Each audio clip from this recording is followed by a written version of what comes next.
today's digital world, cyber threats are everywhere, and the need for protection has never been greater. With our Ethical Hacking full course, you can become the expert who defend against these threats. This course will teach you the skills and tools used by ethical hackers to protect networks, applications, and data. You learn how to outsmart cyber criminals and play a crucial role in keeping the digital world safe. As cyber attacks become more common, the demand for ethical hackers is rising. Ethical hacking isn't just about finding weaknesses, it's all about securing and protecting valuable information. This course gives you the knowledge and practical skills to prevent and respond to cyber threats, making you an essential part of any security team. In 2025, the demand for ethical hackers is set to grow even more. Companies across all the industries are looking for skilled professionals to protect them from cyber attacks. By mastering ethical hacking, you open the door to many career opportunities in cybersecurity, a field that's becoming more important day by day. Before we comment, if you're interested in elevating your career in cybersecurity, look no further and join our postgraduate program in cybersecurity and become an expert in this fast-growing field. The program will help you stay updated with the latest trends and skills needed for a successful career in cybersecurity. You'll also learn from MIT experts through live masterclasses, gain exclusive access to the EC Council Learning Kit, and many more. A year of experience is preferred, so hurry up and enroll now and find the course link mentioned in the description box and in the pinned comment. So let's get started. We humans are highly tech-savvy in today's times. With the extensive use of the internet and modern technologies, there is a massive challenge in protecting all our digital data, such as net banking information, account credentials, and medical reports, to name a few. Have you heard about the deadly WannaCry ransomware attack? The attack happened in May 2017 in Asia, and then it spread across the world. Within a day, more than 230,000 computers were infected across 150 countries.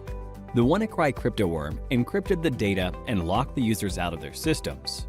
For decryption of the data, the users were asked for a ransom of $300 to $600 in Bitcoin. The users who used the unsupported version of Microsoft Windows and those who hadn't installed the security update of April 2017 were targeted in this attack.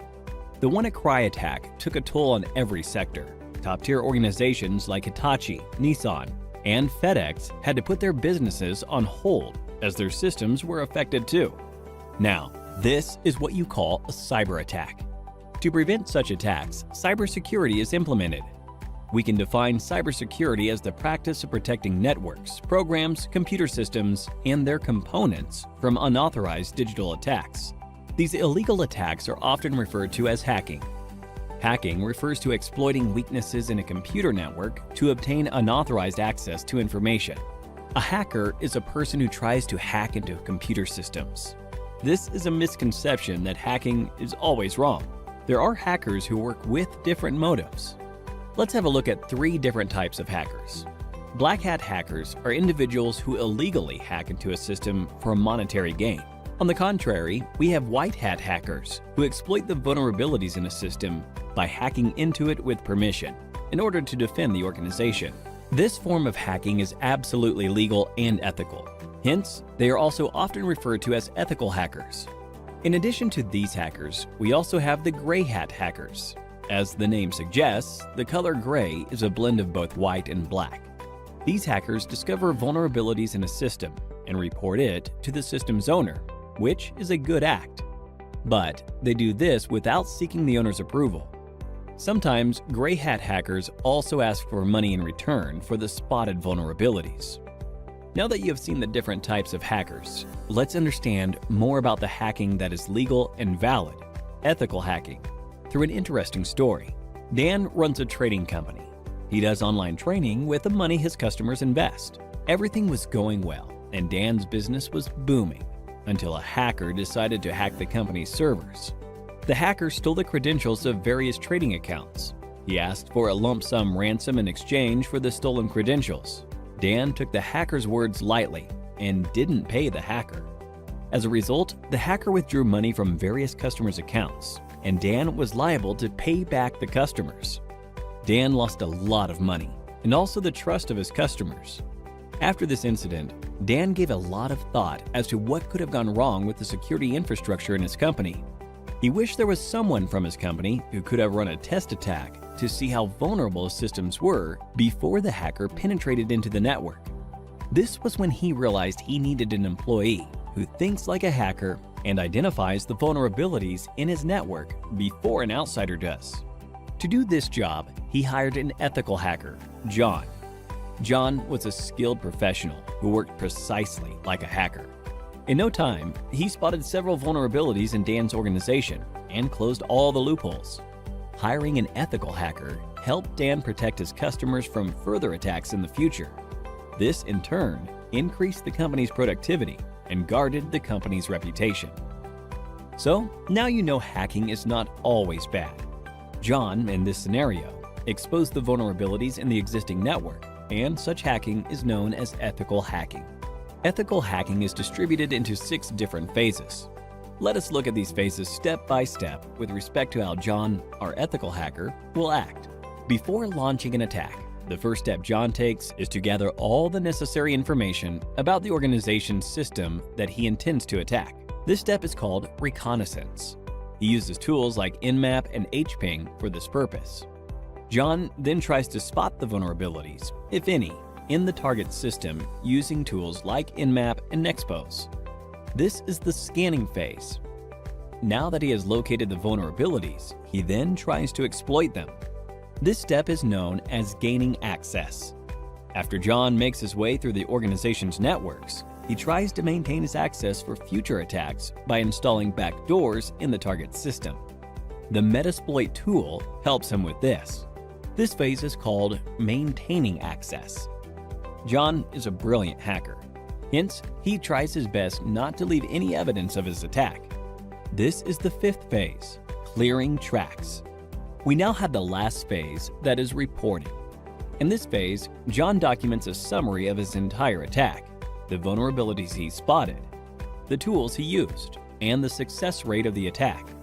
Looking into the report, Dan is now able to take a call and see how to protect his organization from any external cyber attacks.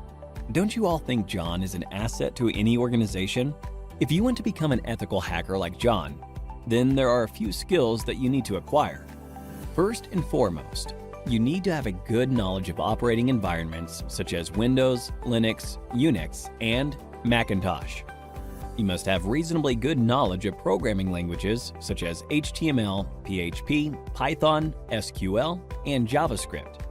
Networking is the base of ethical hacking. Hence, you should be good at it. Ethical hackers should be well aware of security laws so that they don't misuse their skills. Finally, you must have a global certification on ethical hacking to successfully bag a position of an ethical hacker like John.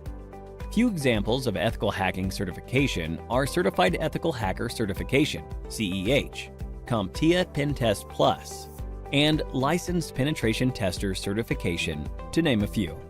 Simplilearn provides a Cybersecurity Expert Master's program that will equip you with all the skills required by a cybersecurity expert. You could have a look at it by clicking the link in the description. So, here's a question for you. In which phase of ethical hacking will you install backdoors in the target system? A. Scanning. B. Maintaining access. C. Clearing tracks. D. Reconnaissance. Give it a thought and leave your answers in the comments section below. 3 lucky winners will receive Amazon gift vouchers. The endless growth of technologies in this area is directly proportional to the number of cybercrimes. Cybercrimes are estimated to cost $6 trillion in 2021. Hence, to tackle these cybercrimes, organizations are continuously on the lookout for cybersecurity professionals. The average annual salary of a certified ethical hacker is $91,000 in the US and approximately rupees 7 lakhs in India. So, what are you waiting for? Get certified and become an ethical hacker like John and put an end to the cyber attacks in the world. Cybersecurity is not just a job, it's a war zone where organizations fight daily to protect their most valuable assets, data and systems. The stakes have never been higher and the demand for skilled professionals is rapidly growing. A trusted survey predicts that millions of cybersecurity job openings in India alone by next year. But here's the harsh reality. Most candidates lack the skills and the industry demands. This is where certifications comes in. You have probably heard people ask, why do certifications? Why not just get a degree? Wait, let me tell you the truth. College programs often fail to keep up with the fast changing demands of cybersecurity industry. Certifications, on the other hand, are laser focused on the skills you actually need. They are faster, more affordable, and targeted. So, whether you're a fresher or a professional looking to climb up the ladder, certifications are your best bet. Let's explore the top 5 certifications that can give you an edge to help you land that dream cybersecurity job. Now you might be thinking, I'm not from an IT background, can certifications really help me? Or maybe you have graduated with a computer science degree and are wondering why bother with certifications. Let me explain why certifications are so powerful. First, if you are from a non-IT background, certifications can open doors you never thought possible. They provide you with hands-on practical skills that employers value far more than theoretical knowledge.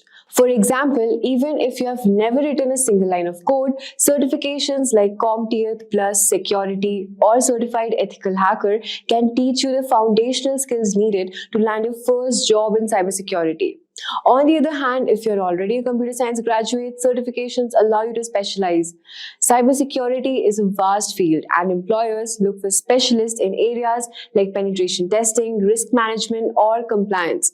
A certification like CISSP can turn your general degree into a targeted resume that screams expertise. Here's why certifications are such a game changer. At first, it will help you to boost your resume by adding instant credibility, showing you have invested in gaining expertise. They also align with industry trends, ensuring your skills match with current standards. They also demonstrate your commitment to your career and give you a competitive edge, making you stand out to hiring managers in a crowded job market. So now let us explore the top 5 certifications that you can take your cybersecurity career to the next level. So let's get started. So now let's begin with the very first certification at the top of the list, which is Certified Information System Security Professional, CISSP, widely regarded as the gold standard in cybersecurity certification. It's offered by ISC and it is one of the most respected organizations in this field. This certification is very essential for professionals who want to lead cybersecurity efforts at an enterprise level. Well, CISSP is a comprehensive certification that covers 8 key cybersecurity domains, such as risk management, security operations, and software development security. It's highly designed for experienced professionals and proves you have the expertise to design, implement, and also manage a robust cybersecurity program. Organizations worldwide trust CISSP certified professionals to handle sensitive security needs. Talking about the eligibility to qualify, you need to at least have 5 years of professional experience in at least 2 of the 8 domains, a bachelor's degree in computer science, or any one of the experiences preferred. Even without full experience, you can take the exam and earn the title associate while you complete the required work experience. Let's talk about the exam details and cost. Well, the CISSP exam is about 6 hours long with 250 questions, and the cost of the exam is rupees 61,409 Indian rupees, and for US it's around $749. This is one of the fee to register and sit for the certification exam.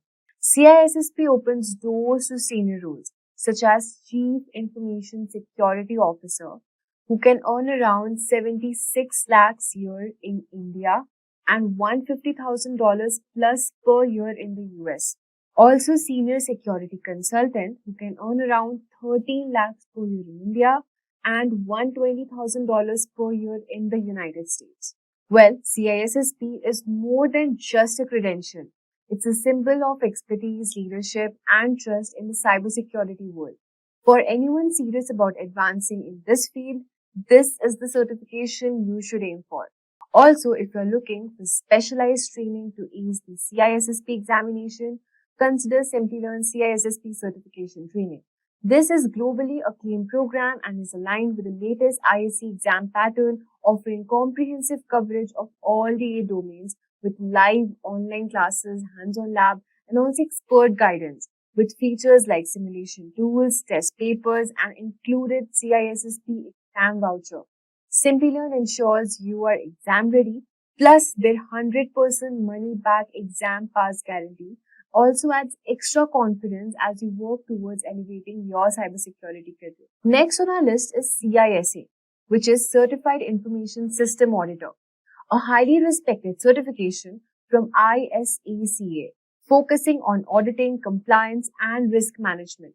It's perfect for professionals responsible for evaluating and improving an organization's security framework. CISA is recognized worldwide, especially in highly regulated industries like finance, healthcare, and government. It demonstrates expertise in identifying vulnerabilities, ensuring compliance, and improving security controls. Let's talk about the eligibility for this certification. Well, to qualify, you need to have at least 5 years of work experience in IT audit, control, or security. You also need to have a bachelor's degree that can waive up to 2 years of this requirement. Let's talk about the exam details and cost for this certification. Well, the exam is 4 hours long with 150 questions testing your knowledge of auditing and compliance. Exam fee is around 47,141 in Indian rupees and $575 for ICACA members. And if you're not a member of ISACA, then you have to pay 62,000 in Indian rupees and $760 for USA. Let's talk about the career opportunities and salaries. Well, CISA certified professionals can secure roles like IT audit manager, who can earn around 20 lakhs per year in India and $130,000 per year in the United States. Compliance program manager also can earn around 24 lakhs per year in India and $140,000 per year in the United States. With organization increasingly prioritizing governance and compliance, CISA has become a critical certification for professionals in these areas. It's must-have for those who want to specialize in auditing and risk management. Also, if you want to boost your career in IT auditing and compliance, you can consider Simplilearn's CISA certification training.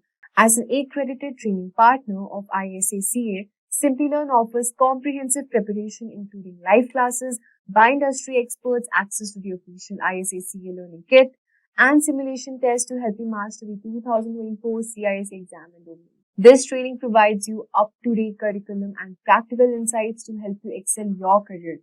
With an exam pass guarantee and flexible learning options, Simplilearn also ensures that you're fully prepared to achieve CISA certification and advance your professional journey. Let's talk about the third certification on the list, which is Certified Information Security Manager, CISM.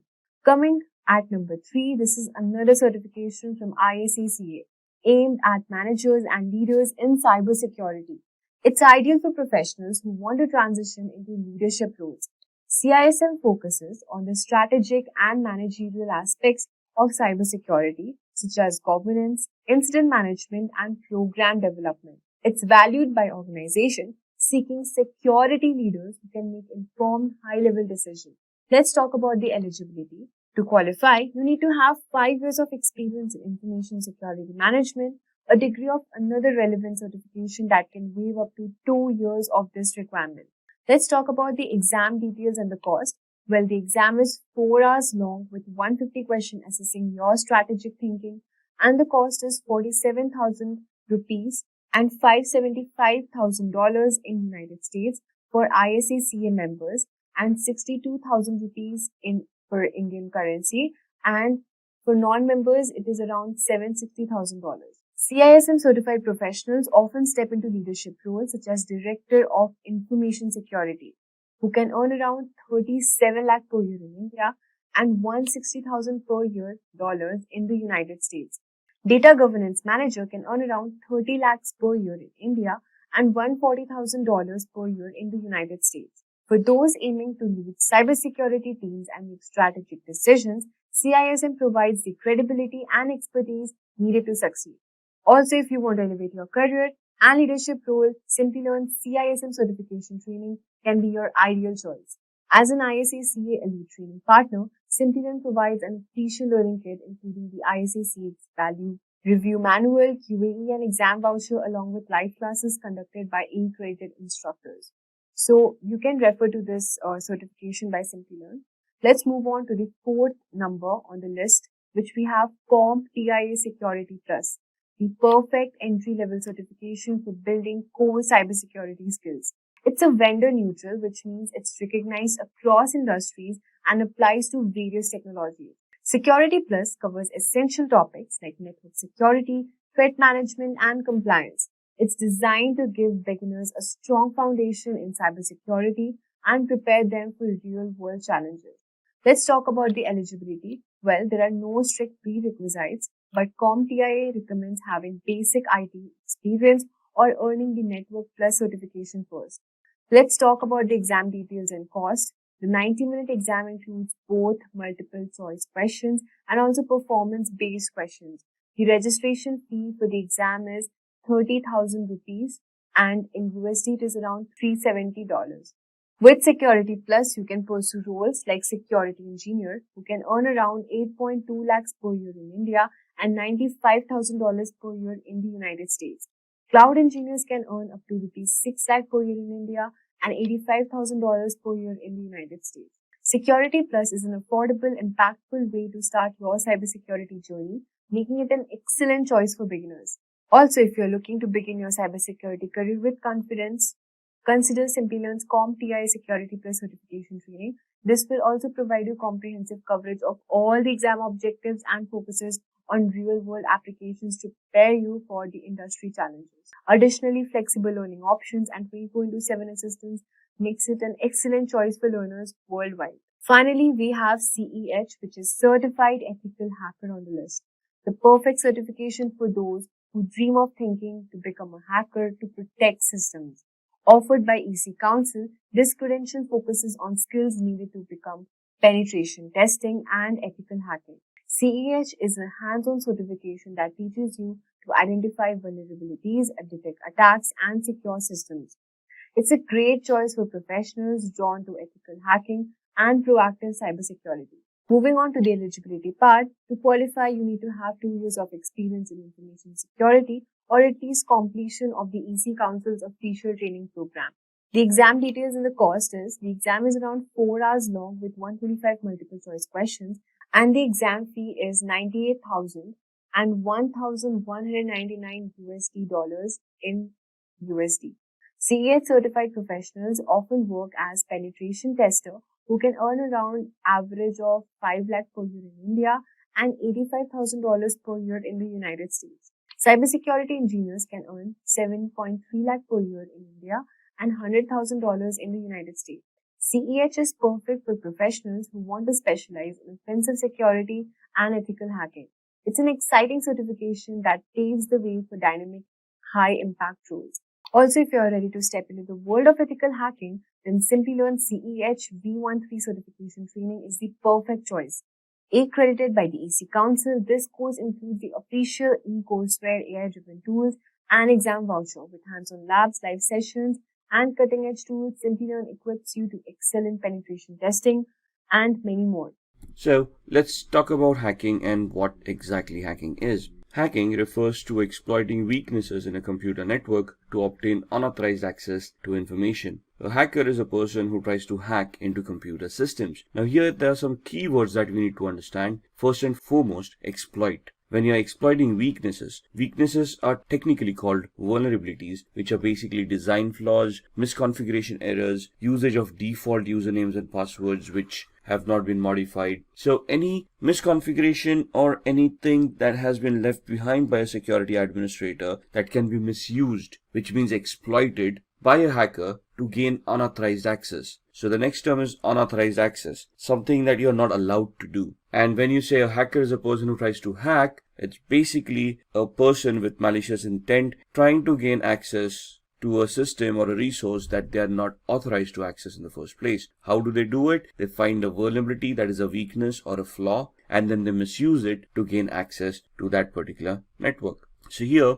in the diagram, you can see that the sender on the left hand side is trying to send some data to the receiver on the right hand side. The hacker would try to gain unauthorized access to the transmission that is being sent and would try to capture the data packets and read the secrets within. Let's look at a business case scenario into hacking. Now there is an organization, everybody is going around their own business when they realize that their systems may have been compromised. Now they're trying to look at the customer data to ensure that that has not been compromised and trying to assure the customers. However, they do realize that some customer data has been lost and even the company reports have been modified as well. Now, this is the scenario where there have been some security controls in place and those controls have been identified. They realized that there is an attack that has happened, and based on that attack, they have realized that their data has now been compromised and their records have been modified by the hacker, which means that the data is no longer trustworthy and thus cannot be used by the business for any legal transactions. So then the hacker gives a call to the organization or gets connected to the organization demanding a ransom for the data to be replaced, to be taken back into the original state where it was trusted, and thus the organization can utilize it for business transactions. The organization has probably no backup, so they decide that they want to pay the lump sum to the hacker to restore that data so that they can continue on with the business. Thus money exchanges and the hacker is able to restore that data and the business continues as usual. However, the activity here of a hacker trying to leverage the misconfiguration of the weaknesses in the organization's security, thus being able to hack them and make these ransomware demands. So the company then wants to figure out, even if having a security system in place, how was the hacker able to hack their systems? Thus, one of the employees comes up with a brilliant idea of identifying vulnerabilities in the network to proactively search for any flaws that have been left behind, so that they can plug those flaws and nobody can misuse them. Thus, they figure out that they want to hire an ethical hacker who would help them identify the security posture of the organization, identify the weaknesses, vulnerabilities and flaws, and help them remedy those flaws so that in future scenarios, these scenarios will not happen. So before we go into an ethical hacker, let's understand what are the types of hackers. So what are the types of hackers? Hacker is a technically skilled person who is very adept with computers. They have good programming skills, they understand how operating system works, they understand how networks work, they understand how to identify flaws and vulnerabilities within all of these aspects, and then they understand and know how to misuse these flaws to get a outcome which would be detrimental to the health of the organization. So there are 6 types of hackers that have been identified: black hat hackers, white hat hackers, grey hat, script kiddies, nation sponsored hackers, and hacktivists. So black hat hackers are basically the malicious hackers who have malicious intent and have criminalistic tendencies. They want to harm the organization by hacking into their infrastructure, by destroying their infrastructure, by destroying their data, so that they can gain from it from a monetary perspective. These guys are also known as crackers. The main aspect of these people are that they have malicious intent, they try to do unauthorized activities, and they try it for personal gain. Another important aspect to remember is that a black hat hacker will always try to hide their identity. They will spoof their online digital identity by masking it, by spoofing their IP addresses, MAC addresses, and try to remain anonymous on the network. A white hat hacker, on the other hand, is also an ethical hacker or a security analyst who's an individual who will do exactly the same thing that a black hat hacker would do, minus the malicious intent, plus the intent of helping the organization identifying the flaws and remedying them so that nobody else can misuse those vulnerabilities. So they are authorized to act on the company's behalf. They are authorized to do that activity which would help the company identify those flaws and thus help the company mitigate those flaws, improving on their security posture. So these kind of security experts or ethical hackers would help organizations defend themselves against unauthorized attacks. Grey hat hackers is a blend of both white hat and black hat hackers. So here they can work defensively and offensively both. They can accept contracts from organizations to increase their security posture. At the same time, they can also get themselves involved in malicious activities towards other organizations to personally gain or benefit from them by doing unauthorized activity. Script kiddies are people who are technically not much aware about what hacking is. They rely on existing tools that have been created by other hackers. They have no technical knowledge of what they're doing. It's just a hit or miss for them. So they just get their hands on a tool. They try to execute those tools. If the hack works, it works. Otherwise, it doesn't. So these people are basically who are noobs or newbies who are trying to learn hacking, or just people who with malicious intent who just want to have some fun or trying to impress people around. Then we have the nation or the state-sponsored hackers. As the name suggests, these hackers are sponsored by their government. Now, this may not be a legitimate job, but most of the governments do have hackers enrolled in their on their organizations to spy on their enemies, to spy on various countries and try to figure out the aspirations of those countries. So this is basically a spying activity where you're technically trying to get access to other countries' resources and then try to spy on them to figure out what their activities have been or what their future plans have been. And then we have the hacktivists, who is an individual who has a political agenda to promote, and they promote it by doing hacking. So these guys, what is the difference between a black hat hacker and a hacktivist? The black hat hacker may try to hide their identity. A hacktivist will claim responsibility of what they have done. So for them, it's a political agenda, a political cause, and they will try to hack various organizations to promote their cause. They would probably do this by defacing the website and posting the messages that they want to promote on these websites. So what exactly is ethical hacking then? We have discussed the types of hackers. We have identified a malicious hacker as a black hat hacker with the intent of doing harm to an organization's network for personal gain. We have discussed what the ethical hacker is. So an ethical hacker would be doing the same activity but in an authorized manner. So they would have legal contracts that they would be signing with the organization, which would give them a definite scope of what they are allowed to do and what they are not allowed to do.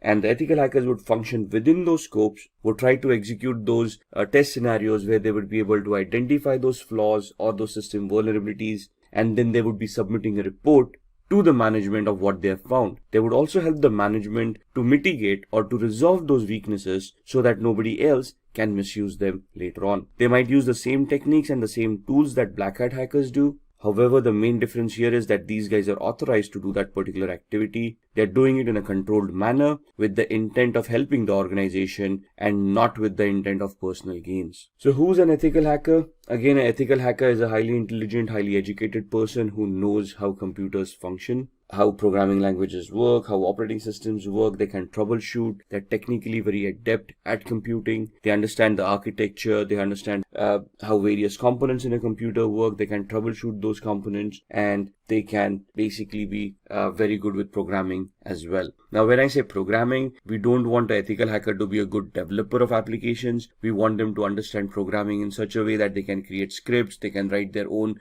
short programs like viruses, worms, trojans, or exploits which would help them achieve the objective that they have set out for. So here you can see the ethical hacker. They are individuals who perform a security assessment of their companies with the permission of concerned authorities. So what is a security assessment? A security assessment is finding out the exact security posture of the organization by identifying what security controls are in place, how they've been configured, and if there are any gaps in the configurations themselves. So an organization will hire an ethical hacker. They would give the ethical hacker the information about what information is or what security controls, what firewalls, what IDSS, IPSS, intrusion detection or intrusion prevention systems, antiviruses are already in place, and then they will ask the ethical hacker to figure out a way to bypass these mechanisms and see if they can still hack the organization. What is the need of an ethical hacker? The need of an ethical hacker is proactive security. The ethical hacker would identify all the existing flaws in an organization and try to resolve those flaws to help secure the organization from black hat hackers. So ethical hackers would prevent hackers from cracking into an organization's network by securing the organization, by improving on their security on a periodic basis. And they would also try to identify system vulnerabilities, network vulnerabilities, or application level vulnerabilities that would have been missed or have already been missed, and then try to figure out a way of plugging them or resolving them so that they cannot be misused by other hackers. They would also analyze and enhance an organization's security policies. Now, what are policies? Policies are basically documents that have been created by an organization of rules that all the employees need to follow to ensure that the security of an organization is maintained. For example, a password policy. A password policy would help users in an organization to adhere to the standards the organization has identified for a password complexity. For example, a password when a user is creating them should adhere to standards where they are using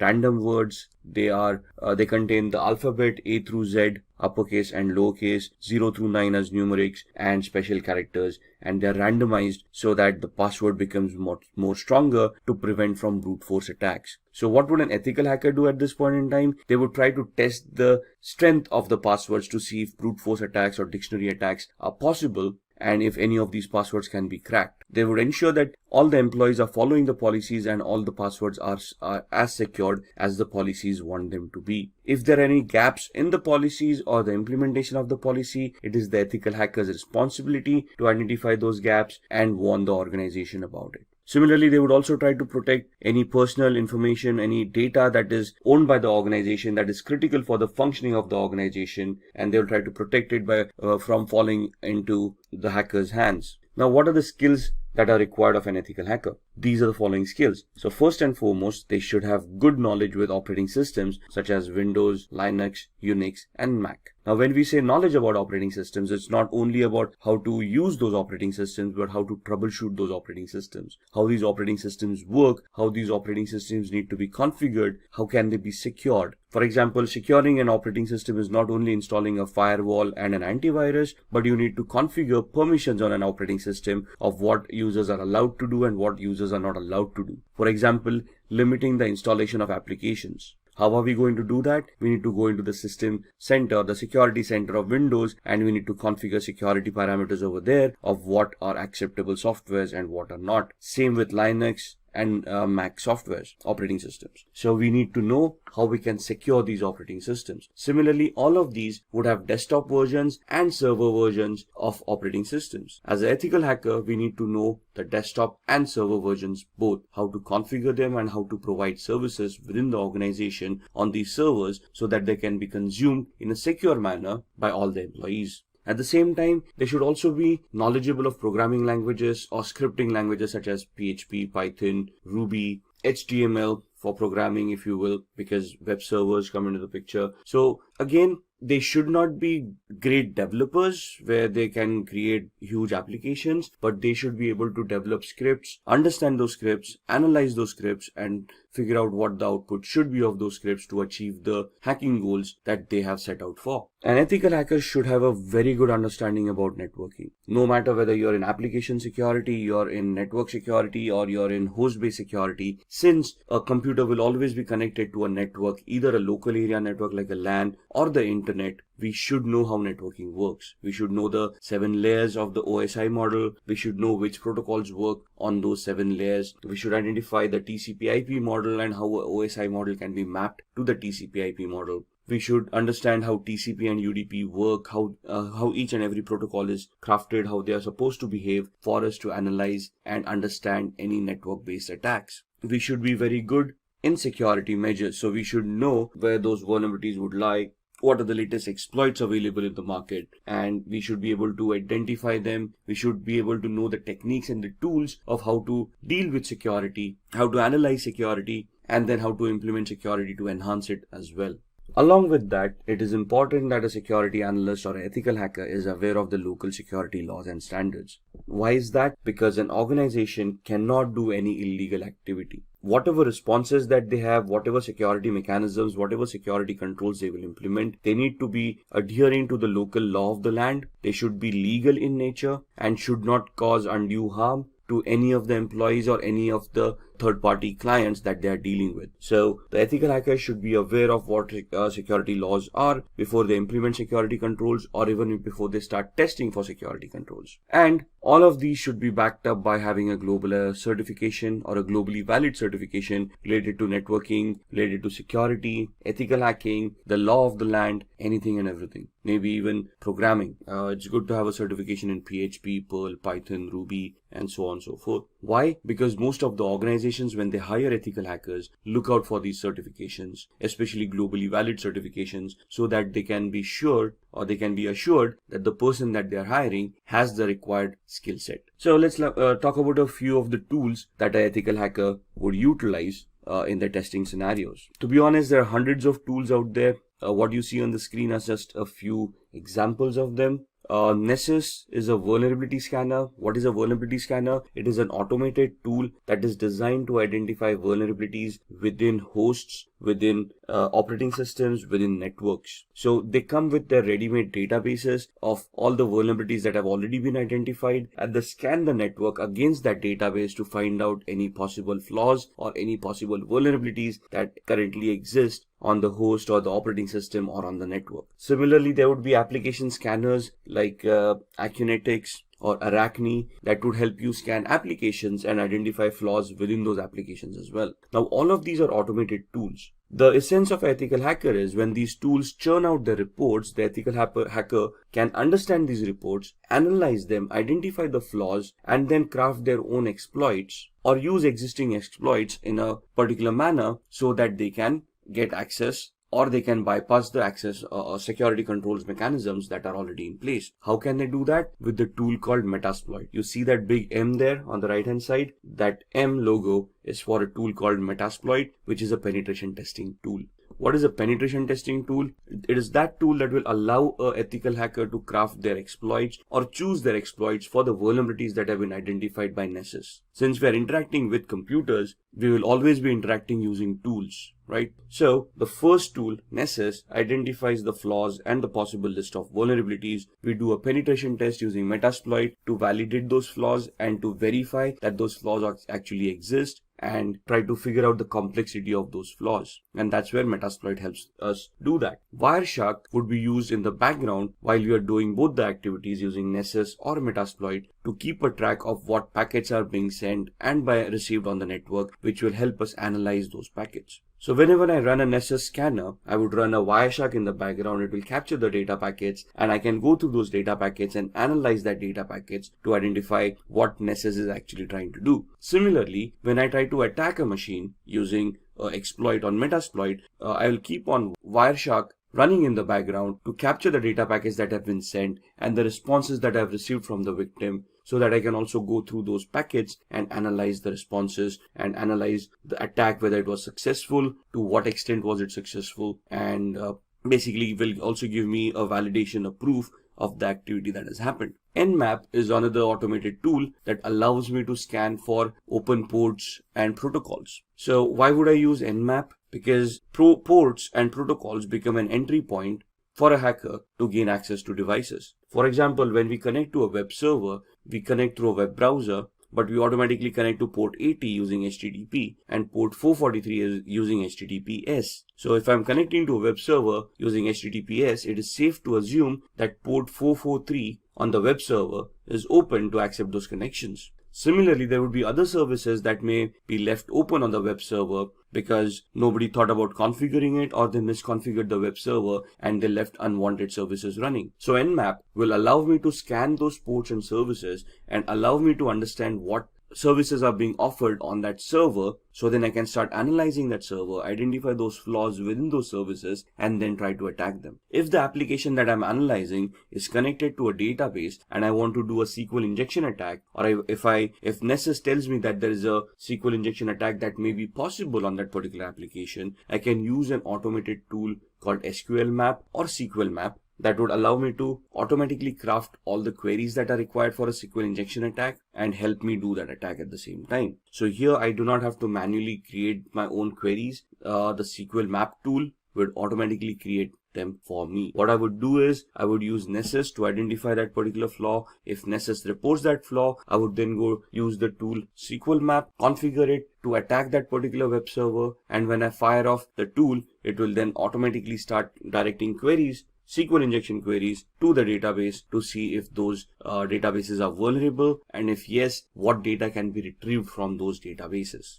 So all of these tools in a nutshell would help me hack networks, applications, operating systems, and host devices. And this is what an ethical hacker does. They use these kind of tool sets. They identify what attacks they need to do. They identify the right tool for that particular attack, and they write their exploits. They create those attacks, and then they start attacking, analyze the response, and then give a report to the management, providing them feedback about how the attack was created or crafted, what was the response to that attack, and whether the attack was successful or not. If successful, they would also give recommendations of what to do to prevent these attacks from happening in the future. So when we are doing these attacks, or when we want to launch these attacks, what is the process that we would follow? So there are 6 steps that we would do as an ethical hacker. If you're just a hacker, you probably wouldn't do the 6th step, which is a reporting step. So the first step that would be done is the reconnaissance phase, which is the information gathering phase, which is very important from an ethical hacker's perspective or a hacker's perspective. Because if I want to attack someone or something as a digital device, I need to know what I'm attacking. I need to know the IP address of the device, the MAC address of those devices. I need to know the operating system, the build or the version of that operating systems, applications on top, the versions of those applications, so I know what I'm attacking. For example, if I want to attack a server, I assume it's a Windows-based server and I use a particular tool to attack it, but it actually turns out to be a Linux-based server, my attacks are going to be unsuccessful. So I need to focus my attack based on what is there at the other end. So in my information gathering phase, I want to identify all of that information. Once I have that information done, I'm going to scan those servers using tools like Nmap that we just talked about. And we're going to try to see the open ports, open services, and protocols that are running on that server that can give me possible entry points within the network or within the device or within the operating system. At the same time, along with the scanning with Nmap, I would run a vulnerability scanner, the Nessus vulnerability scanner we talked about, or Akinetics for applications, and then I would try to identify vulnerabilities in those applications, operating systems, or networks. Once I have identified those vulnerabilities in the scanning phase, I would then move on to the gaining phase, where I would then craft my exploits or choose existing exploits and start attacking the victim. At this point in time, if my attack is successful, I will probably have gained access by either cracking passwords or escalating privileges or exploiting a vulnerability that I may have found during the scanning phase. Once I have gained my access, I want to maintain my access. Why? Because the vulnerability may not be there for long. Maybe somebody updated the operating system and hence the flaw was no longer existing, or somebody changed the password that I may have cracked, thus I no longer have access. So what do I do to maintain my access? I install Trojans or backdoor entries to those systems using which I can secretly, in a covert manner, get access to those devices at my own will, at my own time, as long as those devices are available over the network. So that's where I maintain my access. I have hacked them. Now I want to maintain my access, so I install a software which would give me a backdoor entry to that device no matter what. Once I have done this, I want to clear my tracks. So whatever activity that I've been doing, for example, installing a Trojan. A Trojan is also a software that would create directories and files once installed on the victim's machine. So I want to hide that. If I have accessed data stores, if I have modified data, I want to hide that activity, because if the victim comes to know that something has happened, they would start increasing their security parameters. They might start scanning their devices. They may take them offline. Thus, my hack would no longer be efficient. The reason I'm clearing my tracks is that the victim doesn't find out that they have been hacked or they have been compromised, or even if they do find out that they've been compromised, they cannot trace the compromise back to me. So I would be deleting references of any of the IP addresses or MAC addresses that I may have used to attack that particular device. And this is where I will be able to identify where those logs were created, where those traces are. Once I take off those traces, the victim would not be any wiser of whether they have been compromised or who compromised their system. And if I am successful at all of these stages, or to whatever extent the success that I've achieved in any of these stages, I would then create a report based on that, and I would report to the management about the activities that we have been able to do and whatever we have been able to achieve out of those activities. For example, we identified 10 different flaws. There were 20 different attacks that we wanted to do. What attack did we do? What was the outcome of that attack? What was the intended or the expected output of that attack? I'll create a report which would give a detailed analysis of all the steps that were taken, along with screenshots and evidences of what activity was conducted, what was the output, what was the expected output, and I would submit that report to the management, giving them an idea of what vulnerabilities and flaws exist in their environment or their devices that need to be mitigated so that the security can be enhanced. So these are the 6 steps that the ethical hacking process would take. Just going through this, the reconnaissance is where you're going to use hacking tools like Nmap, HPing to obtain information about targets. There are hundreds of tools out there depending on what information you want. Then in scanning, again, Nmap, Nexpose, these kind of tools to be utilized to identify open ports, protocols, and services. In gaining access, you're going to exploit a vulnerability by using the Metasploit tool that we talked about in the previous slides. In the maintaining access, you're going to install backdoors. You can use Metasploit at the same time. You can craft your own scripts to create a Trojan and install it on the victim's machine. Once you have achieved that, clearing tracks is where you're going to clear all evidences of your activity so that you do not get caught or the victim doesn't even realize that they have been hacked. And once you're done all of this, we are going to create reports that are going to be submitted to the management to help them understand the current security evaluation of their organization. So now let's see how we can hack using social engineering. Now, what is social engineering? Social engineering is the art of manipulating humans into revealing confidential information which they otherwise would not have revealed. So this is where your social skill and your people skills come into the picture. If you are able to communicate effectively to another person, they would probably give up more information that they intended to give out. Let's look at examples, right? If you see on the screen, phishing activity. What is phishing? We receive a lot of fake mails on a regular basis. We have always received those emails where we have won a lottery of a few $1 million, but we have never realized that we didn't purchase a lottery to win a lottery in the first place. We have always had those Nigerian frauds where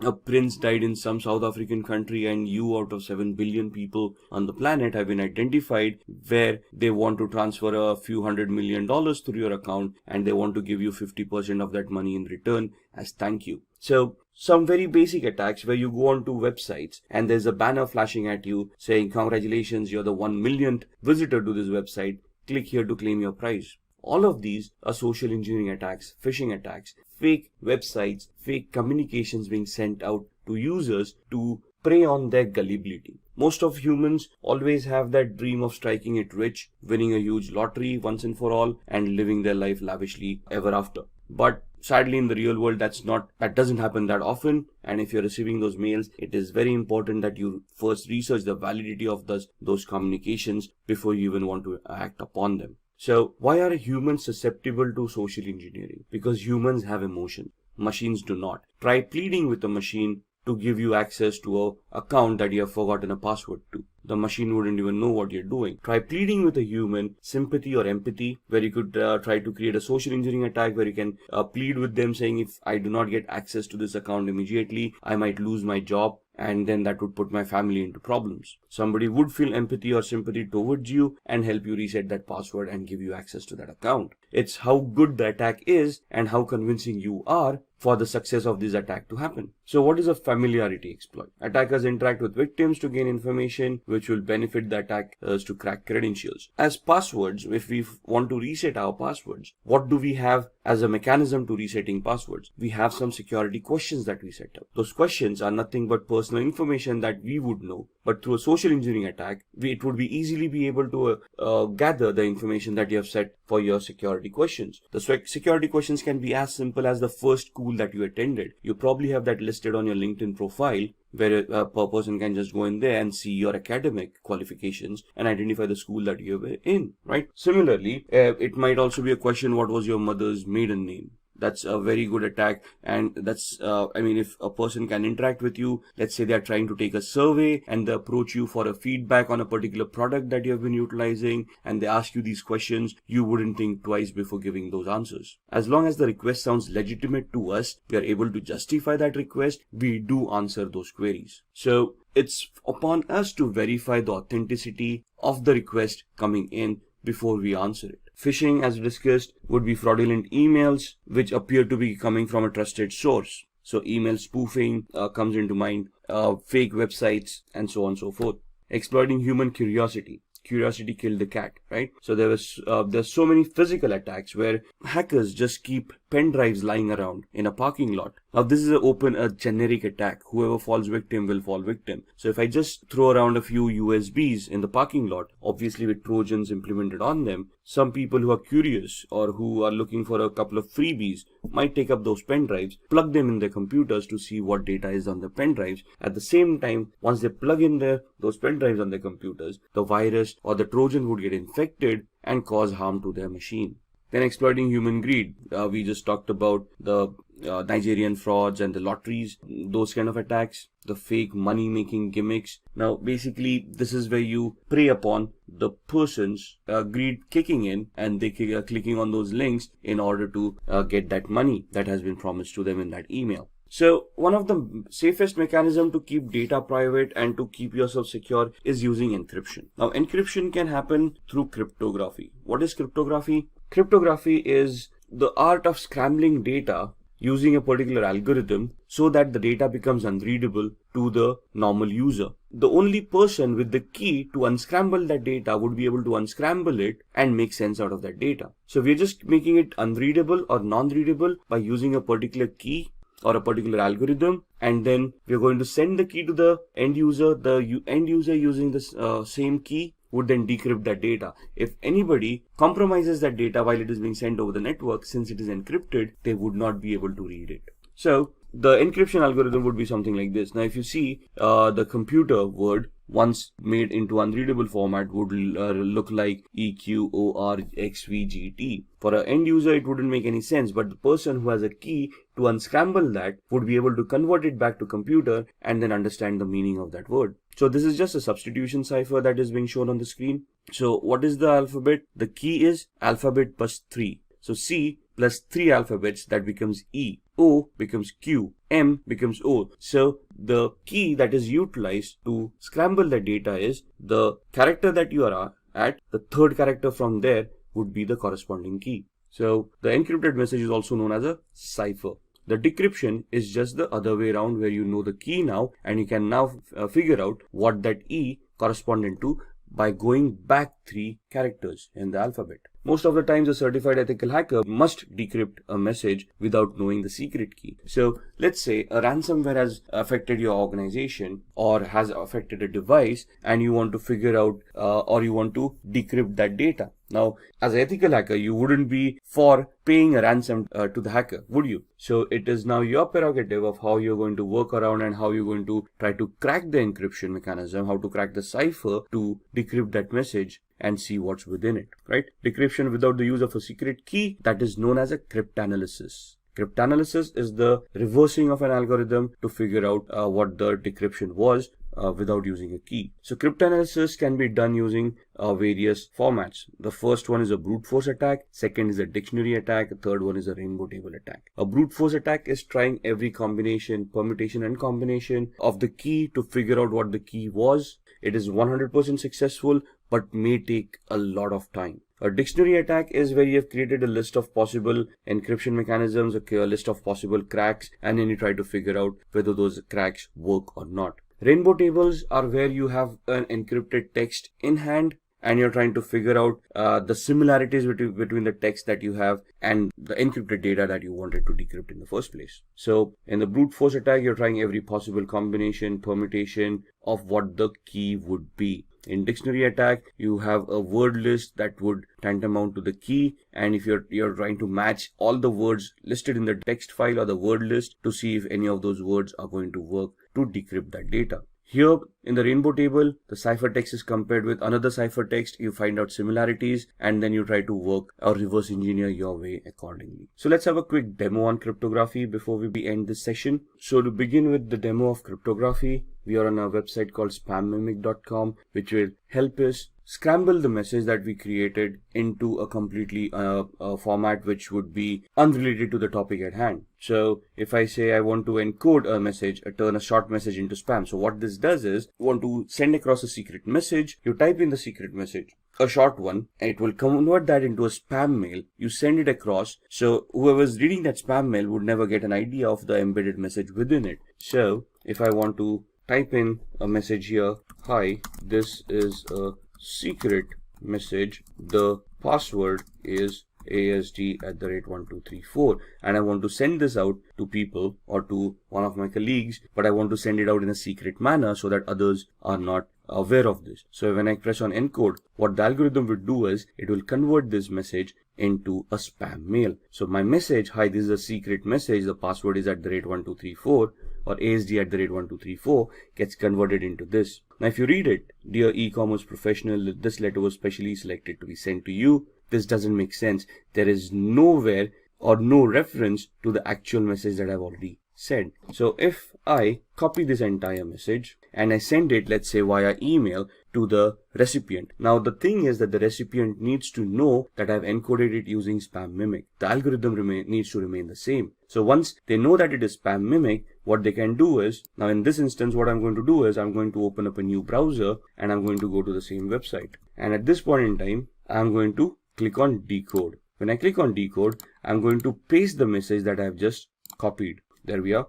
And this message is now being copied into a different browser. And if I decode this, you will see that it will convert it back to the original message that there was. So the key is there at spam mimic, and it is embedded within the message. So whenever we paste the message in the decode factor, it knows what the key was and it can decrypt that message and give me the actual message that was embedded within it. There we are, the entire message. This is what we created in the Google Chrome browser, and in the Firefox browser we decoded. Similarly, if I want to protect these kind of messages, there is an aspenencrypt.com website where, let's say, we use text encryption and I want to encrypt the same message. This is a secret message. The password is asd@1234, and then I give it a password to protect this message, let's say the word password, and I use the cipher to scramble this by using, let's say, AES, which is the strongest cipher right now, and I say encrypt. So this is what the encryption would look like. And basically, if I don't have the password over here, if I decrypt it, you would see that the error has occurred. Now if I type in the password over here and then decrypt it, it will be able to convert that back into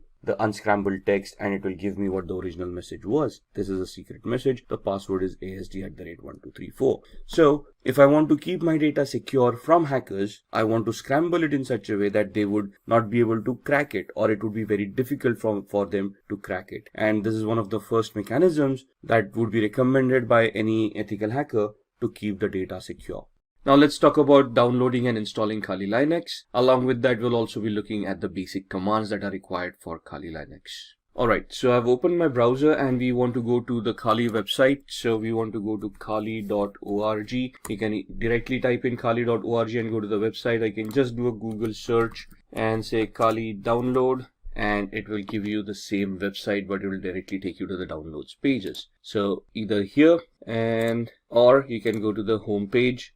Cookies are being installed on your machine, so see which cookies you want to allow. I'm only going to use the necessary cookies to support this site, and you can see that this gives you the latest Kali Linux news and tutorials, gives you the latest release, what is in that release, and gives you a lot of documentation which will help you understand what tools have been developed and what functionality has been given in the latest version. If you want to download, you can directly go here and you can download Kali Linux. Now, Kali Linux is a 2.6 gigabyte download, so it's going to take time, the latest version being 2019.4. And we click over here. I'm using a download manager to manage all these huge downloads, and you can see it's pointed to the operating systems folder, and it is going to be a 2.57 GB download. So we click on download, and in the background, you can see this is going to be downloaded, and we're going to minimize this. And it will take a few minutes for that to download, but this is an ISO image, so we need to install it on a virtual machine. So what we need is we need to use a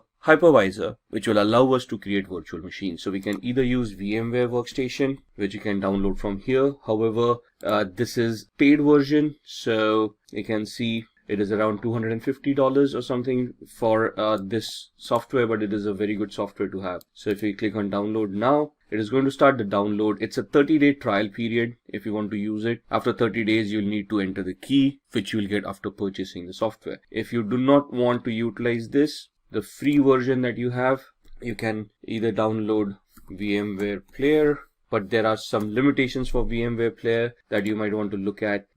You want to compare these products before you want to purchase them, right? Otherwise, you can download Oracle VirtualBox, which is a free hypervisor. It's not as robust as VMware Workstation, but it does the trick, right? So the free version 6.1 is free, and you can then create your own virtual machines over there and install operating systems on them. What I I already have a VMware Workstation installed, so I'm just going to open that up. And that's my VMware Workstation. As you can see, I already have a lot of virtual machines created over here. What we are going to do is we are going to configure a virtual machine for the Kali Linux operating system that we are downloading, which should be somewhere here. Let's see, it's at 43%, so halfway there. Till then, let's create the virtual machine. So I click on File, create a new virtual machine. I'm going to customize the machine. So click on Next. This leave it default. We don't want to change that. And then we want to install the operating system later. We don't want to point it out right now. So I'll just click on I will install the operating system later.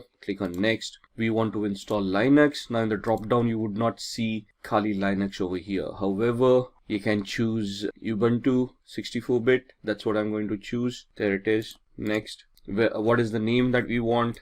I want to give it Kali Linux without the typo, and I want to store it in one of the folders that I've created. By default, it stores on the C drive, which is not a good place to store. You don't want to run out of space on your C drive. So I'm going to click on this PC, and this is my data, and in here I'll have a folder called VirtualBox or virtual machines. There it is, within which you can see the other softwares that I already created. I'm going to create a new folder and call it Kali 2019 L. L for is latest for me, because you can see I already have a Kali Linux. So I'm just going to identify this folder with the L at the end. Going to select it and click on OK. You can see the path being changed over here. Click on Next. It's going to ask you how many processors. Now, depending on the processor that you have, you can see I've got an 8-core i7. So if I give it 16 cores or 16 processors, that's not going to work. I cannot go beyond what the physicality already is. So for this machine, one processor with 1 core is more than enough. If you're going to use a lot of tools at the same time, you might just want to give it 2 cores. So we're giving it 2 cores. It will ask us for RAM to be provided for this virtual machine. By default, 2048 megabytes. That's 2 GB of RAM is more than enough.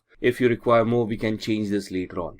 So click on Next. We want to use NAT for now. Leave this default. Next. Whatever is recommended, keep it the way it is. We do not want to change it. Next. Create a new virtual hard disk for this machine. And it is going to ask us the size. 20 GB is more than fine. Store it as a single file. We don't want to use multiple file options. Click on Next. And then click on Browse, where we want to store the VMDK file or the virtual hard disk file. And we go back again to the same folder that we had created, virtual machines. And we look at the Kali Linux, Kali 2019 L, and we want to store the VMDK file over there. Once we save it, we want to click on Next, and then we want to click on Finish. So this is the virtual machine that has been created right here, right? Now, this is the basic configuration. Now, where are we at with the operating system? And you can see the operating system has been downloaded, and it is stored in this particular folder. So we go to E drive. So we are looking for the operating system that we have downloaded. We downloaded it in the operating systems folder.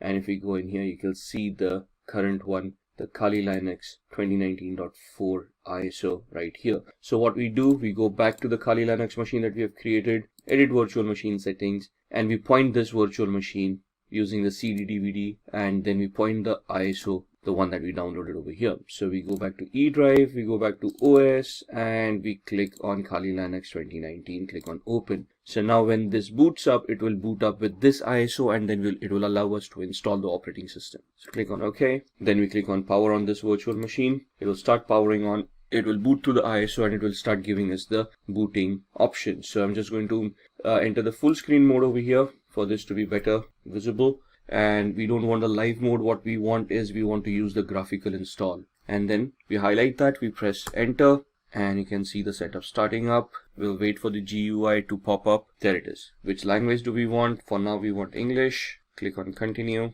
Where are we located? Click on continue.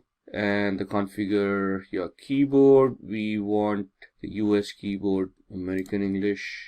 Continue. It is going to detect the hardware. So as you can see on the screen, it's attempting auto configuration for most of these settings. The network with DHCP, it has identified the network cards, hardware like the processor that has been provided. Now it is asking for a host name. We're going to leave it at default. We're going to click on continue. Domain name, I'm not joining this into a domain as yet. This is going to be a standalone machine, so I can leave this blank. Click on continue. Now it is going to configure the network. It is asking for a password at this point in time, the root password. Type in any password that you want. Ensure that you remember the password. Now, by default, the username for the account is the word root. We are just creating the password for the root account. And then we want to click on continue. Setting up the clock, looking at the hard disks. Now, here it asks us, do we want to use the entire disk, the 20 GB virtual hard disk that we had provided, or do we want to give it a manual configuration or a guided one where we want encryption and a logical volume management coming into the picture. We're just going to use the first option, guided use entire disk. Don't worry, it's only going to use the virtual disk that we had created. Click on continue. It will give us that it's a 21.5 GB VMware virtual disk that we had. And click on continue. All files in one partition, that's what we want, recommended for new users, whatever it is. We don't want to change these folders. Continue, and this is what we have configured. Once we click on continue, it is going to say, are you sure you want to make these changes? Click on yes. Click on continue, and it will start installing Kali Linux on your device. Now this is going to take a few minutes for the installation to work. Alright, so that's the installation that's completed. Now it's asking us to configure a package manager. A network mirror can be used to supplement the software that is included on the installation media. This may also make newer versions of software available. Do you want to use a network mirror? We can click no for now and then click on continue. Now this is going to install the grub bootloader. This might take a few minutes as well. Install the grub loader to the master boot record. Yes. Click on continue. Click the hard disk that you have just utilized. This is the one. Click on continue. It will install the grub bootloader, running through the last phases of the installation. And now it says the installation is complete. We want to click on continue, finishing the installation, and then it will do a reboot. Alright, and you can see this is starting up. So we are going to you just wait out the boot, and now it started the booting sequence. Just going to maximize the screen. And you can see it's asking me for the password. This is the one that we created. Now that's not the password, that's the username, that's the root, and the password that we had created at that point in time. And then click on login. And this is your screen. Now what we need to do here is we need to install VMware tools, which will help us manage the screen and help the virtual machine to be a little bit better integrated on the system. So that's not mounted yet, so we're just waiting for it to mount. There it is. And what we want to do here is open VMware Tools Upgrader. Alright, so what we want is we want to extract, or we want to use this Open X Archiver, and once we do that, we'll see the VMware install.pl. Double click on that. Alright, we've got the VMware tools here. What I've done is we have extract to, and I've extracted that on the desktop, right? So what we just did was click on the desktop over here, open, and this is what it will do. And click on extract. Now the error is happening because I've already extracted this. Open this up. We want to run this VMware install.pl. So what do? We open up the terminal window, which is the command line interface over here. And now this is where some of the commands come into the picture. So for example, pwd, it will show us the present working directory. ls will show us the list of the folders that are there. So the folder that we have is on our desktop. So we'll just change directory to desktop, press enter, do an ls, that will show us the list, and you can see VMware tools distrib. That's the folder that we have right here. Right, so we want to go into that folder, cd VMware. At this point, you can just click on tab and it will populate everything over there. Press enter, do an ls, and we want the VMware-install.pl to be executed. Alright, so we tried executing that command. We had an error over there. So what we need to do is we need to execute this command. So /VMware -install.pl, and we'll start creating. Now it will ask you for your input installing VMware tools. In which directory do you want to install the binary files? By default it is going to use /usr/bin. If I just press enter, it is going to use the default. As you can see, the input over here. What directory do you want the init directories? I'm just going to press keep on pressing enter for the defaults to come in. This part does not exist. It is going to create it. Default yes, defaults everywhere, and then it tries to start initializing it to maximize the screen, and this is where it is installing. And you can see by just installing that, it automatically adjusted the screen, and now we got a full screen of Kali Linux right here. Right, and that is what VMware Tools does for us once we have installed the operating system. And now you can see the entire screen. On here, you will see the tool sets that are given here. Now, why are we using Kali Linux in the first place? Because this comes in with a bundle of thousands of softwares that are ready to be utilized for ethical hacking. Right, and they have been categorized over here for information gathering, vulnerability analysis, web application analysis, and so on and so forth. So you can see from forensics onwards, reporting tools, and as you scroll down, you can see your development tools, graphics coming in, internet,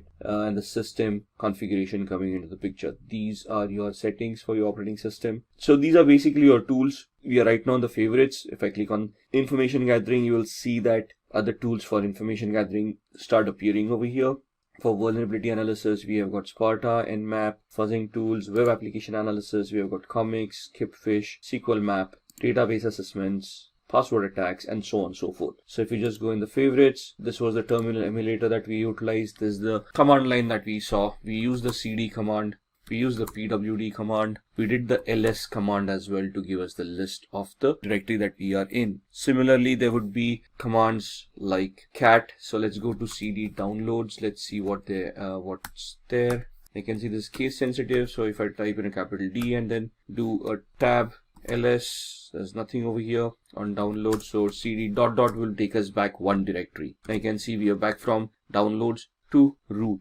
If I want to go to desktop, this is how I go to desktop. Do a ls, you can see the VMware tools folder over there, cd VMware tools, and we go into that folder ls, where it will give us the list of all those files. Now you can see install is a file that we had edited back then. So if I do a cat install, you will see the cat basically is the command that will help us look at the contents of the file, all right, without opening up the file or without editing the file. So you can see just if I scroll up, this is where we gave the cat command. It then printed the contents of the file over here, and then it exited and gave me back to the command line right here. Right, now if I want to copy this, cp root desktop VMware install, and if you want to copy it to root downloads and press enter. Now what we are going to do is we are going to see if this file, the install file that we just edited over here, has been copied to the downloads folder. So we do we are currently in the VMware on the desktop VMware tools district folder. We do a cd ... that takes us down one directory. So we are still in the desktop. Do a cd ... Now you can see we are back in the root, and now we are going to do a cd downloads,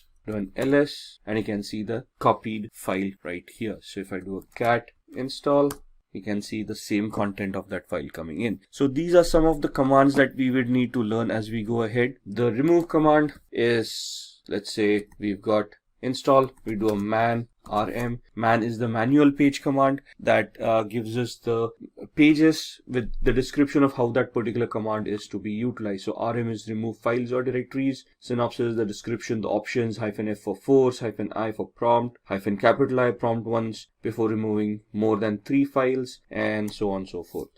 If you want to exit this, you can press Q to exit, and you come back to this page. So if I say rm install ls, you will see that the install file has now been deleted. So in Windows we use the del command. In Linux it is the rm command. So this is what we wanted to look at, the demo for Kali Linux, how to download it, how to install it, and some of the basic commands that we can utilize. Alright, let's begin with the phishing tutorial.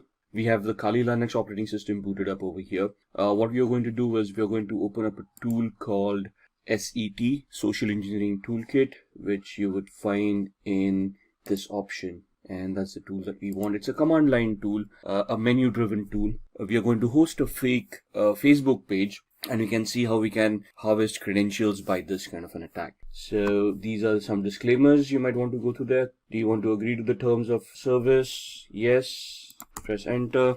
And that's your social engineering toolkit, and we are talking about a phishing attack which comes under the social engineering attack. So like I said, it's a menu driven tool, so we just have to look at these options and then just type in the number of the option that we want. So we want to do a social engineering attack, so I type in 1, Press enter. In that, it is asking me whether I want a spear phishing attack, a website attack vector. We are going to choose a second option. So I type in 2, press enter, and then it asks me what I want to do. I want to take the third option here, credential harvester attack methodology, and we want to do the third attack. Now it is asking whether we want to use the in-house website templates that it already has, or do we want to clone a site, or do we have a customized site that we have prepared that we want to migrate into this tool. If you're going to do the site cloning option, so we're going to type in 2, press enter, and then it is going to ask me the IP address where it wants to capture and store the credentials. By default, this is the IP address that I'm using, so if I leave it blank, it will take my default IP address. So I'm just going to press enter,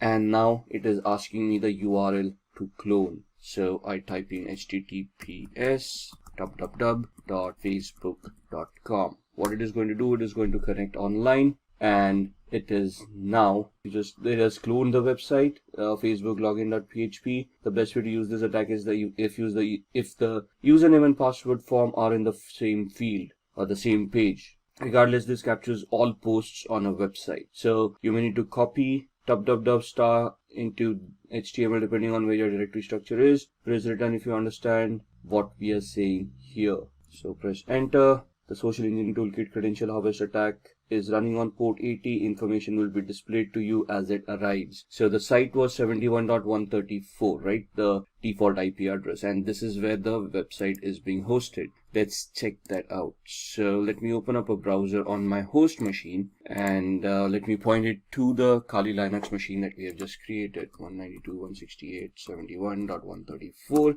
and you should see a login to Facebook coming up right here. Looks genuine. It is genuine because we just went online and downloaded this. Let's just have a recap. Let's have an explanation of what we are trying to do. I am trying to host fake Facebook page on my server which has an embedded script in it which is going to do credential harvesting. So the attack here is, let's say if I'm now hosted this, I can craft a fake email, send it across to a victim saying your Facebook account has seen some unforeseen activity, create a hyperlink using HTML coding. Within that, click here to access your account and verify that the account is secured. And when they click on that link, they will be redirected to my fake page, which is here. You can see the IP address is my virtual machine's IP address, but I'm seeing a Facebook login page, and I'm going to type in someone@somewhere.com, and the password I'm just going to type in the regular ones that I use. And if you see it, when we typed in the username and password, the page just refreshed and gave us the login page again. But now if you look at the URL, I'm actually on Facebook's login page, which is exactly the same that I was hosting. So a layman wouldn't probably figure out they've been hacked by now. They just would figure out, okay, they probably typed in the incorrect password and the page refresh or something like that, and they're just going to log in and they're actually going to access the Facebook page. Thus,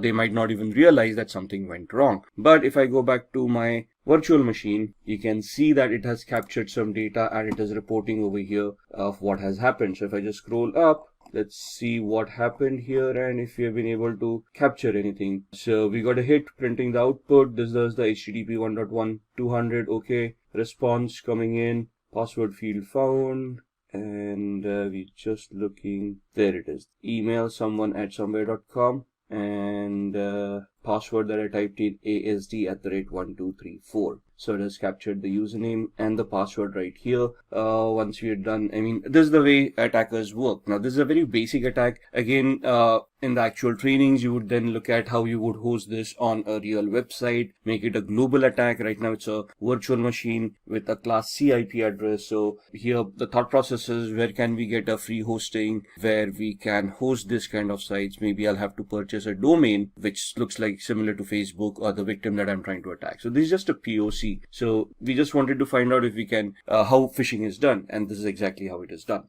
right? So pressing Ctrl C would exit this tool and takes you back to the actual menu. Press 99 to exit, and there it is. Close the window, and that's the phishing practical. After phishing, let's talk about SQL injection. SQL injection stands for structured query language injection, which is a database attack, though it resides within the application. So it's the application vulnerability that we are trying to look at to try to bypass authentication. As the name suggests, a SQL injection vulnerability allows an attacker to inject malicious input into a SQL statement. What is a SQL statement? A query that is used by an application and is fired off to the database. Database executes that query, gets that information that is required, and sends it back to the user if the user is authenticated. So we're going to look at the SQL injection attack demo here. And what we are going to do is we are going to go back to our VMware workstation.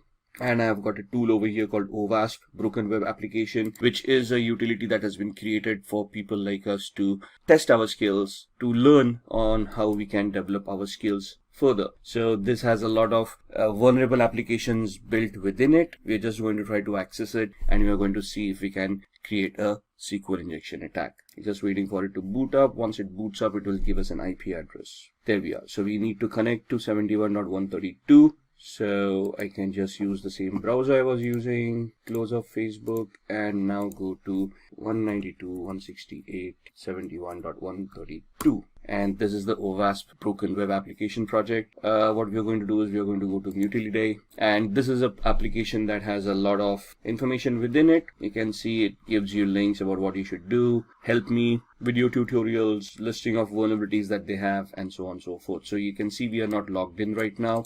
I'm just going to do this as a demo. So what we're going to do is we're going to look at this and bypass authentication. So we are taken to the login page where you need a username and password to log in. I'm going to type in test as the username and test as the password. Click on login, and you can see that account does not exist, so the authentication mechanism works. Now what we want to do is we want to create a query. Now what does a query look like? When I type in a username and a password, if I just type in a single quote here, it is going to create an error, and this is what a SQL query looks like. Select username from accounts where username is a single quote, and then the exception error happened, so it's not showing the rest of the query to us. Now what I'm going to do is I'm just going to craft a query here, single quote, and give it a condition or 1 equals 1 space hyphen space. What happens hyphen space is comments out anything after that. So the password field is being commented out at this point in time, and I'm just giving it a condition where the condition is true. 1 does equal 1. And if this condition is true, it is going to allow me to log in. So you can see right now we are not logged in. This bypasses the authentication mechanism, and you can see user authenticated, and we are now logged in as admin. So in the training, what we need to understand as a whole is how SQL works, what are the queries that are structured with, how you can, what are the testing operators. Now, the single quote that we used, that was an operator in the SQL syntax, what these operators are, how they function, and then how you can leverage these attacks. There are different tools that are given to you in Kali as well that you can utilize. So in Kali Linux, you can just open up a command prompt, and there's a tool called SQL map. You need to give it a particular site. So SQL map -u for the URL and whatever the URL is. Now URL here, and then once you're here, you just press the enter key. This tool will craft all the queries in the background for you. You don't even have to know SQL query or SQL languages. This is a very easy tool to utilize. Sadly, I cannot demo this on a live website because that would be illegal, but you can see how you can operate this yourself. That's what SQL injections are all about. Moving on, we now talk about VPNs, virtual private networks. And a virtual private network is basically a secure network that allows me to anonymize myself over the internet. So what I'm doing is I'm connecting from here to a server that encrypts my channel, encrypts my connection, and thus allows me to keep my data secure. Now, the basic essence of a VPN or a virtual private network is to allow me this encryption mechanism where I can encrypt and safeguard my data. The added advantage that nowadays a VPN gives is that they can allow us to spoof our IP address or obfuscate our IP address so we can actually become anonymous on the internet. It can allow us to use multiple IP addresses and thus secure ourselves on the internet. For example, I use VPN called CyberGhost. And what this allows me to do is it allows me so many servers over here. If you look at the entire list, all the servers, then there are no spy servers, which guarantee me that they are not going to keep and store any logs. And thus, they are not going to record any of the activity that I'm doing. right? Since they are located out of Romania, this becomes a little bit more safer for me because the government and the laws over there are a little bit more relaxed than other countries. They give me different links for torrenting, for streaming, for connection features. So there are a lot of VPNs out there. So for example, let's go to the website cyberghost.com. So we can see there's a sale going on, 76% sale, or you can go on to ExpressVPN, which is also a very good VPN. Then there is NordVPN. It depends on what you want and how you want to utilize it. So just purchasing a VPN or getting a free VPN is not enough. It depends on which country the VPN originates from and which server you're connected to. For example, most of the countries have a pact where they share information amongst themselves even if you're connected to a VPN. That means that these companies that provide these services have to generate and store logs, and these logs have to be reported to the government if they ask for it. Now, if there's a list of 14 countries that actually focuses on this practice, so you have to find out VPN that and a server that is not a part of those 14 countries and ensure that those logs are not going to be reported to the government. And these are 3 VPNs basically are something that which are good, and I personally use CyberGhost. I've used the others. I just keep on rotating them just to get an idea of which one is better. So these are VPNs that can allow you to anonymize yourself on the internet. Moving on, these are the ones that we talked about. There are others: Safer VPN, Hide My Ass, ExpressVPN, and so on and so forth. From our terminologies, let's now talk about VPS. VPS is basically virtual private server, where you can rent a service or server as a service, a virtual machine as a service. So basically on a cloud using infrastructure as a service, you can rent a server and utilize it for whatever activity you want. So let's go to these sites: register.com, GoDaddy Network Solutions, or we can talk about other cloud solutions as well. So here you can get register your domain names. So in the previous exercise, for let's say when we talked about the phishing exercise, what we want is we can go on to register.com or we can go on to GoDaddy.com and we can purchase a particular domain. For example, something like this. Instead of the O's, I'm typing in a couple of zeros for the Facebook and let's see if anything of that is available. Now, something.photo is available, or facetips.com is available. There are other options that are making over here that they're giving us over here. And once we purchase this, we can then have our own hosting with a web hosting as a service. And you can have a Linux-based hosting or a Windows-based hosting depending on what you want, and that's where your shared hosting comes into the picture. If you just want, if you want to look at a virtual server and you want to rent a server over there itself, you can move on to rackspace.com, and here in your services, you can have physical server or a virtual server in a public cloud.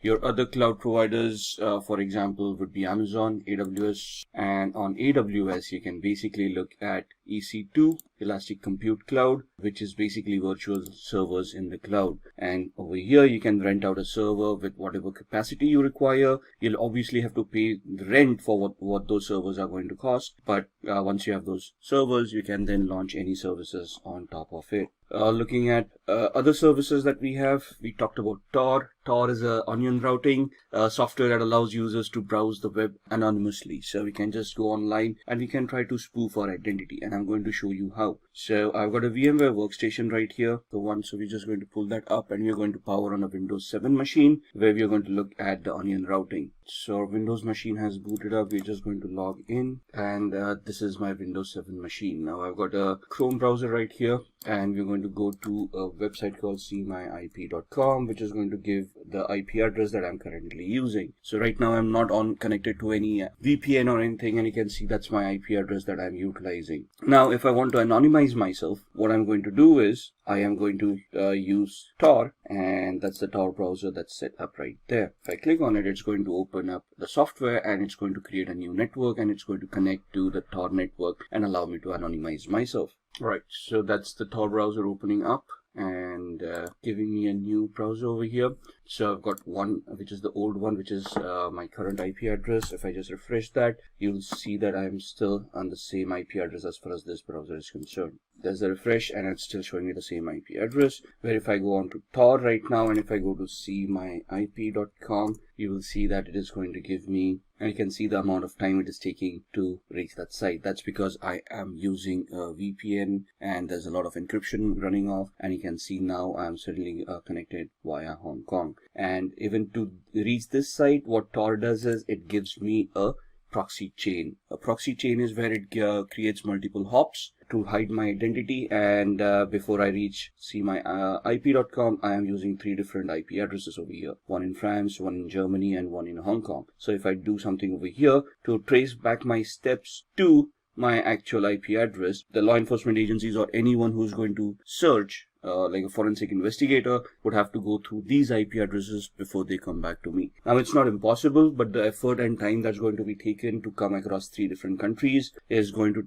be phenomenal. So it may just defeat the purpose of having so much resources spent to identify who did what. So that's what Tor does for us. Alright, moving on from Tor, we are going to look at keyloggers. Keyloggers are basically softwares that run in the background and record all the keystrokes of the user. So if I've got a keylogger installed right now, whatever I type will be stored in a text file for the hacker so that they can look at it later on. And just to give you an example of that, we go back to my VMware workstation and we open up another Windows 7 machine.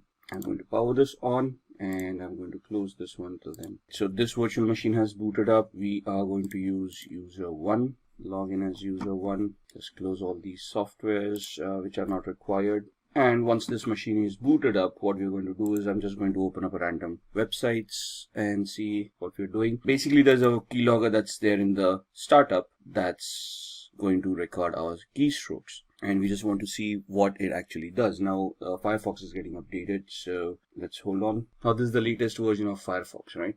And we're just going to go to, let's say, facebook.com.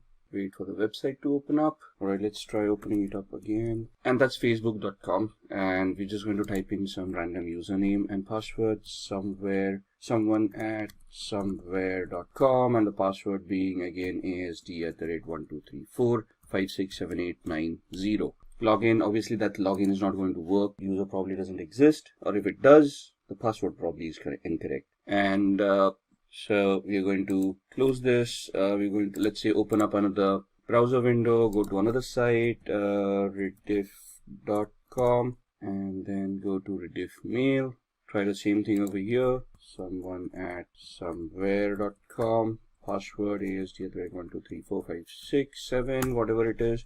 Don't say, we can see the combination is incorrect. Now there's a keylogger running in the background, and what we want is we now want to open up the keylogger. Now it is visible here because I've kept it visible. You can hide it in the start menu, and there's a shortcut key for you to pull it up later on. So this completely becomes invisible. And what it can do is it basically creates a record of whatever you have been doing so far. So you can see these things populating on the 25th of December. So if I look at the visited websites, you can see I opened up Mozilla Firefox, the first where it there was a problem loading the page. Then we opened up Facebook, then we opened up rediffmail.com, and so on and so forth. So it just gives me the list of visited websites. Whereas if I look at keystrokes and clipboard, you will see whatever we have typed in. So we first typed in facebook.com. Then again, the second time I try to type in, then I hit backspace, then I type in facebook.com, and then you can see I typed in someone at somewhere.com, and in tab ASD@1234567890.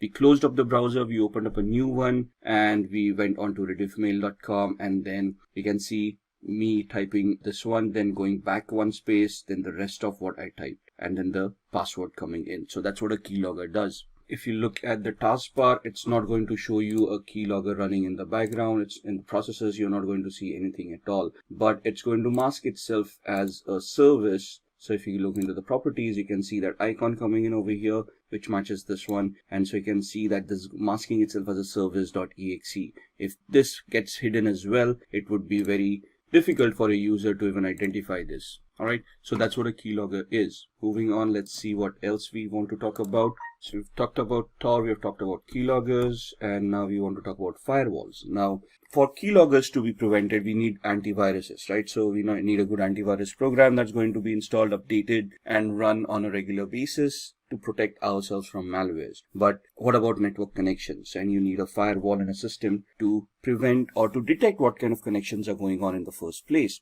Now, we cannot rely on software 100%. So even if a firewall is not configured properly, that's going to be a problem. So what we need to do is we have to have a firewall, configure it correctly, and then allow and disallow certain activity from happening. And what we're going to do is, I've got such a system on my machine here. I use a software called Glasswire. What it does is it is a network analyzer. So it allows me to analyze whatever is going on. You can see all the apps that I'm utilizing and how much upload and download they have been doing, all the traffic. So you can see the protocols that I'm utilizing. So I come to know what's going on in the background. And this gives me the entire graph of how much I have been doing for the past 24 hours, past 3 hours, past 5 minutes, and so on and so forth. Right, so this is what the activities, and these are the alerts that it has been generating. I can click on those alerts and it will start telling me what it was all about. If the graph doesn't work for me, it gives me usage as well. So how much I have utilized since I've installed this software, right, and what applications have been utilized, which hosts have been connected to, and the traffic type that was utilized.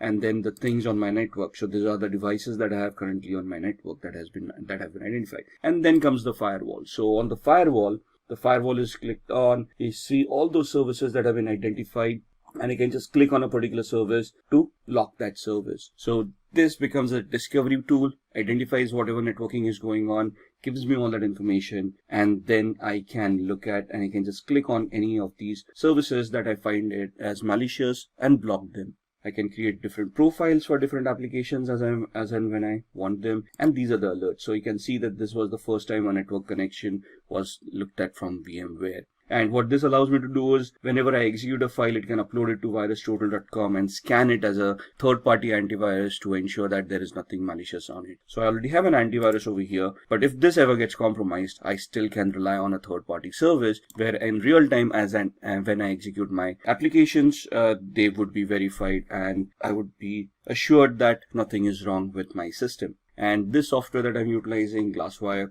Basic, is free, and then there are paid versions as well. It's just glasswire.com is where you're going to find this. Moving on, rootkit. Rootkits are also malicious softwares that you allow an unauthorized user to have access to a computer to restrict areas of its software. Now, a rootkit in a sense is a malicious software that infects a machine and prevents some functionality from it, like hiding data or preventing users from running antiviruses. And it's basically a malicious software that is used to hide information from the victim so that they would not realize that they have actually been compromised. It's going to be a difficult showing of a rootkit, so I cannot show that demo to you. So we're just going to move on, and we are going to talk about ethical hacking techniques now. Now, when we say ethical hacking techniques, we want to look at what kind of audits are available when we want to do ethical hacking. So there's a black box audit, a white box audit, and a gray box audit. So if I'm invited in an organization to conduct a test, to conduct a audit, to conduct a vulnerability assessment or a penetration test, to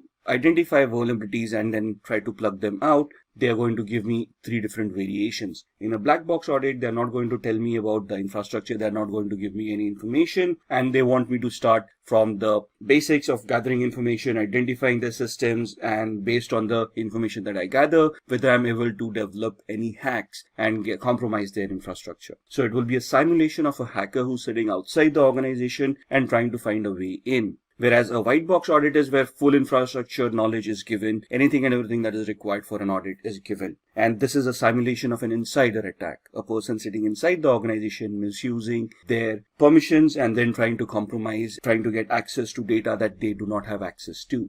So the simulation is from a malicious insider. A gray box is where some partial knowledge is available, and from that partial knowledge, you're going to try to build up more information, and then you're going to try to get access to those resources. What are the tools that we utilize? So we've already had a couple of demos on keyloggers, SQL injection, SQL map, and so on and so forth. Metasploit is a very much used tool for penetration testing. and having knowledge on Metasploit is very much necessary as far as ethical hacking is concerned. Nmap, this is a tool used for network discovery. Nessus, a vulnerability scanner. Wireshark is a packet capturer that allows you to capture packets and analyze whatever is going on. SQL Map is something that we have seen, a SQL injection attack tool which generates its own queries. And John the Ripper is a password cracking tool. Backtrack used to be an operating system that was utilized for penetration testing. However, Backtrack has now been replaced by something called Kali Linux, and that's the operating system that we have utilized in all our demos where we try to look at SQL Map and those injection attacks that we did.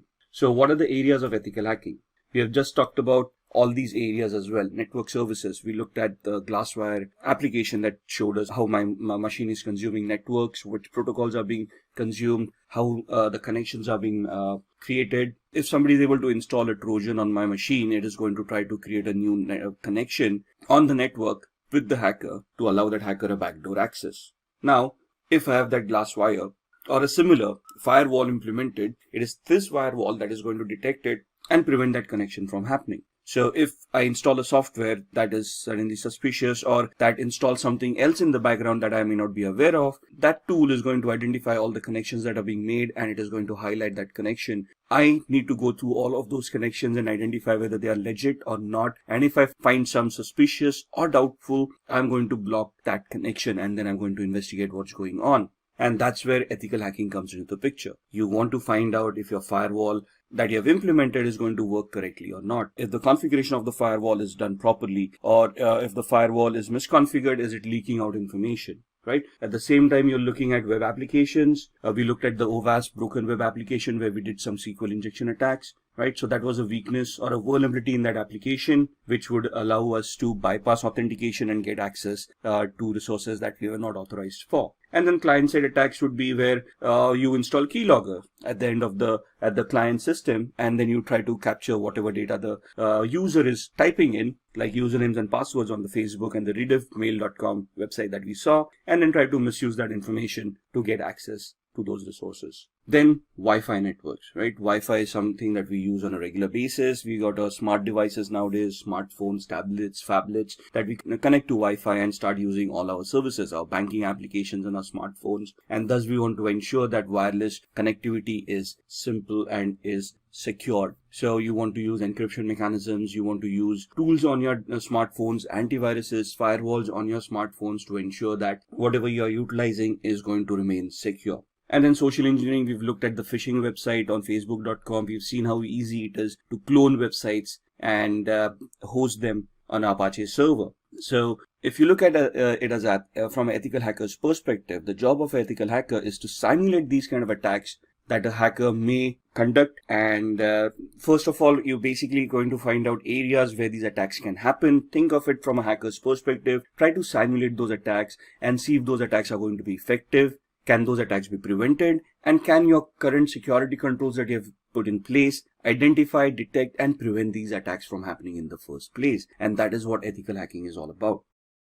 Let's look at the Metasploit attack. Metasploit is a framework of penetration testing that makes hacking very simple. You just need to know how to utilize the tool. You need to identify the vulnerability associated with a particular exploit and then run the exploit on Metasploit. We'll be demoing this during the practical. So there are active exploits and passive exploits. In active exploits, it exploits a specific computer, runs until execution and then exits, uses brute force and exits when an error occurs. In a passive exploit, these exploits wait for incoming requests and exploit them as soon as they connect. They can also be used in conjunction with emails and web browsers. So in passive exploits, we create a payload, like a reverse connection payload. We send it to the victim. Once the victim installs that software, the machine will then initiate a connection to us. Our machine will be in a listen mode, and then we will, once the software is executed at their end, we would then try to connect and exploit that particular vulnerability. This is the practical that we'll be doing on Metasploit.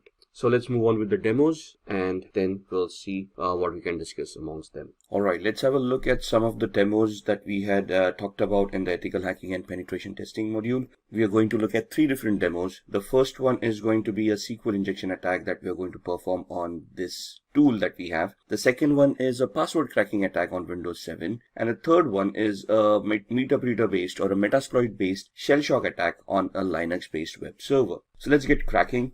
I've powered on this virtual machine, which is the OWASP Broken Web application. It is a tool that is provided for people who want to enhance their skills and they can practice how to do these attacks in a legal manner. So we are going to go to this site. I'm just going to open up my browser. The IP address is 71.132 and that's the OWASP Broken Web application that we want to utilize. We are going to head off to Mutility 2. And we are going to look at a SQL injection attack where we want to bypass authentication. Now this takes us to the login screen. So we can just try our luck here and see that the authentication mechanism works. The account does not exist. So the username and password that we have supplied is not the correct one. So we want to ensure that there's a SQL database and we can try to attack it and see if we can bypass the authentication. Now, what we want to do is we want to create a SQL based malformed query that can give us a different output. So I'm just going to type in a single quote over here and type login, and you can see that this is now suddenly recognized as a operator and there's an error that is given out compared to the login that we tried earlier. When we used a proper text-based login mechanism, it gave us the account does not exist, but here the single quote gave us an error and it shows us how SQL works. This is the query that we had created. Now, in the trainings that you have for ethical hacking, there would be explanations of what these queries are all about, how the syntax works. Here we're just going to see if we can create a malformed query to log in as a user in this case. So what I'm going to do is create the query over here and we're going to give it a comparison. So we're going to give it a OR 1 equals 1 space hyphen space. And if you now click login, you should be able to bypass authentication and you can see user has been authenticated and we now have admin access to this application. Now here the SQL queries need to be crafted in such a perspective that they're going to work. So there would be a lot of exercise in identifying what the database is. There's a Microsoft database and Oracle database and so on and so forth, and then you have to choose those proper commands. But identifying that would come in the training. Right now we're just looking at a demo. This is how a SQL injection attack works. Now let me log out here. Similarly, now we are in a login page. The same query worked wonders where it allowed us to bypass authentication. So it also depends on what kind of a page I am and what query would be accepted at this point in time. So here application understanding would also come into the picture where which function we are calling upon when we are connected to a particular page. Now this is a user lookup function, right? So again here we try the same method, test. That's not going to work. Authentication error, bad user on password. And if we type in the same query over here, single quote or and give it a condition, single quote or 1 equals 1 space hyphen space. Now here it is not going to log us in because this is not a login page. This is a user lookup form. So here it would instead give us a dump of all the databases that it has. So you can see all the usernames and passwords coming in that are stored in the user lookup field. So this is where the understanding comes in of which query to create at what page, depending upon the function that is being called, right? So that's the SQL injection attack that we wanted to look at. Let's move on to password cracking. Now this is a Windows 7 machine that we have. I'm just going to do a very basic password cracking example. We're just going to log in. Now here the assumption is that we are able to log in. We have access to a computer and we want to check out other users who are using this computer and see if we can find out their passwords so that we can log in as a different user, steal data if required, and we wouldn't be to blame if there are any logs that are created. So here we've got a tool called Enable that is installed right here. Now I'm already an administrator on this machine. I'm checking out other administrators who share the same privileges or any other user who may be on this system whose password I can crack, and thus I would be able to get access through their account and then do any malicious activity, right? So this allows me to go into a cracker tool and it allows me to enumerate this machine and identify all the users and passwords that are there in this particular machine. Right? So I'm just going to click on the plus sign and I'm going to import hashes from a local system. So where are these files stored? Where does Windows store its passwords? In what format are they stored? And what this tool does to retrieve those? That's something that we all need to know as an ethical hacker, right? So import the hashes from the local system. Click on next. It's going to enumerate that file and it is going to give you a list of all the users that are there. So you can see the users are HackerAdmin, test, the one that we are logged in as, and then there's a user called virus as well. And you can see that this is the hash value of the password that is being utilized. Now there's a particular format for a hash value for Windows and how it stores. But once we have these hash values, let's say if I want to crack this password, there are various attacks that we can do. For example, a dictionary based attack or a brute force attack. Let's try a brute force attack, right? NTLM is the hashing mechanism that is used by Windows. So we are going to try to create an NTLM hash attack. And here we are going to use a predetermined rule set. For example, we are not sure what characters are being utilized over here. So we just create an attack like this using all characters and lowercase a through z, uppercase a through z, numeric 0 through 9, and all the special characters. Let's say the password is between 7 and 16 characters. And this is the character set that we want to try the brute force attack on. What is a brute force attack? It is an attack where the computer is going to try each and every permutation and combination out of this character set and try to figure out if the password is going to be correct. So if we click start, it's going to start with a particular characters, and then it is going to identify if that NTLM hash is going to work against this character. And you can see the time is going to be phenomenal over here. So it's not necessary that this attack would be viable. It will be 100% successful given the time frame. However, the time frame is huge enough for this attack to become a little bit redundant. There are other attacks that we can do which can easily identify this data for us as well, but that is something that we will look on in future videos. So that's how we can get access to users and passwords. There are different mechanisms where, let's say we don't have login access, then what are we going to do? How we can create a fake user, login, or how we can remotely access a machine and then try to get the same access. And that is what we are going to try to do in the next demo on a Linux machine. So what we are doing in a Linux machine could also be doable on the Windows machine with a different exploit. So what I'm going to do is, this is the Linux web server that I have that I'm going to power on. I'm going to use a Kali Linux machine to hack that device, and I'm going to just power off my Windows 7 machine. Give it a minute till it boots up. Now this is also a demo machine that we have which has its own pre-configured vulnerabilities. So here we've got something from the pen testers lab and has a shell shock vulnerability implemented inside. Shell shock vulnerability affects Linux, Mac, and Unix based operating systems for a particular version of the bash shell. Bash is the born again shell, which is the command line interface in these operating systems. So what we are trying to do here is we are going to use the Kali Linux machine, try to find out the vulnerability over here, and if it exists, we are going to use Metasploit to attack this machine. Now the first and foremost thing is we want to identify the IP address. We have no idea what the IP address is. We are in the same subnet, so we are assuming that we are able to connect to this machine. So what I'm going to do is I'm going to open up a tool called ZenMap.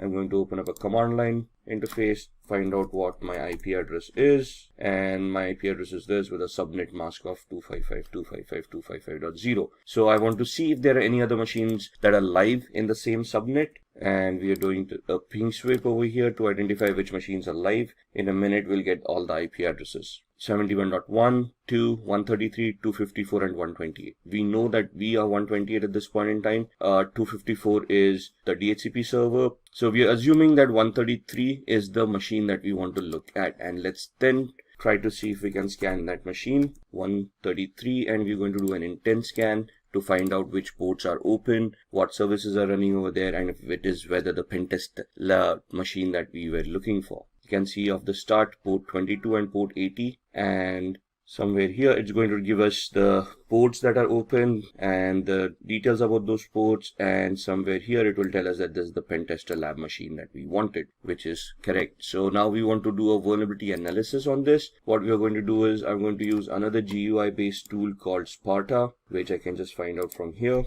Sparta uses two tools in the background, a Nmap tool and a tool called Nicto. So we're just going to start scanning. 192.168.71.133 was the IP address. Add to scope, and over a period of time you can see all of these will start populating with information. There we are. That's the Nikto tool coming in, scanning on port 80, which means that it's a web server using HTTP. It tells us it's an Apache HTTPD 2.2.21, and gives us the 22 port number as well. If we head over to the tab of Nikto, or let's look at the screenshot first. This is what the website would be looking like, and Nikto gives us the options over here. It tells us that there is a vulnerability over here for shell shock, and this is the path where the vulnerability is going to exist. So what we are going to do, we go back to the command line, we open up a new one, minimize all these other windows, and we are going to open up Metasploit. Metasploit is a penetration testing tool that is used by most hackers and ethical hackers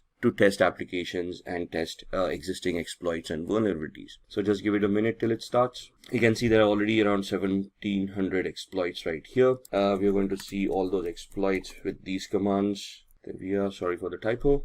And it will just give us a list of all the exploits that are stored in Metasploit in this version. So all of these are Windows based. If we scroll up, we will be looking at other vulnerabilities as well, or exploits, the Unix based exploits, Linux, OS X, multi-exploits. And we are looking for an exploit for multi-based Apache or HTTP. Let's go up, let's look at, so this is the one that we are looking for, Apache mod CGI bash environmental executable. So what we're going to do is we're just going to copy it, go back to the bottom, say use exploit, and paste the one that we wanted. Press enter, say show options. So it will ask us to configure this. I'm just going to configure it based on the knowledge that we have. Set our host, which is the remote host, the victim's machine. So we put in the IP address.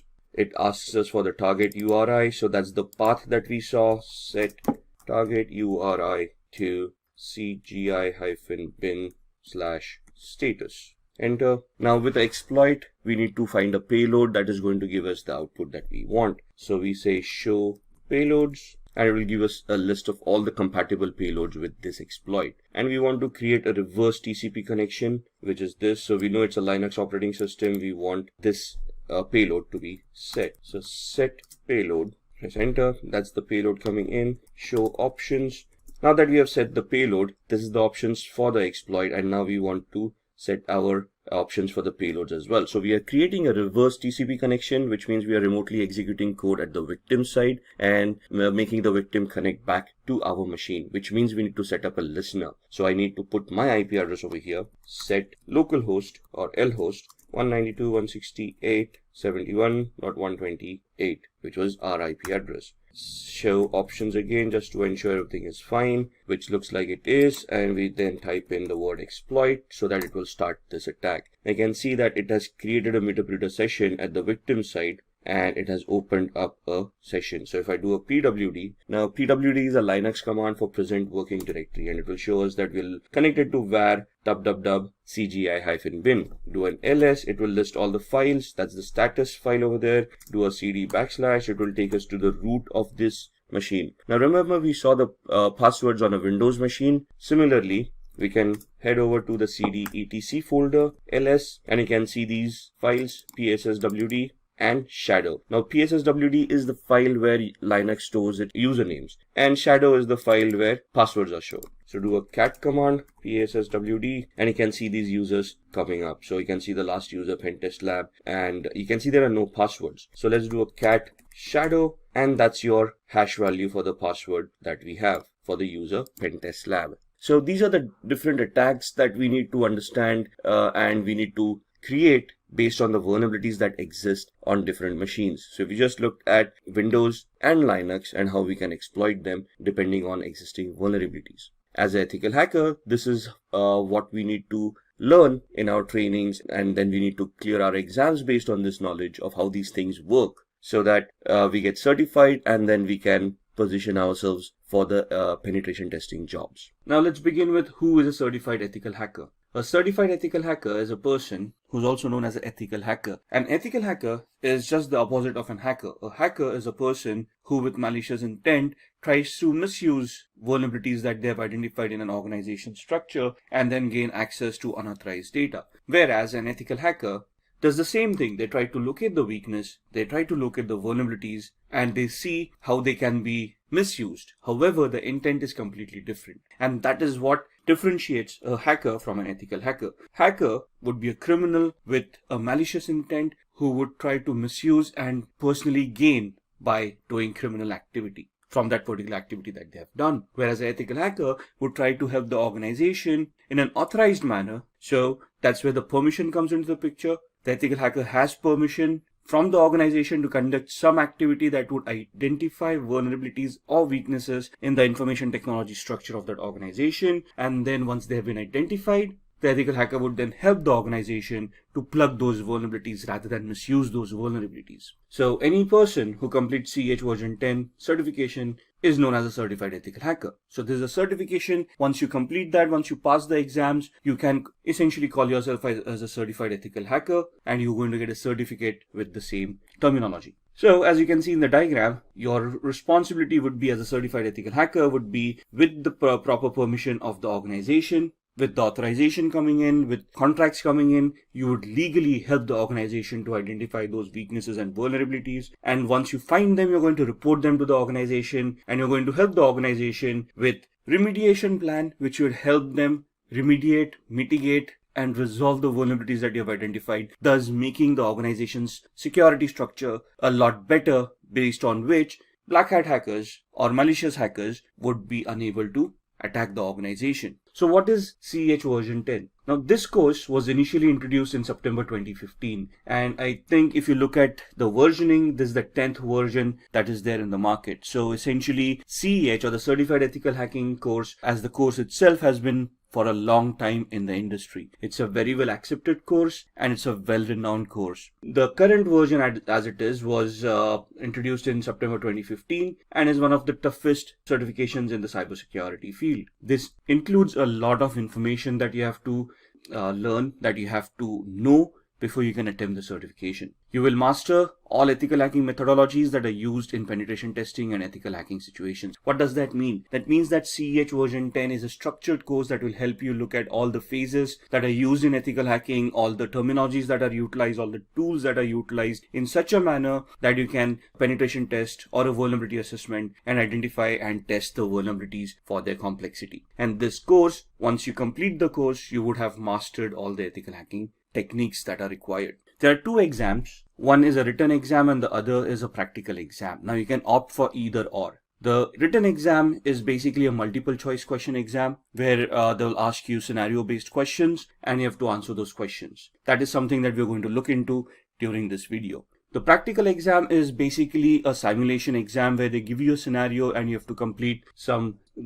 those tests and prove that you are a good ethical hacker.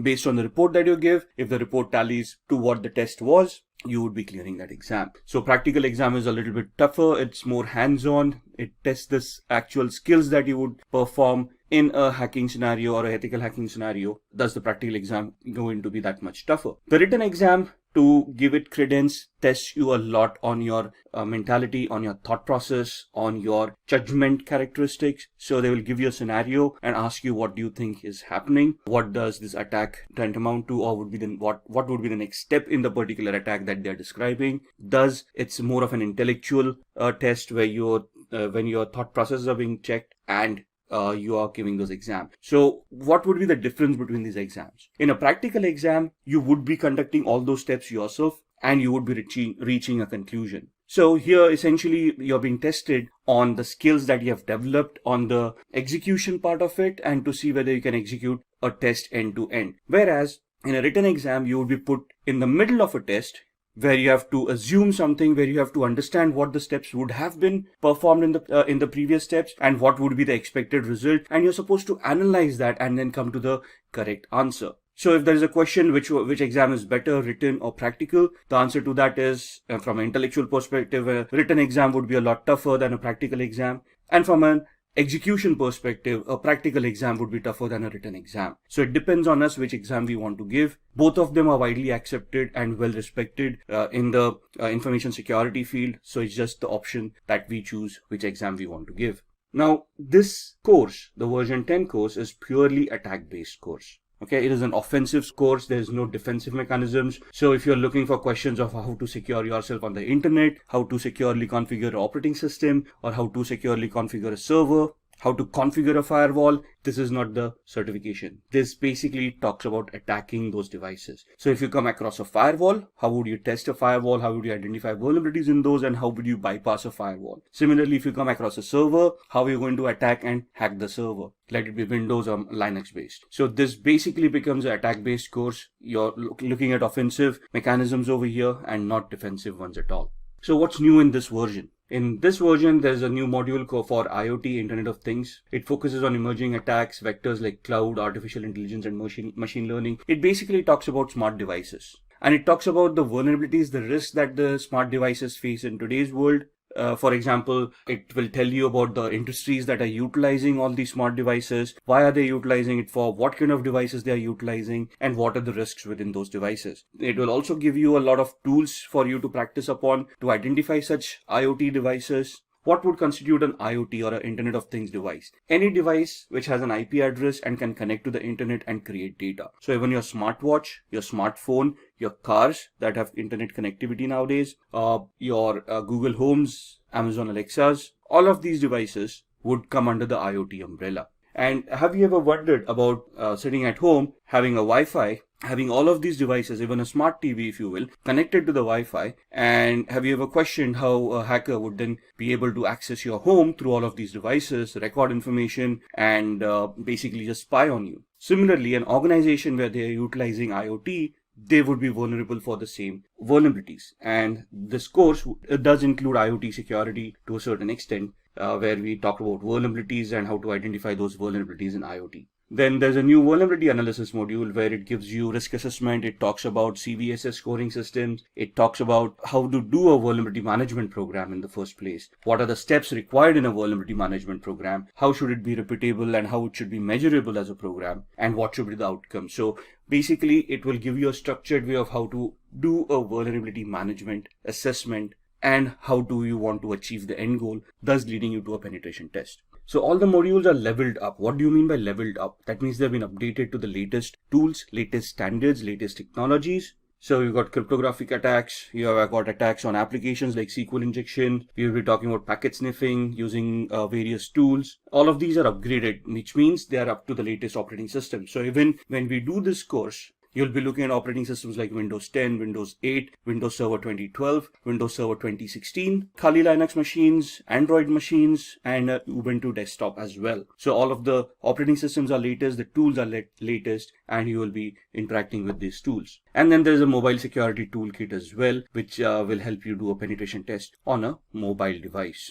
So these are what is new in version 10. Now let's talk about the roles and responsibilities that an ethical hacker should have when they actually go into the world. Now, what are the responsibilities, roles, what are the capabilities that we should have? That we should be able to look at scripts that would test for vulnerabilities. So for example, a SQL injection attack, it's a script-based attack. Let's say a cross-site scripting attack, that is again going to be a script-based attack. So we maybe we want to go ahead a little bit, look at Windows systems and do a PowerShell attack and know about PowerShell scripting a little bit. If you look at Linux Windows, there's a bash shell where there's bash scripting and you'll want to learn that scripting as well. Now the course doesn't include all these scripting languages. It does help you understand what these scripting languages are, and it does have some basic introduction to how these languages can be utilized to create those scripts. Then we also want to develop tools to increase security. You want to look at those commands that are utilized on all operating systems. You want to look at the capabilities of the operating systems, of how to create security parameters and ensure the operating systems and applications devices are secure. You should be able to perform risk assessment. Now, when you say risk assessment is the likelihood of an attack being actually executed on an organization based on the threats and the vulnerabilities that we have identified. So risk assessment is something that you find out a vulnerability and then you try to figure out in a hypothetical manner of what is the likelihood of that vulnerability being exploited by a hacker if they find that vulnerability. And if they do execute that, what is the impact that is going to happen on the organization, and what is the penalties or the repercussions that the organization is going to face if that vulnerability is exploited. That's what a risk assessment is. Then we should also be able to develop security policies or set up security policies and implement them to ensure that the security mechanisms are standardized and are consistent. And then we should also look at training staff for network security to ensure that they are aware of these vulnerabilities and they know what their responsibilities are to maintain some semblance of security in the organization. So why do we want to become a certified ethical hacker? Now, since you're watching this video, it's easy to assume that we all are interested in security, we all are interested in hacking, but hacking is not a real job.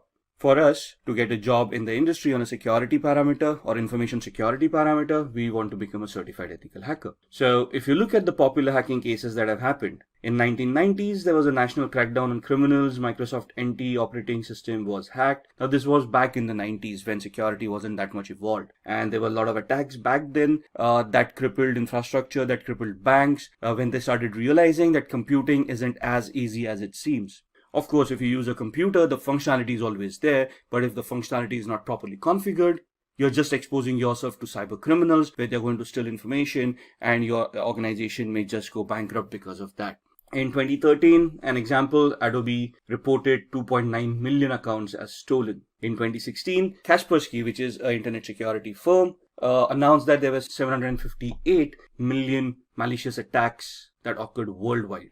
Imagine that, 758 million malicious attacks that were identified and reported. In 2018, Facebook reported a loss of 30 million to accounts that were stolen. 2018 again, Quora reported 100 million customer accounts being stolen. And in 2018 again, Marriott, 500 million travelers' accounts stolen and manipulated. Now, when you say accounts were stolen, how does it affect the organizations? Now, first and foremost, if those accounts were stolen, that means usernames and passwords were cracked, and those accounts may have contained credit card information or may have contained some personal information that would identify the person and thus make them gullible for a social engineering attack or an identity theft attack.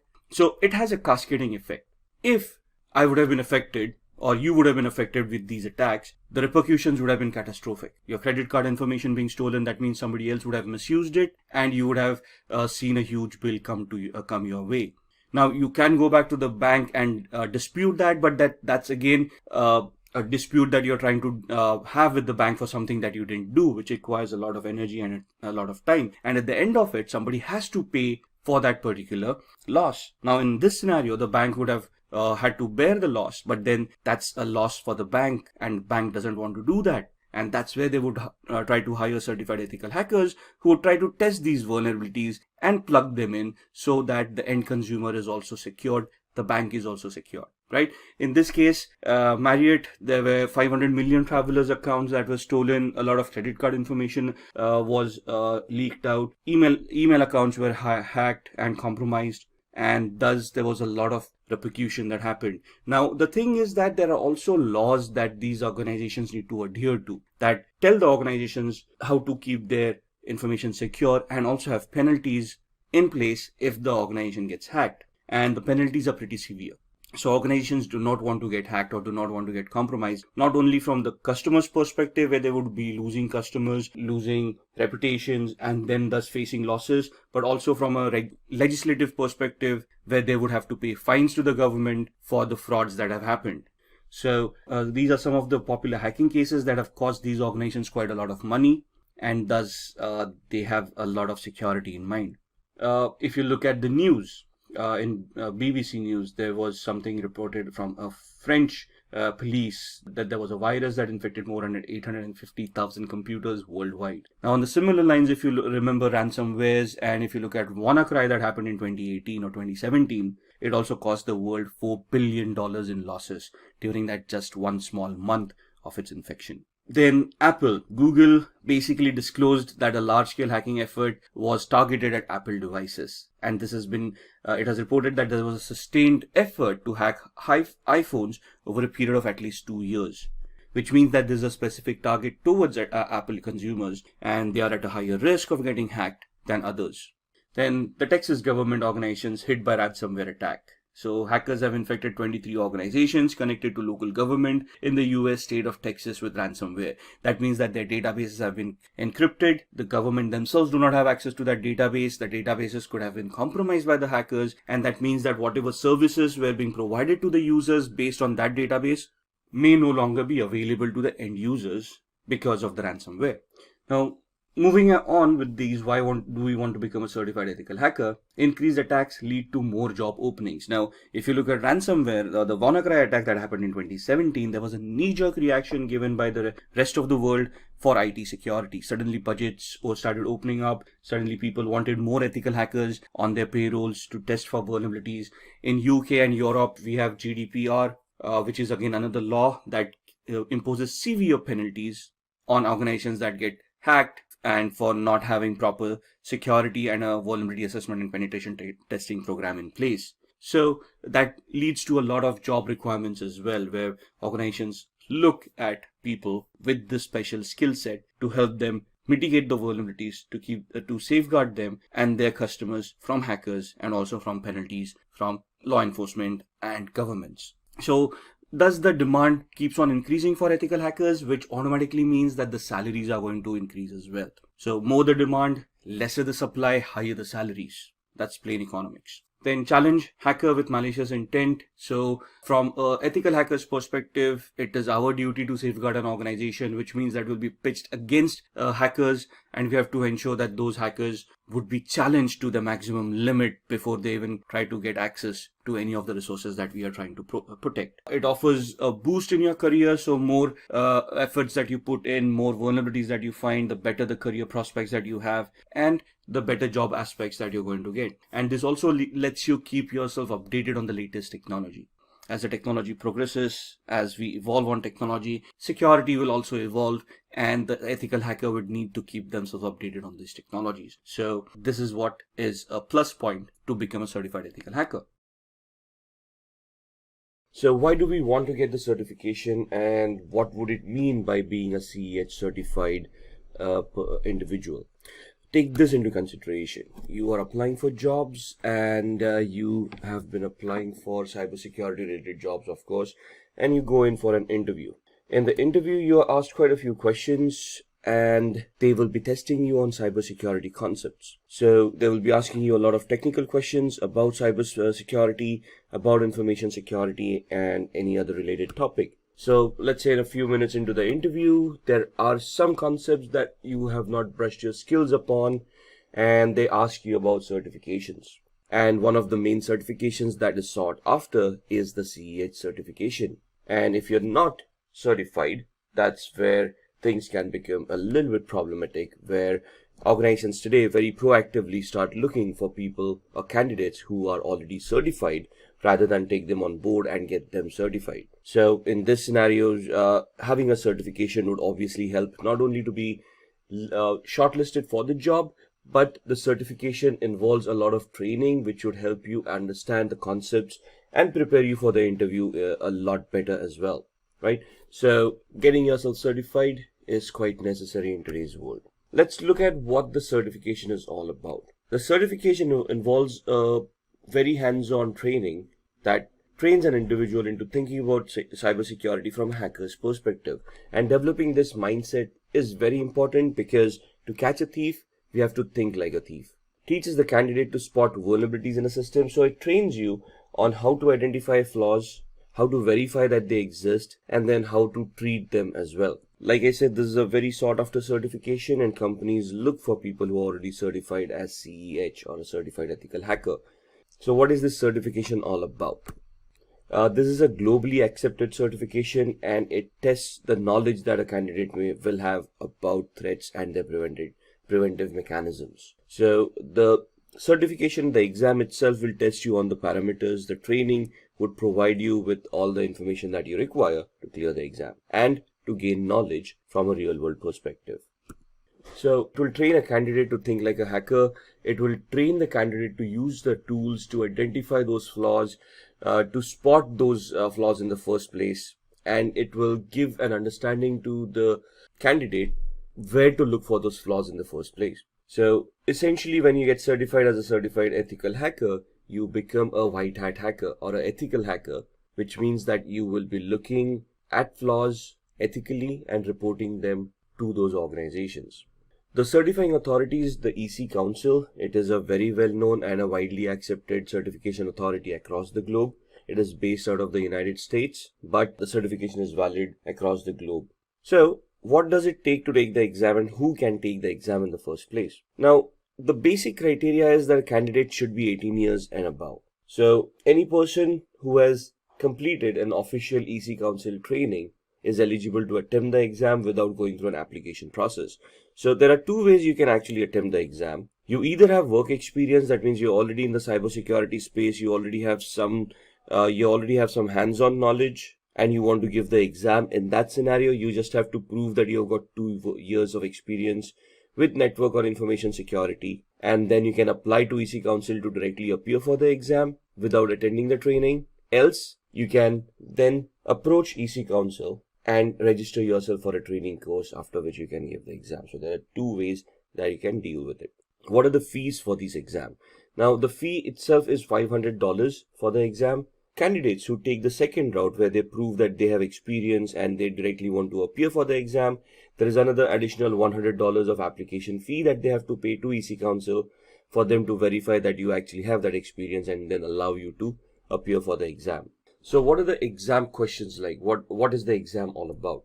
The exam code is 312-50, and there are 125 questions that need to be answered in 4 hours. Now that sounds like a lot of time, but trust me, it isn't. The questions are descriptive in nature. They give you a scenario. You have to identify those keywords based on the knowledge and the understanding that you have, and then gauge the correct answer for that particular scenario.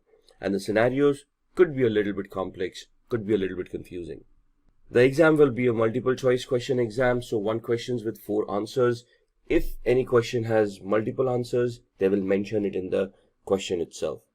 The pass percentage cuts off at around 60 to 85%. So there is no fixed percentile. Every question has a different grade, every question has a different value, and based on the questions that you have been asked and the correctness of the answers, you would either pass somewhere between 60 to 85%. The results are immediate, so once you complete the exam and you submit it, it will let you know there itself whether you have cleared or not. So what are the skills that you require for this exam? You must have very good networking skills, and when we say networking skills, you should know your protocols, you should know how computers communicate with each other, the protocols like HTTPS, FTP, SMTP, and anything about the OSI layer. You should be good with your operating systems. The candidate should also have a very good knowledge about operating systems, and when we say operating systems, we want the candidate to know about troubleshooting methods and how the operating system work in the first manner. So you should have some basic skills about operating systems and the configuration of these operating systems. You should also know the different types of cyber attacks such as social engineering, phishing, and how to prevent these attacks. So this is the exam skills. The training prepares you with all these skills. The candidate must be able to hack into an organization system with permission and erase all digital evidences. So the training itself will get you accustomed with all the hacking phases, how a hack is constructed, how a hack is made more effective, and how the hack evolves, and later on how you can delete all the evidences of the hack that has happened. So for the exam, you should have, or you should be very good with your networking skills, understanding protocols and how they work, configuring operating systems and troubleshooting them. You should be able to classify different cyber attacks and know how to launch them as well. And you should be able to hack into devices and erase all digital evidences that may have happened. Password cracking and cryptography is also a very much required skill to clear the exam. There must be a few rules followed, and there is a code of ethics from EC Council. So they essentially give you a non-disclosure agreement before you start the training, which you have to go through, and you have to sign it, submit it to EC Council. Only then are you allowed to go forward with the exam. So what are the exam all about? What are the topics within that exam, and what kind of questions would you get?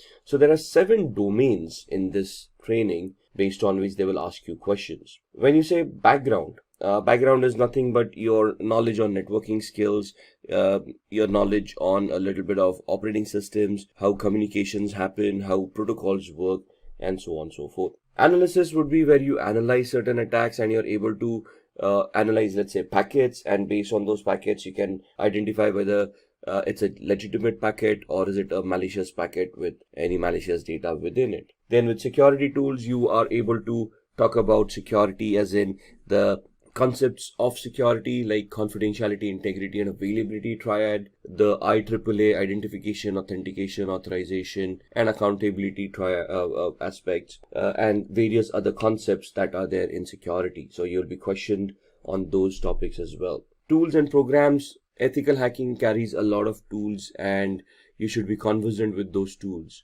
During the training, there will be hundreds of tools that you would be going through, and you would be facing questions on these tools.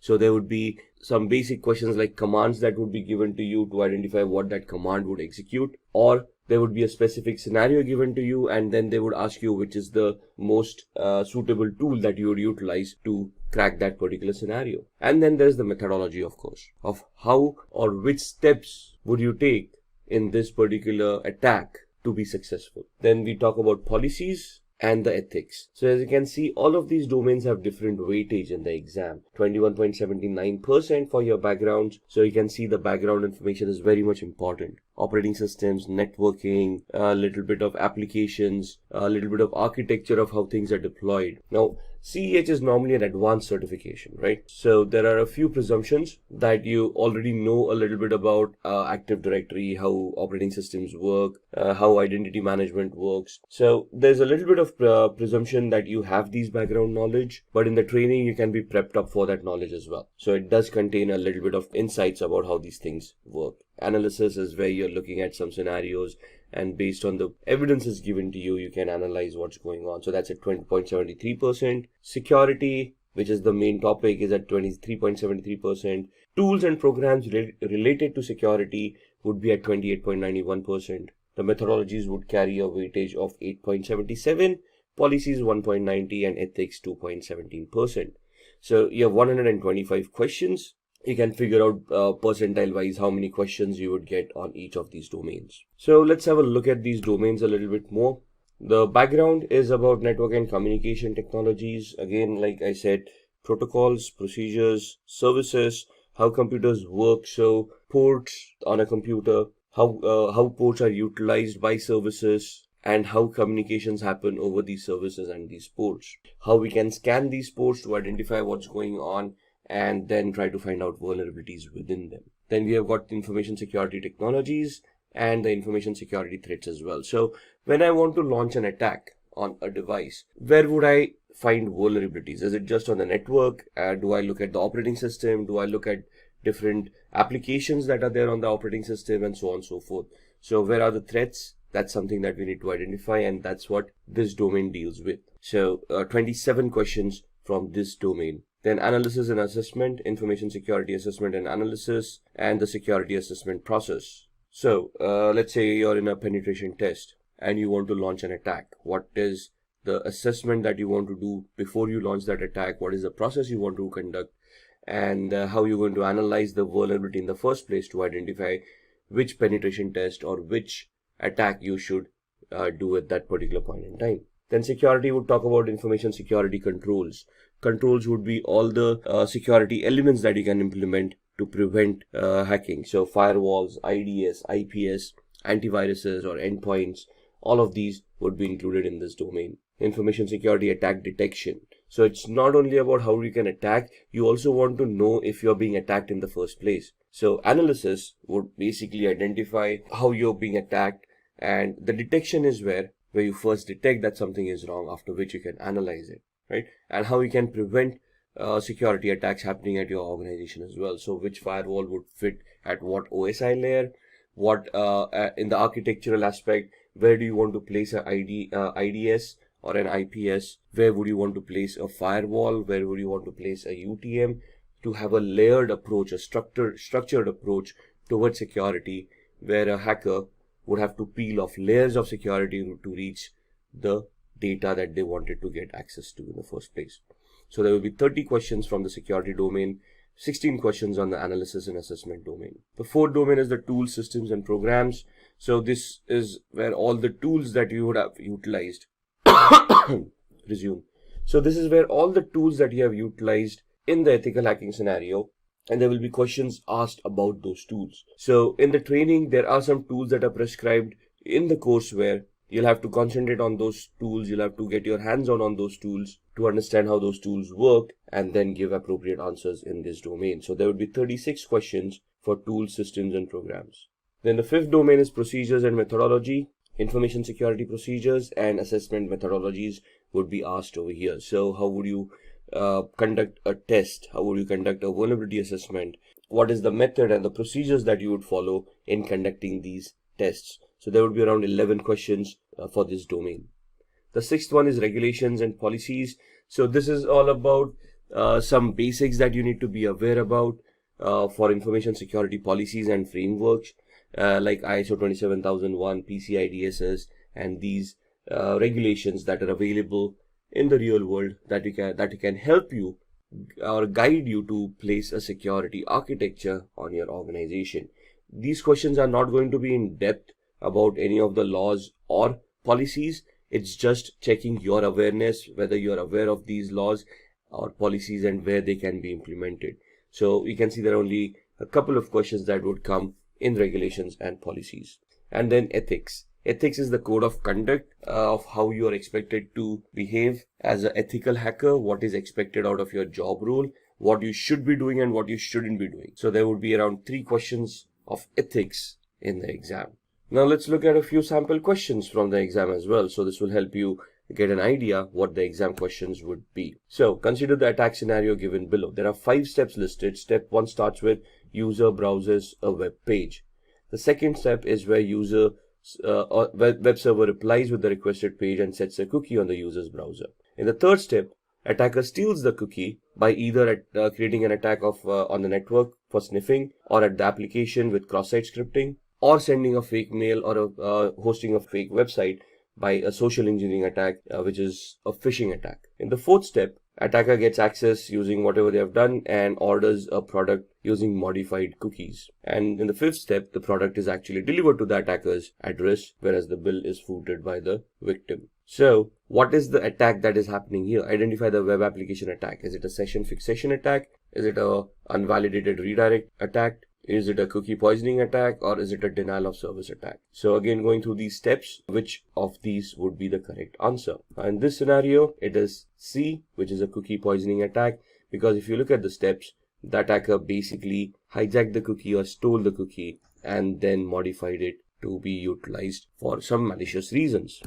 Second question, which one of the following scanning techniques do attackers use to bypass firewall rules, logging mechanisms, and also hide themselves as usual network traffic? A. Stealth scanning technique.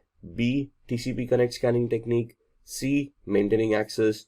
Or D. FIN scanning technique. Now here, as you can understand, we need to know what these techniques are, right? So what does a FIN scan mean? What is maintaining access? What is TCP connect? What does TCP mean? TCP is transmission control protocol. How does it work? So when you connect using TCP, what is actually happening in the backend? That is what the knowledge is all about. And in here, the correct answer is A, stealth scanning technique. So what do we mean by stealth? How can we achieve that? Which tools help us achieve that?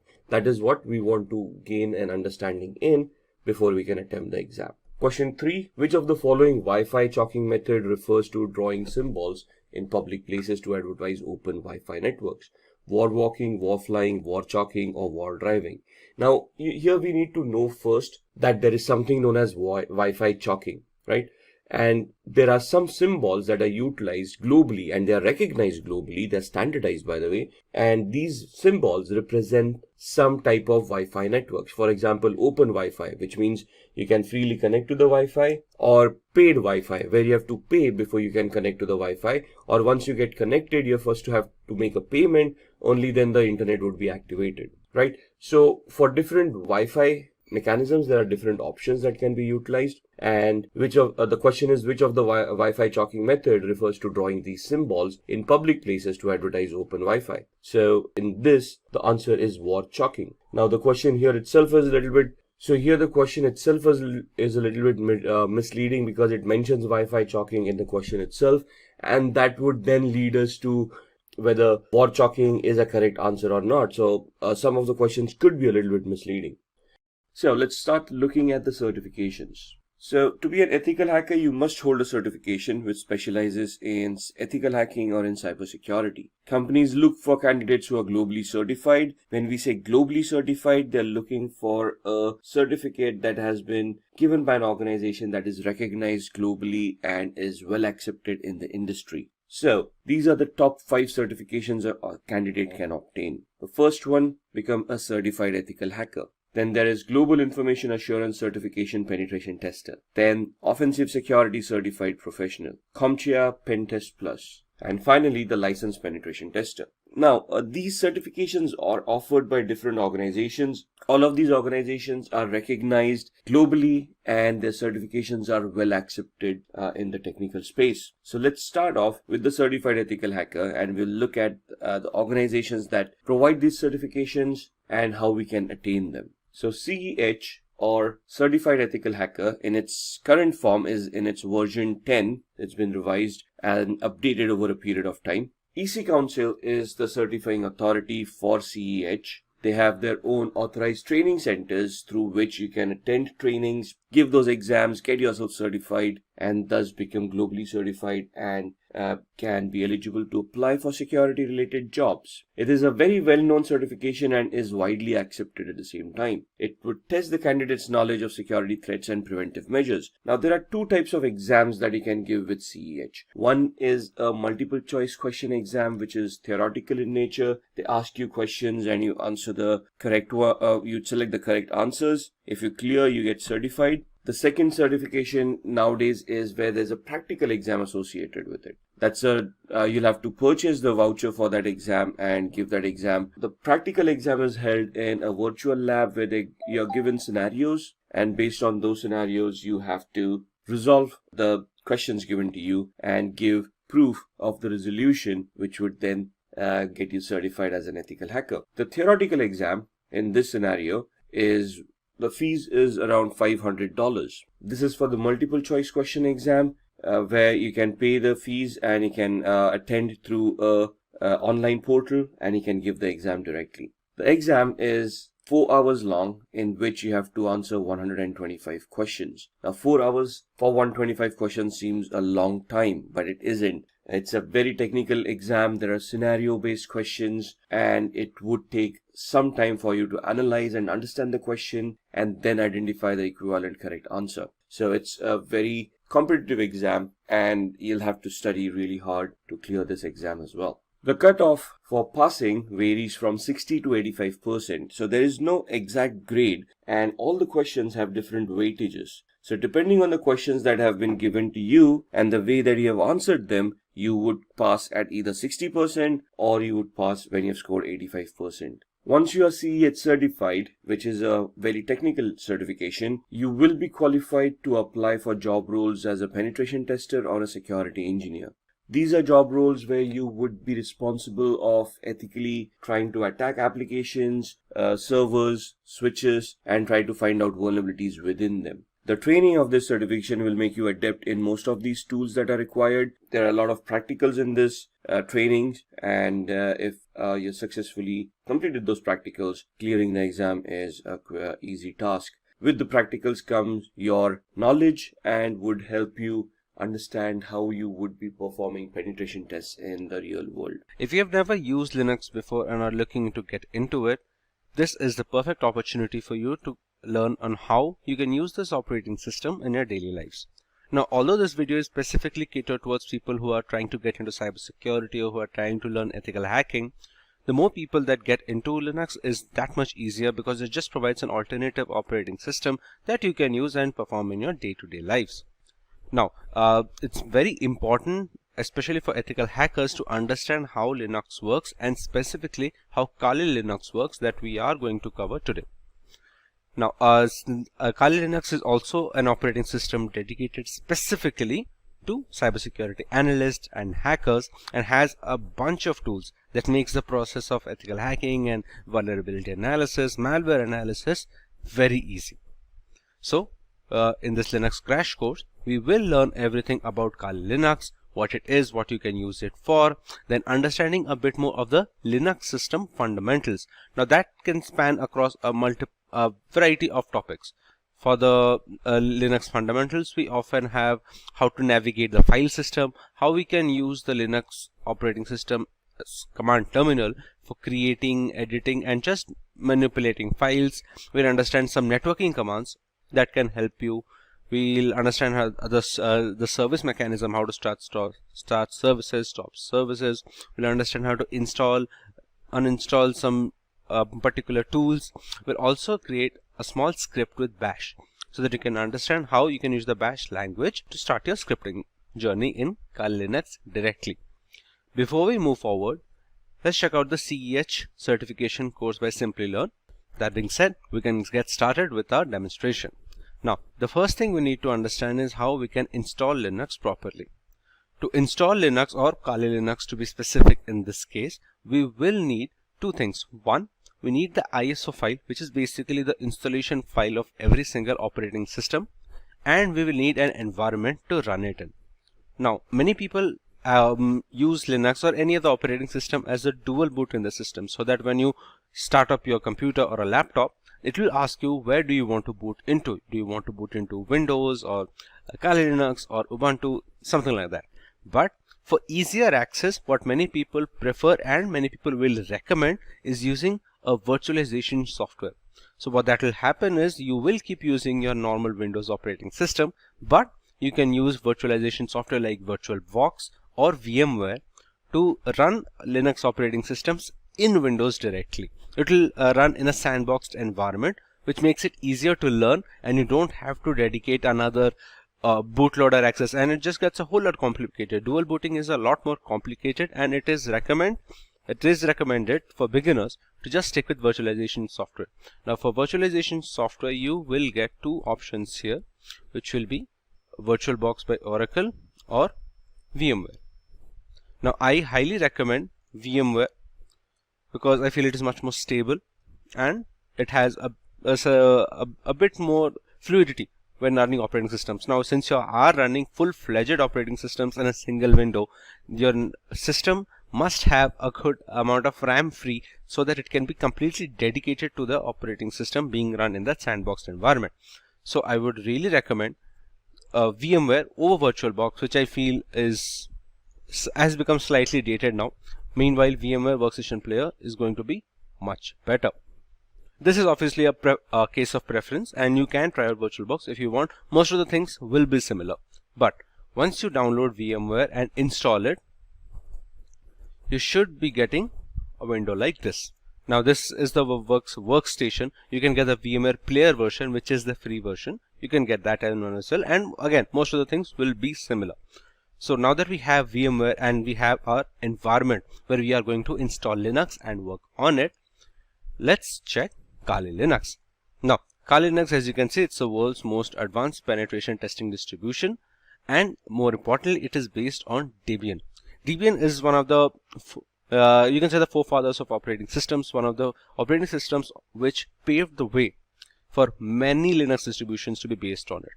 Apart from Kali, we also have another operating system which is called Parrot Security. This is also used by ethical hackers and cybersecurity analysts because this has this functions the same way as Kali Linux, as in it has all the tools and techniques that you may require in your ethical hacking journey.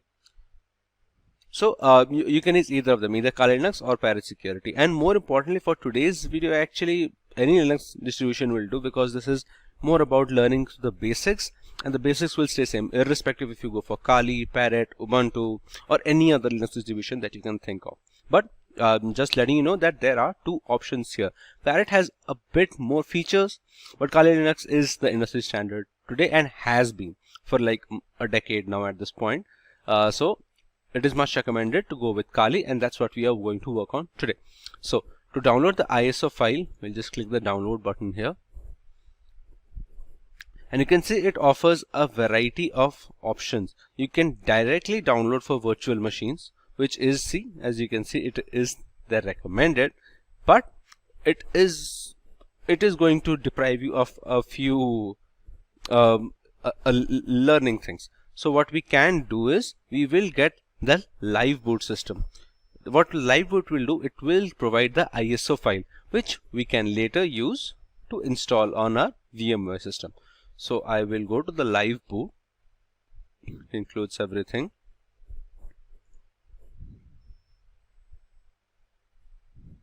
As you can see, I got a torrent file. I will place this torrent for download now. Actually, instead of the torrent, we can just download the point release live image.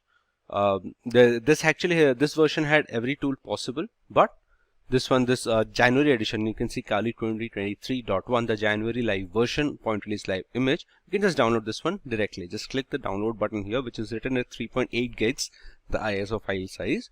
Just click on download and your download will start. So remember, once again, you can do this process with Parrot Security directly as well. I think if we go to download button here, yes, we have to choose the security edition. Now, they also have multiple versions for, let's say the home edition is for daily use, just casual browsing or just multimedia process, all those things. Hack the Box is completely separate service that functions easy to hack boxes. That will be a completely separate edition, similar to Cloud, Architect and Raspberry Pi. But if you are going to use Parrot Security, get the security edition directly. Just download it from here and you'll be good to go. But for now, we are just going to install Kali Linux, since that is what the majority of the industry uses, and we'll move forward with it organically.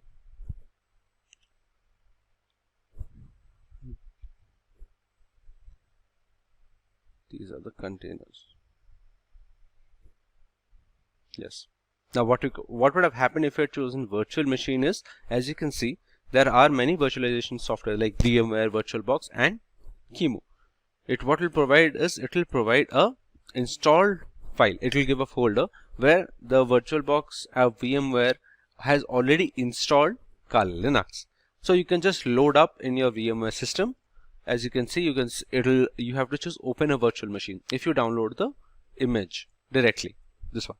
So you can just open up that folder and your operating system will load on its own.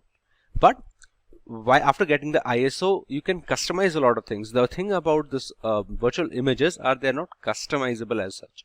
With the ISO, I can customize how much hard disk space I want to devote to just the sandbox operating system, how much RAM usage, all of those RAM usage and all can be customized. Everything will be tailor-made based on your specific needs. So we will check that once the download is completed, which is just 1 minute remaining. Apart from that, you can see there is a 64-bit. I think this is 32-bit as well. I'm not sure if 32-bit is required nowadays, considering everything is 64. But yes, before while the ISO is getting downloaded, let's check out VMware Workstation. Now, to get started at creating our sandboxed environment, we will touch upon create a new virtual machine.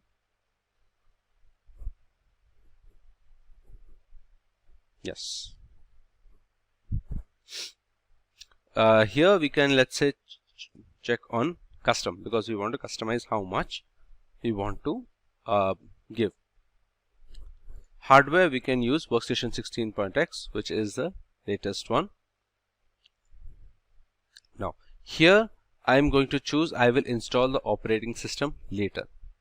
If I give the ISO file here directly, it will install the operating system on its own, which kind of defeats the purpose. If that was the case, we would have downloaded the live image anyway. I will click on I will install the operating system later. We will choose in the guest operating system, we will choose Linux, and make sure you choose Debian 10.x 64-bit. As we read in the website, it is based on Debian. It's Debian based Linux distribution.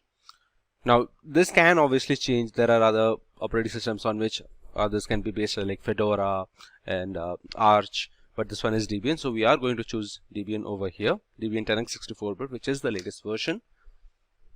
Click on next. We will name it as Kali Linux and click on next. The number of processors, I am going to give 2 processors here. Total processor cores is 4. This you can determine based on how powerful your system is and how much you can give as it is, because a major part of how a virtual machine runs is not just how much RAM you give to it, is how much RAM is available outside of a sandbox environment. Because if let's say your system is has 8 gigabytes of RAM, you devote 4 gigabytes to the virtual machine. Windows itself takes up around 4 GB, at least 3.5 GB when it's sitting idle. So you have to account for all that when dedicating processors, and more importantly RAM as well. So we're going to click on next for now, and here what I'm going to do is I'm going to give 2.5 gigabits of RAM, which should be enough for the thing, at least the things that we are doing today. This can be customized later on as well. Let's say you started working and then you realize the amount of RAM that you have given is just not enough and you need a bit more, then you can customize that later. For now I'm going to give 2.5 gigabits of RAM. You can see the recommended is 2 gigabit anyway. I'll just go a step further. Click on next. Use network address translation is the network connection, as in what kind of networking it should have, the virtual sandbox should have. Considering it is being run inside an operating system, your Windows, whatever internet connection is given to your Windows will go to Kali Linux directly. But you can customize that. Let's say you don't want networking, you want host only networking, that you connect the guest operating system to a VPN later on. It's a completely customizable process, but for easiest access, we are going to use network address translation. IO controller types LSI is always going to be the most recommended. So just go ahead with it. Choose SCAI for the virtual disk type. Now, these are different virtual disk types that can be used, and they have different purposes. Like some make it easier to transition between multiple installations of VMware or VirtualBox based on what you've chosen. But SCSI is always considered the best. Disk would be, we will create a new virtual disk. Now, this is the maximum disk size, or the disk capacity. How much hard disk storage we are going to devote for the operating system, installation, and all the files, whatever you work in the system, that will be stored somewhere, right? So, we're going to devote basically the ROM size to make it easier to understand. So, I will give 30 gigabits of memory size. Now, here you have another option. You can actually allocate all disk space now, as it is written. Allocating the full capacity can enhance performance, but requires all of the physical disk space to be available right now. So the good thing about VMware is, if I think that's in VirtualBox as well, if I do not click this, even though I have written 30 gigabits, it does not take up all of the 30 gigabits in your hard disks. It takes how much ever is required. Let's say after installation and everything, it takes up 10 gigabits of space. That is all that will be taken up. It won't take up all the 30 gigabits. The more you keep working and slowly the data increases, the size increases of the virtual machine folder, it will go up to 30 gigabits. That's it. So if you allocate all of it now, it will take up the 30 gigabits directly, and it will be slightly more performance because it will remove that read functionality when the virtual machine is being run. So I will click it, and between these two options, between single files and multiple files, single files is faster, but multiple files will make it easier if you want to move your virtual machine system from, let's say, one laptop to another, or you have to switch between personal and official systems. But for now, I can choose a single file. 130 disk file will be created. You can just put whatever name, and I think everything else is settled. Now what we will do is we will click on finish. It will take some time to create the disk. I think the ISO download would have been completed. Yes, the ISO download is completed by now. It will just take a while to create the disk. There is also Kali Net Hunter, which is a mobile penetration testing platform. It is available only on Android. You can use it to perform small tasks. Obviously, you can't perform everything that you can on Kali Linux desktop environment, but a lot of the things can be performed, like basic network scanning and some amount of sniffing and brute forcing tools. All those things can be performed on Net Hunter directly, but that is a video for another day. So we'll just wait till the disk is created, and then we'll move forward with the process.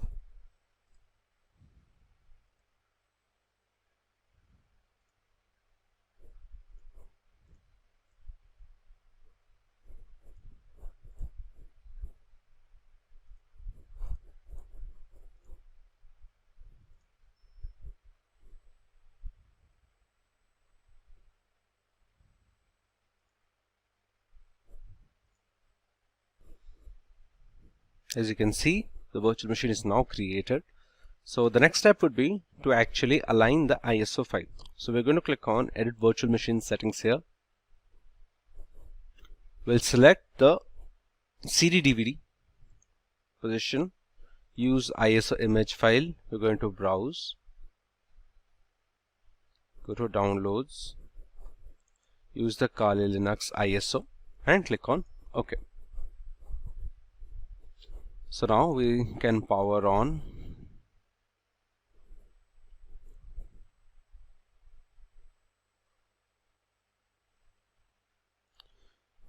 Select Live System AMD 64 at all times.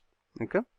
You can see a pop-up here below that says install Debian as you would on a physical computer, that we are going to do, which should be Kali Linux. In this case, it just shows Debian because it is based on Debian. That's it. When you're done and the operating system boots up, click I finish installing. So we will do that when the time is correct.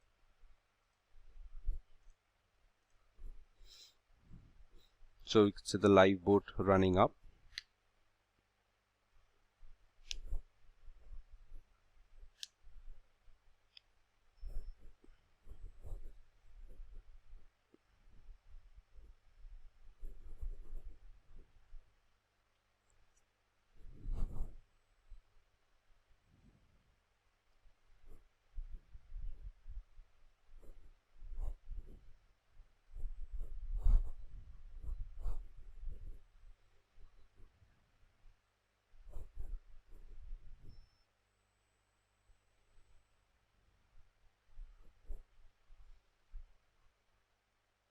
Okay, you can see Kali Linux is booting up now. You get the usage, CPU usage meter here, and this should be the memory.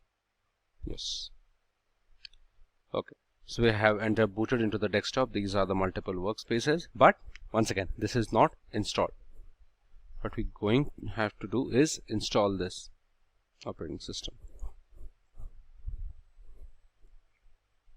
You can see you can use in the live environment, you can use everything, but you just have to install this operating system directly.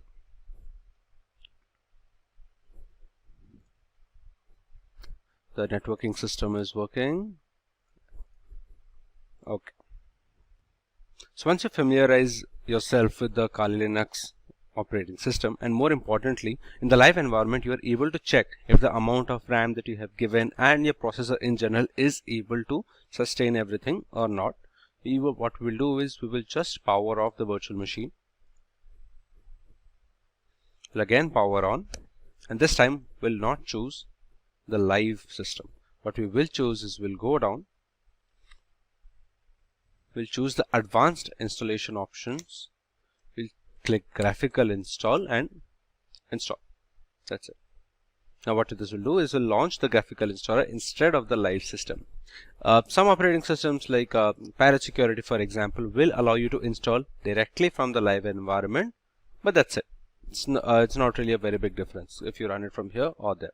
Now the installer is launched. I'm sorry. We'll click the English language. Yes. It will ask for your location so that it will set your time zone. I will choose India. Configure the keyboard. You can choose American English, considering that is the standard keyboard layouts that is available on the market. It will load the additional components like the networking modules, the input-output device detection drivers, all those things. Some of the partitioning devices as well, I think. It will take the network hardware next. Configuring.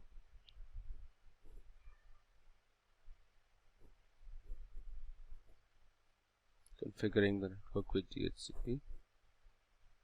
Yes. Now that we have to select the host name.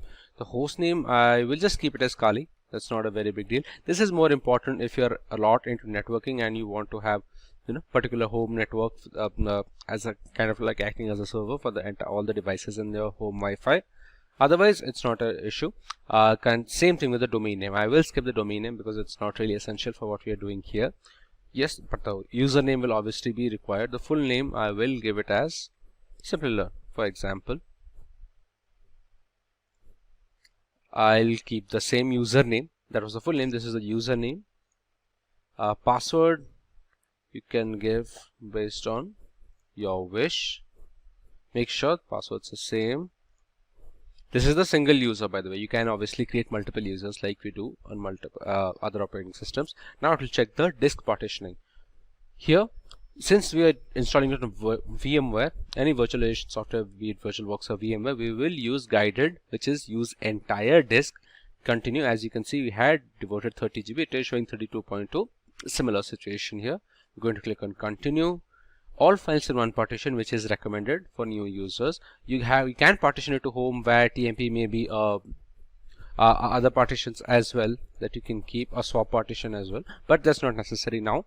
We'll keep all of them in a single partition. Just make sure all the changes are there. It will create the swap memory on its own, and click on continue. It will ask that these are the changes being made. Just select yes, continue, and it will start installing Kali Linux into the VMware virtual disk. Now, this will take some time, so we will speed this up and come back to it when the installation is done. So now we have to set the package manager. The main partitioning system is done and most of the installation part is done. We just have to configure the package manager and use a network mirror. Click on yes, APT. You don't need to set up anything else here. You can just click on next and it will set up APT, which is the package manager of Kali Linux. Now what the package manager will do is help us install, uninstall, update the tools and libraries that Kali Linux uses, all the softwares and all the tools that we're going to use later on. It will configure the package manager for now.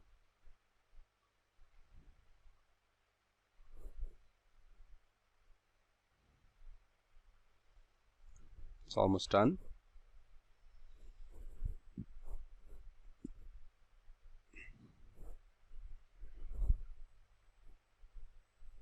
Now it's installing the grub bootloader, which will, when you start up the system, it will ask you where do you want to log in.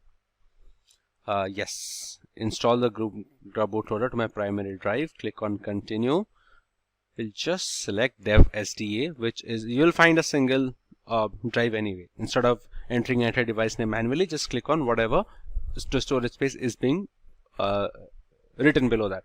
Now if you're using it on VirtualBox or VMware, which we are doing right now, you will get only one storage. That's it. If you're dual booting, you'll get multiple and you'll have to make some choices. But that is advanced and we don't need to get into that right now. For now, only the last one should be enough. Now it is finalizing the installation.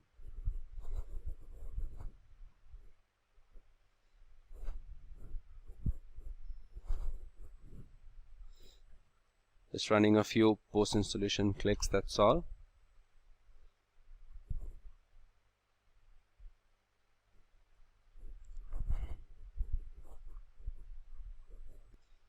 And as you can see, the installation is complete. So please choose continue to reboot. We'll just press continue.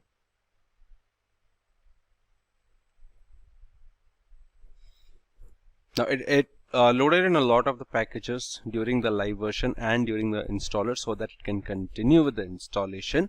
So it's going to remove that live package now from the RAM and complete the process.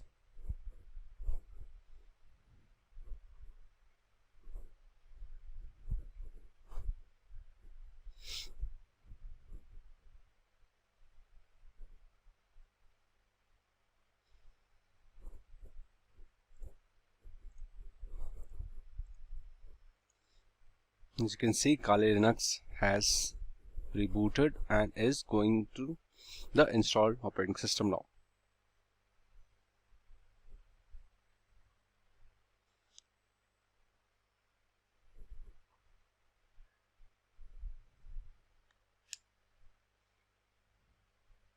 You will learn, if you're a beginner into Linux, you will run into a lot of the commands being shown. Just don't freak out, it's all normal.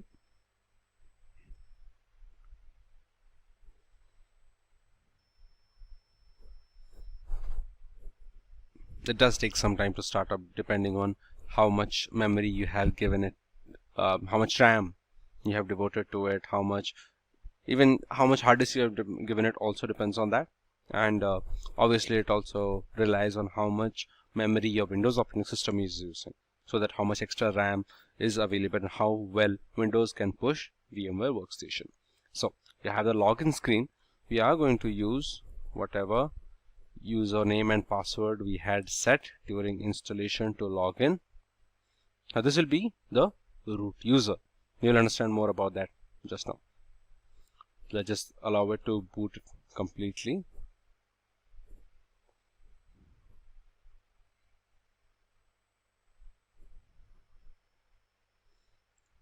Okay. So now we have Kali Linux operating system installed and ready to go. Now what I would recommend, the first thing is just go around, just check if you're new to Linux. Do not make a lot of changes or anything like that, but do move around. For example, if you can just click the start button here, which is termed as applications, you can see a lot of the programs that are installed. Now the good thing about Kali Linux is it's very intuitive. So for example, information gathering, you'll see all the tools that you can use for information gathering. Now same for vulnerability analysis, web app analysis, password attacks, all the brute forcing tools that you can use, the wireless attacks like aircrack, Reaver example, sniffing networks like Wireshark, etc. So just go around the operating system, see, check the file manager, how it works, and basically get a feel for the operating system directly. Okay, like see, here's the file manager. Just check everything, how it's working. You can enter the settings and move and make some small changes. Now a lot of the settings won't matter a lot when running virtually, but it's good to know and understand what are the things that Linux offers. So it's a very important step. One more thing, if you are in a virtual machine, is make sure that VMware tools is installed. Usually this gets installed directly, but if not, you can just reinstall here. Okay, I think so. Our environment is ready and set up. Now as you might know, a major part of Linux is the command line. So we're going to click the terminal here, or you can just open terminal has opened. So this is basically the command line that you can use in Mac OS or Windows. So a lot of the things that we do on Linux is in the command line itself. Now you can use general graphical tools like let's say the file manager, for example. You can use graphical tools, you can use other networking tools as well, but it's always better to use the terminal, because one, you can reach things faster compared to a graphical tools, considering you just have to write a single command and that's it for most of the tools, other than having to navigate through a lot of menus and sections and other compartments that you have to do on a graphical interface. So we will have to focus more on this command line terminal. And the first thing that we have to learn in a command line terminal is the sudo user or the root user.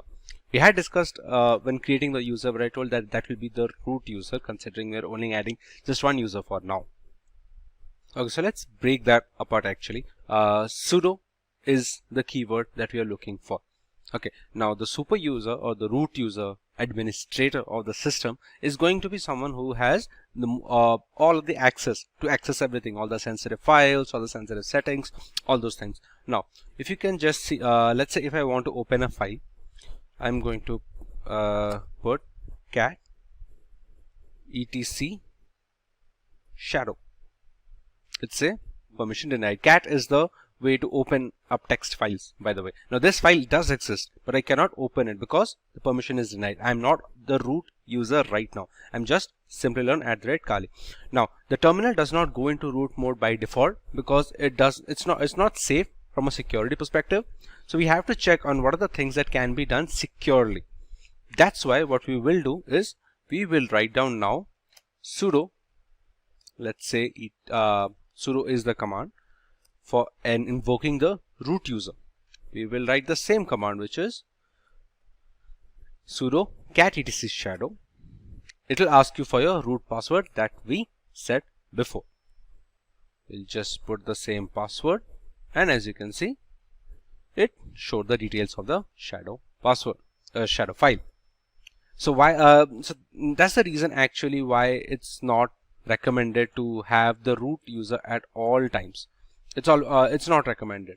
Meanwhile, what you can do is, let's say you work a lot with the sudo password. For example, a lot of the things that we're going to do in this video will require the sudo keyword, which is the root access.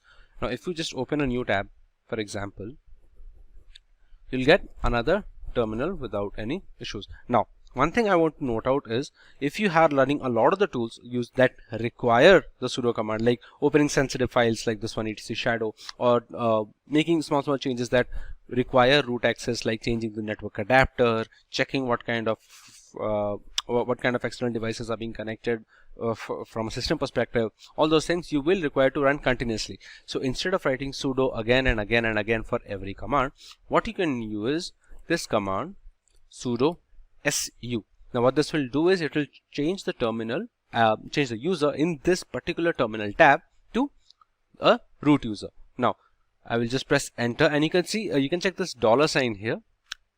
Once I press on sudo su, this will change to a hash, and you can see the user has changed now from the Simplilearn to the root user, which basically has all the permissions to do whatever it can with the system.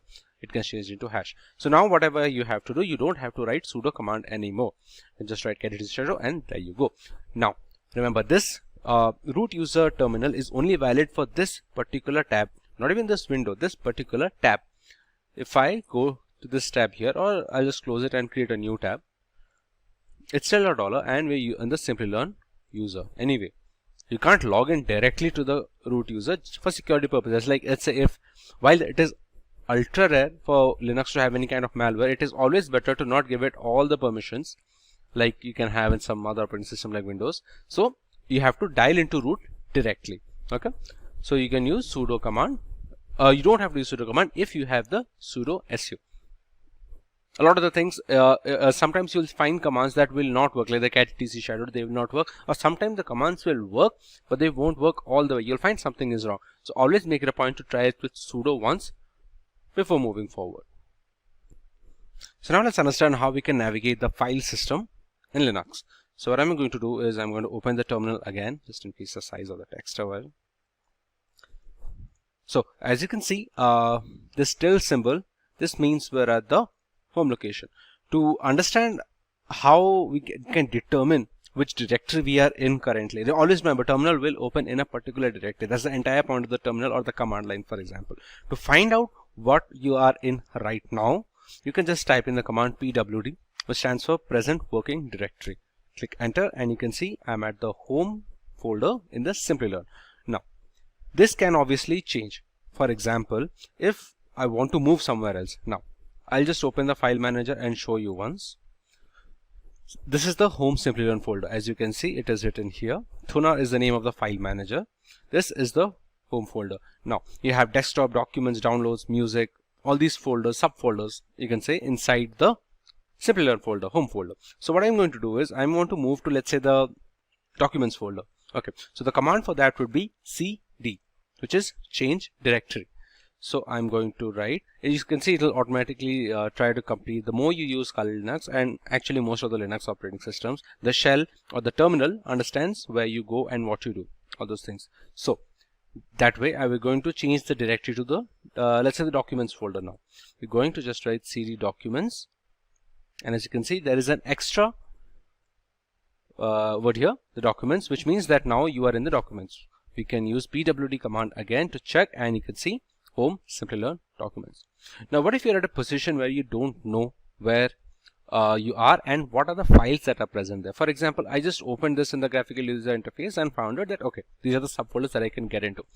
To understand what are the folders available at your particular location, the command is just listing for command is ls, press enter. Okay, this is the documents. Apologies, we'll just, to go back one step, right now we are in home Simplilearn documents. To go back a single step, we'll just write cd double dot double full stop. Then you can see once again we are back to home Simplilearn. Now once again, to understand what are the folders that are present, we have to use the command ls, and as you can see everything that is present. The desktop, document, downloads, music, pictures, all those folders can pop up. Now you can move here and there based on where you want to go. Apart from this, let's say if you want to create a new folder for your own, one thing we can do is mkdir. That command stands for make directory.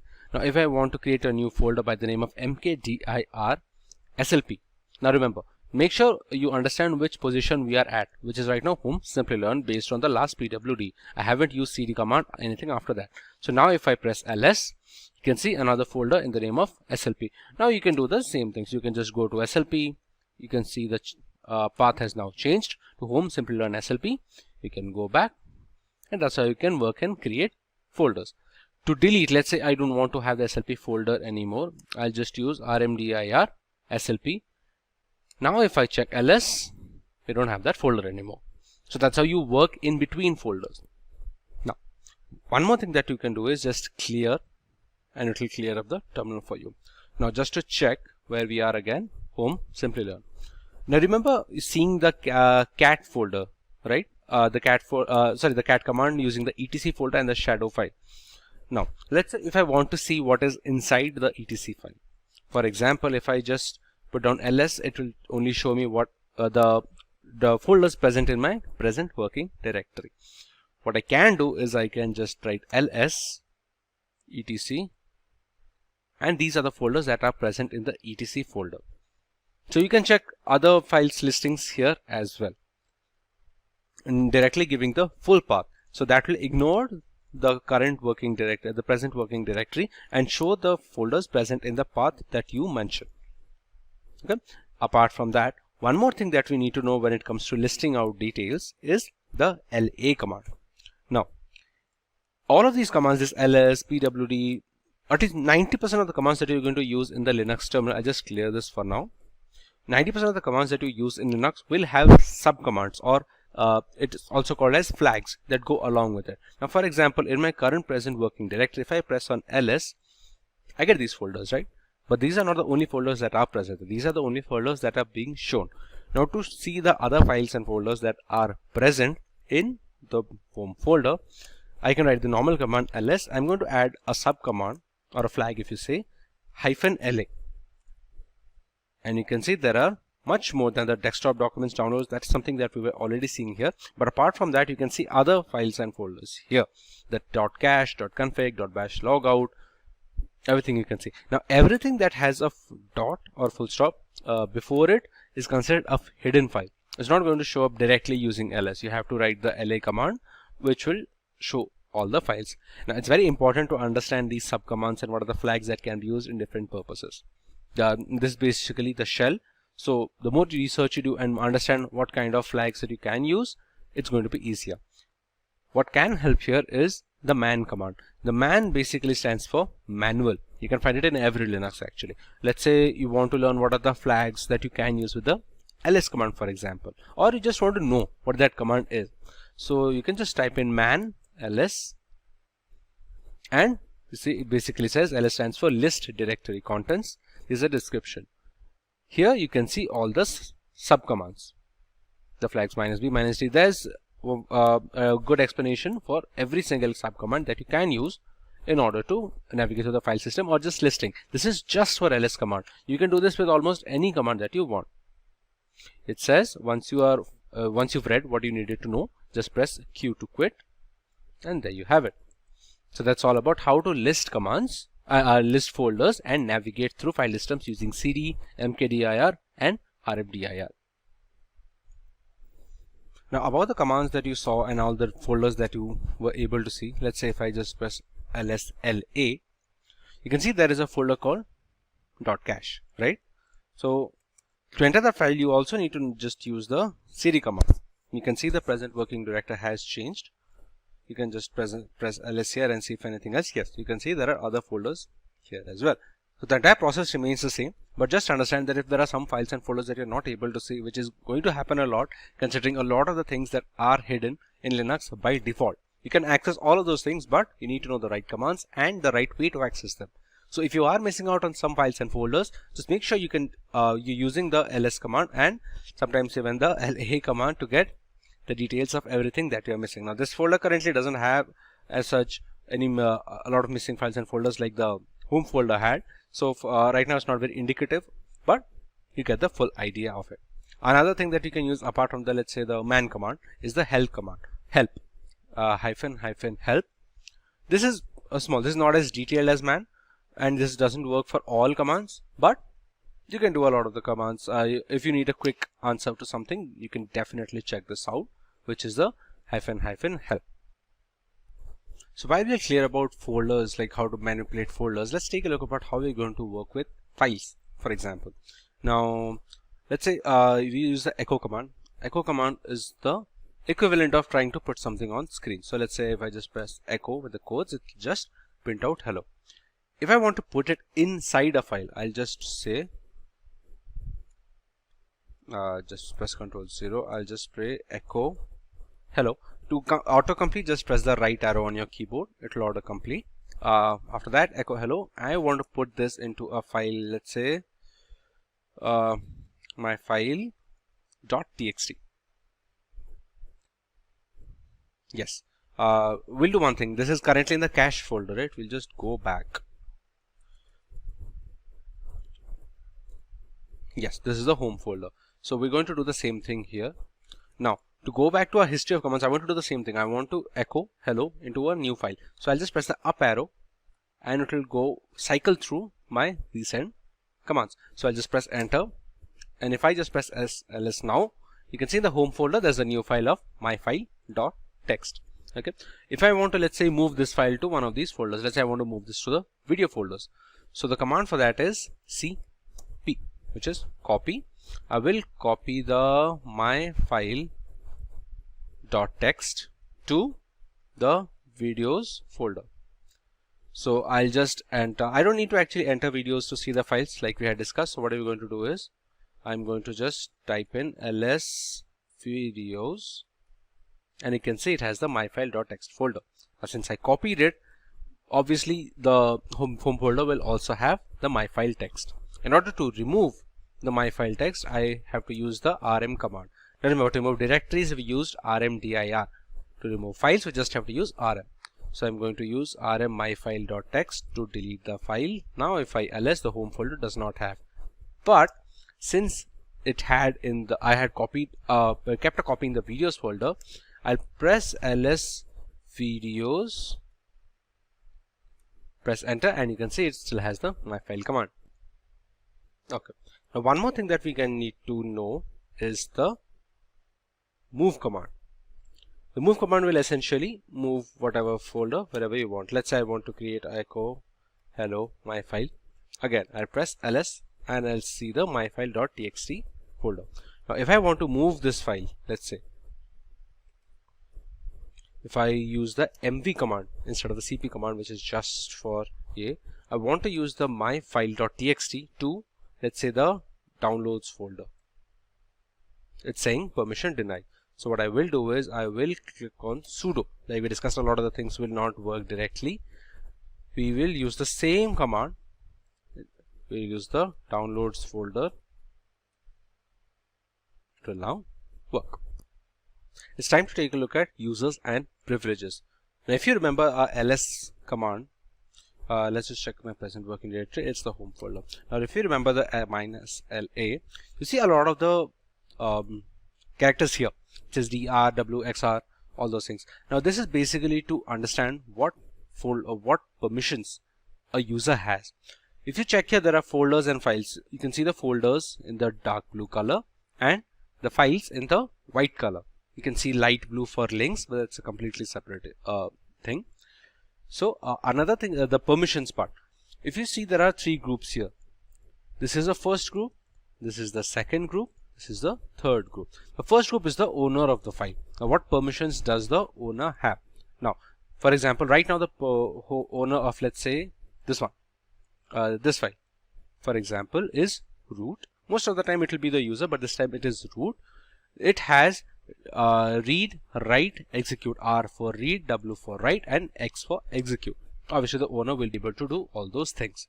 Now the second group is basically for anyone who is part of the domain group in the users. Like if you remember, while installing, there was a option called create a domain. While we did not create it because we don't have a lot of users right now, but when you create a domain, what are the people in the group who are going to do?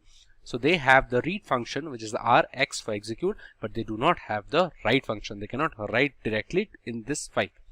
Similarly, for the third group, which is anyone outside of the group. So any other user, if they are not in a particular group of the file, then they also have the read function and the execute function, but they will not be able to write into the file directly.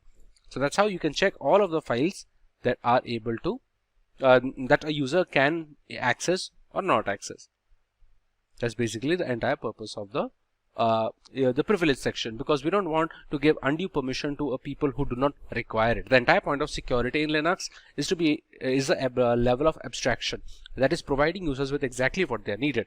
So if you have a user that does not require executable functions to, let's say, the downloads folder, we can cut it off from our end as a root user anyway. So that's about providing privileges and providing access to certain files. Now, like we had discussed, the etc shadow file that we had used when checking the cat file.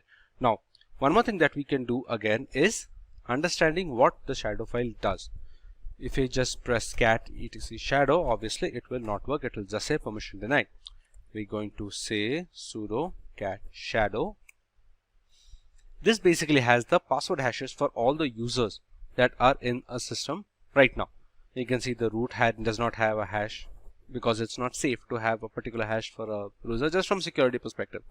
The user that we have created, which is Simplilearn, you can see the password hash being mentioned here. Now, depends on how many users you get. If you create 3, 4, 5 users, you can see all the password hashes here.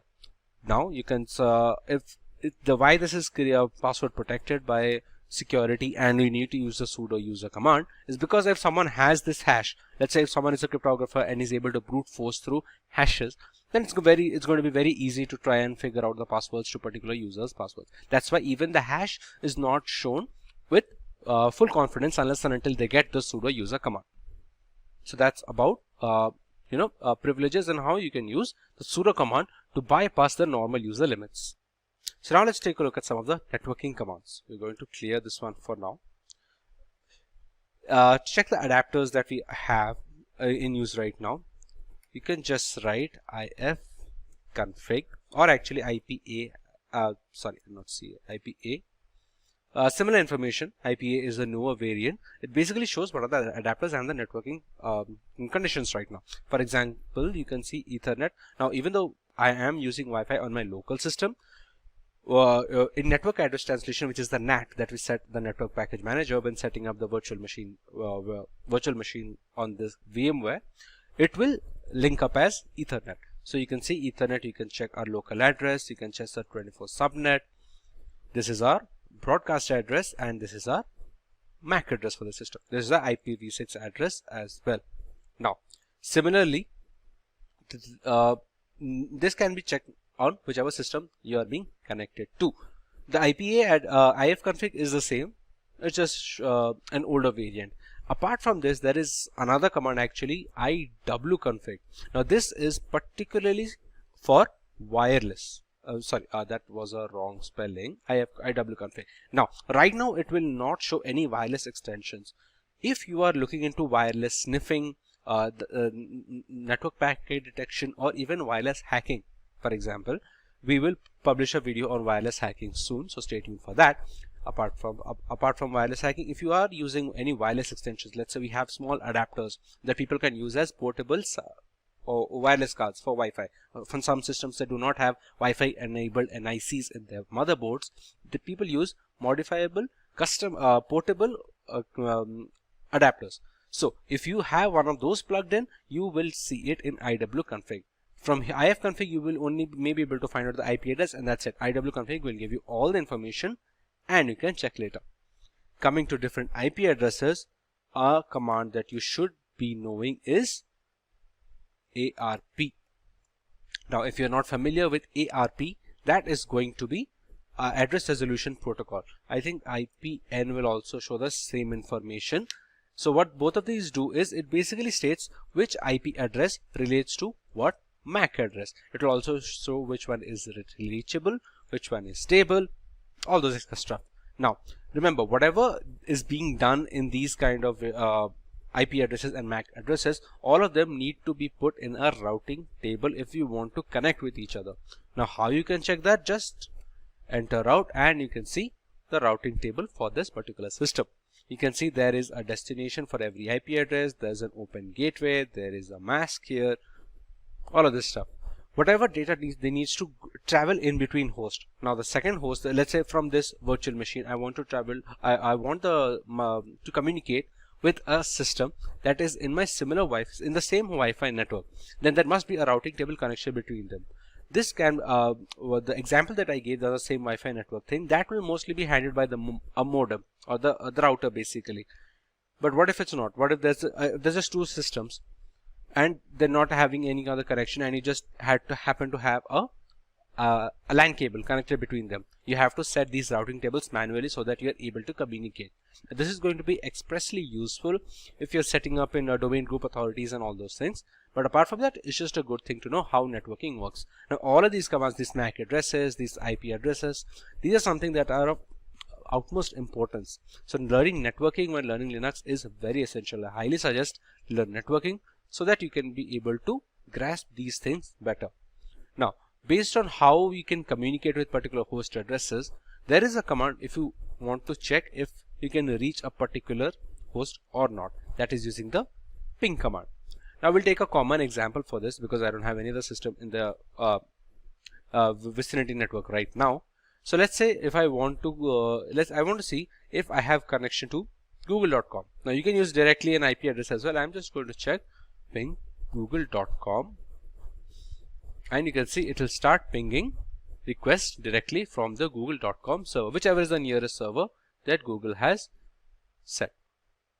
You can see it just says that it sent 64 bytes from this particular IP address it received. An ICMP request was sent. The time it took for each request is also mentioned at the end here, 15 ms, 16 ms, 17, 18, all those ms. Now, since we are getting a particular request back, ICMP basically needs a response. If we are getting a response, then that host is reachable. If I did not have internet right now, this would not be possible. I'll just show. I'll press Ctrl C. Whatever command is being run, if you want to stop it on the next terminal, it is best to it is Ctrl C. Okay, just press Ctrl C. It will give a small report here as well. It says 51 packets transmitted, 50 received. How much packet loss was there if some of the requests did not go through or did not receive a response? How much time it was taken? All those things. I'm going to clear. Now what I'm going to do, I'm going to disconnect. Yes, the network connection has been disconnected. Now if I put ping.google.com temporary failure in name resolution, as simple as that. So once I connect again, that started. Pretty straightforward. Apart from using domain names, you can also use IP addresses like we mentioned. Now another IP address that we can ping for sure, since we have internet connection, is Cloudflare's DNS resolution address. Now that would be ping 1.1.1.1.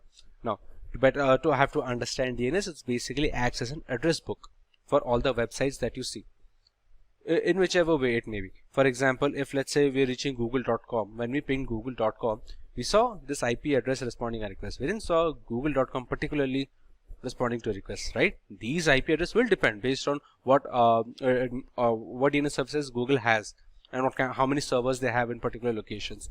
That's why hitting IP address directly also work. That's why DNS is essential. So we're going to ping 1.1.1.1, and you can see we're getting response times for those as well. Now these will be generally faster compared to normal websites. As you can see, the time is much less compared to pinging google.com. Okay, obviously if you can't target something, let's say 1.1.2.5 for example, I'm not sure if that is even a host. 100% packet loss. It just nothing worked.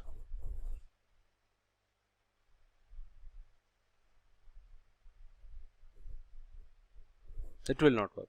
It won't send anything. Even if there is a host, let's say if I have an IP address of a system that is in my group, but it does not have permission to receive IPP requests, or it has just closed off all the ports that we cannot connect with it, then it will just not work.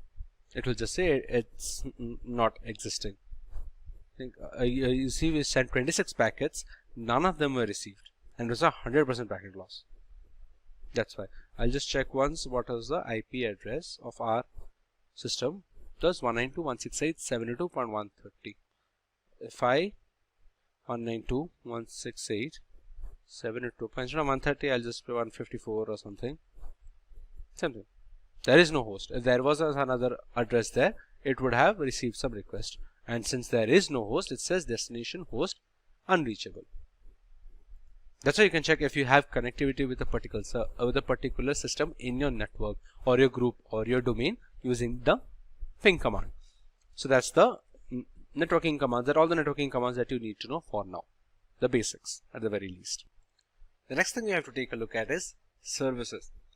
Now services will differ widely based on the system that you are using. For example, on Windows, you see services for different stuff, like for any remote extra software, you check and you see services. Similar cases with Linux. If I just open, let's say, htop. Okay, no, we have to install htop. Let's just use top. Here it basically functions, the top functions as a task manager. You can see so many systems, services here, the xorg, thunar, xxtop is running on the background, stuff like that. Now, if I want to start something particular, let's take the Apache web server. Now, Apache web servers have been in use for like years, decades at this point. So, in order to function, see how Apache servers use, the first thing I'm going to check is my IP address. This is my IP address. So what I'll do is I will copy this. I'll open my web browser. Apache web servers are hosted on your own IP. So I'll just paste it here and click enter. And you can see there's nothing popping up now.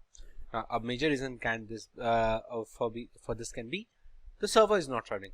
So one thing what we'll do is we're going to start the Apache server by starting its service. So we're going to use system start. System Apache to start. Now if I click enter, it'll say it just not work. What I will do is, the correct term was service, not system. And even if I click on service Apache to start, it will say it needs authentication. Now this could be bypassed by directly giving sudo and putting in the root password in the command line itself. But all in all, it's the same result. So I'll just use my password here. And now I'll just remove the HTTP here because Apache is a local server. Now you can see the Apache web server has loaded based on Apache Debian default page. Now, as you can see, the server is working correctly. If I just open the terminal again, now to stop it, I can once again just go sudo service Apache to stop. This will stop the service. I'll just press enter. I'll refresh and there we lose our access. A very good part of Apache servers used to be the ability to hold files, ability to host files, basically for people in the same domain or even the same network. Okay. Now you can see where the files can be stored. Like for example, it says you should replace this file located at var html index.html. So if I just open up my file explorer and go to file system, var www.html, this is where a lot of people can host their files. Okay. Now another better way is to hold a Python server. Now considering all of Linux almost every single Linux distribution now comes with Python pre-installed. So how we can do that is let that keep running. We don't have an issue. I'll just check. No, actually let's stop that. It will be easier to understand how it's working. If we refresh now, as you can see, nothing is working. So what we're going to do is we're going to start a Python HTTP server. Python -m is the sub flag for it, and HTTP server we're going to start. Now, what is my present working directory? Simplilearn. Let me just clear these. Present working directory is the home folder. If you check what are the folders that are available, desktop, documents, downloads, these are the folders. Now, if I am running the HTTP server on this folder, even though it will only my IP is going to be used for accessing the server, it depends on which folder I am hosting it from. So if I host the Python HTTP server, Python HTTP server from this folder, I just press enter, and you can see it says serving HTTP on 000 is basically your local IP address, and I'm using the port 80. You can use whichever port, that's not really important which port you use. If I refresh now, you can see I see all the folders that are available, documents, downloads. These dot are something other things that we've already seen using the -LA command. So all the files are now hosted properly as expected. Similarly, if we want to use, let's say, any other files that we want to share with someone in a network easily, and this can very well function like an FTP server. This is not exactly an FTP server, but this can be easily accessed with just the URL. If someone is in my system, if someone is in my home network, for example, they can just use my IP address, which will be 192.168.702.130. They can check the ping command and see if it is reachable, which it should be, unless and until some particular port is closed. They can just access the files using this one. Now to stop the Python HTTP server, once again just press Ctrl+C and it's gone. So that's how you work with services in Kali Linux, at least from a basic perspective. That's how it's going to work.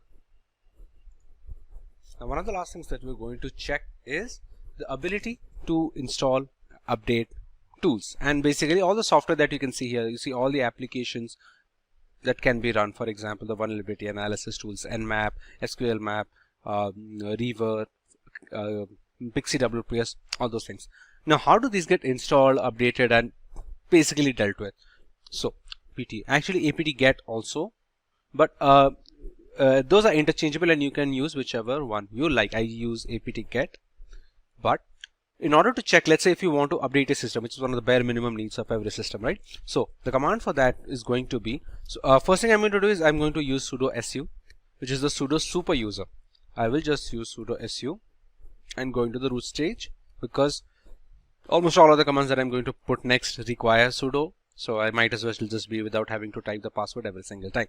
Now once I'm sudo su, the correct command would be apt get update. Now what this will do is it will check the repositories. Every Linux distribution has a few repositories that it gets the softwares and updates from. It will check the package lists. Now for now, the repository that is being hit is the kali.download kali rolling in release, right? So it will update the repositories based on the data available on that particular address. We use the apt get update command there. So next thing what we are going to do is apt get upgrade. Yes, so now after the repositories have been updated with the data available on the web server, it says that the following packages will be upgraded. You can see the Apache 2 server needs an update. Then you have CS certificates, script setup, Firefox ESR, which is a Firefox browser for extended support release Linux platforms, all those things, the Mesa Vulkan drivers, Python Flask, all those things. Out of total 303 upgraded, no new installations are needed, and 4 need not be upgraded. So after this operation, you'll see 364 MB of files needs to be downloaded and 24 MB additional disk space will be used. You can either continue using Y or N. So that's how you're going to update your system. Now if I just, even if I click N and be done with it, this is all about updating. I'm going to clear this out. But how do we install files? For example, if you remember, I typed out a command called htop. It says command htop not found but can be installed with apt install htop. That can once again be apt get as well. It's not a very big deal which one do you use. I'll just cancel this and I will write out the command myself. I will use, let's use apt for this one instead of apt get. Apt install htop. Now I am able to do this very easily because htop is already in the repository. I have that in the Kali in rolling release repository.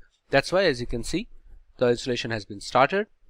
This is the fetched 152 KB, which is the size of htop. It's a very small thing, and the installation is now complete. Now if I just sit on htop, you can see a newer version of the task manager or the system monitor, essentially to see what kind of, where the memory is being used, the CPU percentage, all those things. So that's how you can install. If I press Ctrl+C again, I'll go back to my command line interface. So that's how you can install. To remove, you can just use apt remove HTTP. It says 1 to remove and 387 kilobyte disk will be freed. If I just press enter, we don't have htop anymore. So that's how you install and remove tools from Kali Linux using the apt and apt-get. Now these apt and apt-get are package managers specifically for Debian and Debian based operating systems. That's why these commands will be consistent across all Debian based distribution systems unless and until they have their own package manager, which is not really the case if they are based on Debian. So similarly, Fedora has DNF, Arch has Pacman, all those things. So those will differ, but if in a particular base distribution, these package managers will be the same. So that's how you can use apt and apt-get to understand how you can install and remove tools. So I think we've covered everything that we've set the agenda for in this Kali Linux tutorial and basically a Linux crash course. With cybercrime getting more and more complex by the day, corporations are in the need of trained personnel in the field of cybersecurity. Ethical hacking and penetration testing had always been necessary for organizations and the general public to protect the system against malicious attackers. However, with the exponential growth in cyber attacks, the necessity of being trained in ethical hacking is at an all-time high. Many such professionals tend to use Linux distributions for their penetration testing activities. There are specific operating systems which are catered to ethical hackers.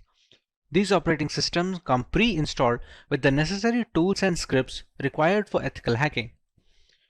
Probably the most famous operating system in this bracket is Kali Linux. For today's video, we will learn about this distribution made by and for hackers. We take you through the intricacies of its hardware and software specifications. Let's take a look at the agenda for today. We start by learning about Kali Linux and a basic explanation of its purpose. We take a look at the history of Kali Linux from the story of its origin to its current day exploits. Next, we learn a few distinct features of Kali Linux that make it an attractive choice for penetration testers worldwide. Moving on, we take a look at the multiple ways we can install Kali Linux to start our journey in the world of penetration testing. In the next few sections, we compare it to an industry rival operating system by the name of Parrot Security Operating System. We take a look at the OS on a grassroots level. Next, we learn about the standout features of Kali Linux and Parrot Security with their unique offerings. We make a direct comparison between Kali and Parrot Security OS as far as their hardware specifications and all-around usability is concerned. We make a conclusion as to which operating system caters to which category of user. In the next topic, we take a detailed look at how we can install Kali Linux on a Windows 10 system using the VMware virtualization software. Moving on, we go through some of the reasons why people should choose Kali Linux as their primary operating system when it comes to ethical hacking and penetration testing. In the next section, we cover the 5 different phases of penetration testing, where each stage is a crucial segment in the entire cycle of an ethical hacking campaign. We also take a look at the most popular tools installed in Kali Linux that are used regularly by ethical hackers as a part of their professional work. Coming to a few live demonstrations, we start by learning some Linux terminal basic commands, set up proxy chains to maintain our privacy on the internet, run a few Nmap scans to find information about our victims, use Wireshark to detect insecure browser traffic traveling through HTTP web pages, learn about Metasploit and its components, and finally use Metasploit to hack into a Windows 10 machine and grant ourselves root access or the admin access, which basically gives us the key to the entire machine. It's no secret that the majority of our internet usage is at the risk of being hacked, be it via unsafe messaging applications or misconfigured operating systems. To counteract this void of digital security, penetration testing has become the norm when it comes to vulnerability assessment. Kali Linux is an operating system that has become a well-known weapon in this fight against hackers. A Linux distribution that is made specifically for penetration testers, Kali Linux has layers of features that we will be covering in today's lesson. Let's take a look at the topics to be covered in this video. We start by learning about Kali Linux and a basic explanation of its purpose. We take a look at the history of Kali Linux from the story of its origin to its current day exploits.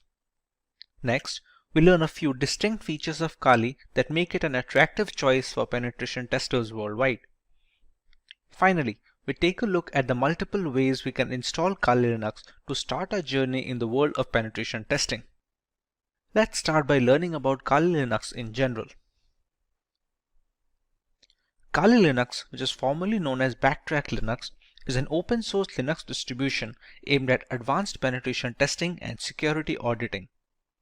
It contains several hundred tools that are targeted towards various information security tasks such as penetration testing, security research, computer forensics, and reverse engineering. Kali Linux is a multiple platform solution, accessible and freely available to information security professionals and hobbyists. Among all the Linux distributions, Kali Linux takes its roots from the Debian operating system. Debian has been a highly dependable and stable distribution for many years, providing a similarly strong foundation to the Kali desktop. While the operating system is capable of practically modifying every single part of our installation, the networking components of Kali become disabled by default. This is done to prevent any external factors from affecting the installation procedure, which may pose a risk in critical environments. Apart from boosting security, it allows a deeper element of control to the most enthusiastic of users. We did not get Kali Linux since the first day. How did it come into existence? Let's take a look at some of its history. Kali Linux is based on years of knowledge and experience in building penetration testing and operating systems. During all these project lifelines, there have been only a few different developers, as the team has always been small. The first project was called WAPEX, which stands for White Hat Knopex. As can be inferred from the name, it was based on the Knopex operating system as its underlying OS. WAPEX had releases ranging from version 2.0 to 2.7. This made way for the next project, which was known as WAX, or the longhand being White Hat Slacks. The name change was because the base OS was changed from Knopex to Slacks. WAX started at version 3 as a nod, it carrying on from WAPEX. There was a similar OS being produced at the same time, Auditor Security Collection, often being shortened to just Auditor, which was once again using Knopex. Its efforts were combined with WAX to produce Backtrack. Backtrack was based on Slackware from version 1 to version 3, but switched to Ubuntu later on with version 4 to version 5. Using the experience gained from all of this, Kali Linux came after Backtrack in 2013. Kali started off using Debian stable as the engine under the hood before moving to Debian testing when Kali Linux became a rolling operating system. Now that we understand the history and the purpose of Kali Linux, let us learn a little more about its distinct features. The latest version of Kali comes with more than 600 penetration tools pre-installed. After reviewing every tool that was included in Backtrack, developers have eliminated a great number of tools that either simply did not work or which duplicated other tools that provided the same or similar functionality. The Kali Linux team is made up of a small group of individuals who are the only ones trusted to commit packages and interact with the repositories, all of which is done using multiple secure protocols. Restricting access of critical code bases to external assets greatly reduces the risk of source contamination, which can cause Kali Linux users worldwide a great deal of damage as a direct victim of cybercrime. Although penetration tools tend to be written in English, the developers have ensured that Kali includes true multilingual support, allowing more users to operate in their native language and locate the tools they need for the job. The more comfortable a user feels with the intricacies of the operating system, the easier it is to maintain a stronghold over the configuration and the device in general. Since ARM-based single-board systems like the Raspberry Pi are becoming more and more prevalent and inexpensive, the development team knew that Kali's ARM support would need to be as robust as they could manage with fully working installations. Kali Linux is available on a wide range of ARM devices and has ARM repositories integrated with the mainline distributions, so the tools for ARM are updated in conjunction with the rest of the distribution. All this information is necessary for users to determine if Kali Linux is the correct choice for them. If it is, what are the ways that they can go forward with this installation and start their penetration testing journey? The first way to use Kali Linux is by launching the distribution in the live USB mode. This can be achieved by downloading the installer image file or the ISO file from the Kali Linux website and flashing it to a USB drive with a capacity of at least 8 GB. Some people don't need to save their data permanently, and a live USB is the perfect solution for such cases. After the ISO image is flashed, the thumb drive can be used to boot a fully working installation of the operating system, with the caveat that any changes made to the OS in this mode are not written permanently. Some cases allow persistent usage in live USBs, but those require further configuration than normal situations. But what if the user wants to store data permanently in the installed OS? The best and the most reliable way to ensure this is the full-fledged hard disk installation. This will ensure the complete usage of the system's hardware capabilities and will take into account the updates and the configurations being made to the OS. This method is supposed to override any pre-existing operating system installed on the computer, be it Windows or any other variant of Linux. The next alternative route for installing Kali Linux would be to use virtualization software such as VMware or VirtualBox. The software will be installed as a separate application on an already existing OS, and Kali Linux can be run as an operating system in the same computer as a window. The hardware requirements will be completely customizable, starting with the allotted RAM to the virtual hard disk capacity. The usage of both a host and guest operating system like Kali Linux allows users a safe environment to learn while not putting their systems at risk. If you want to learn more about how one can go forward with this method, we have a dedicated video where Kali Linux is being installed on VMware while running on a Windows 10 operating system. You can find the link in the description box to get started with your very own virtual machine. The final way to install Kali Linux is by using a dual boot system. To put it in simple words, the Kali Linux OS will not be overwriting any pre-installed operating system on a machine, but will be installed alongside it. When a computer boots up, the user will get a choice to boot into either of these operating systems. Many people prefer to keep both the Windows and Kali Linux installed, so the distribution of work and recreational activities is also allotted effectively. It gives users a safety valve should their custom Linux installation run into any bugs that cannot be fixed from within the operating system. Professionals in security testing, penetration testing, and ethical hacking utilize Linux as their preferred operating system. Provide several configurable distributions that you may configure based on your end use. Kali Linux and Parrot OS are two popular penetration testing distributions. While these operating systems each have unique offerings, the overall choice can differ between personnel thanks to their various tools and hardware specifications. Today we will look at both these distributions and settle on the perfect choice for each type of user. Let's go through the agenda for this video. We will learn about Kali Linux and Parrot Security OS from scratch, while understanding their primary selling points as a Linux distribution catered towards penetration testers. Next, we know about some features of these operating systems that stand out of their package. Finally, we directly compare Kali Linux and Parrot Security OS, thereby making a clear-cut conclusion on which OS is perfect on a per-requirement basis. So let's start by learning about Kali Linux from a ground level. Kali Linux, which is formerly known as Backtrack Linux, is an open source Linux distribution aimed at advanced penetration testing and security auditing. It contains several hundred tools targeted towards various information security tasks such as penetration testing, security research, computer forensics, and reverse engineering. Kali Linux is a multi-platform solution, accessible and freely available to information security professionals and hobbyists. Among all the Linux distributions, Kali Linux takes its roots from the Debian operating system. Debian has been a highly dependable and a stable distribution for many years, providing a similarly strong foundation to the Kali Linux desktop.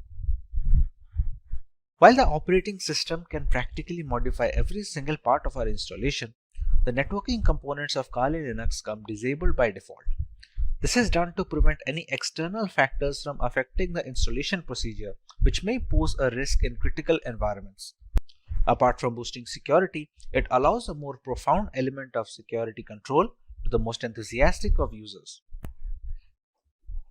Now, let's take a look at Parrot Security Operating System.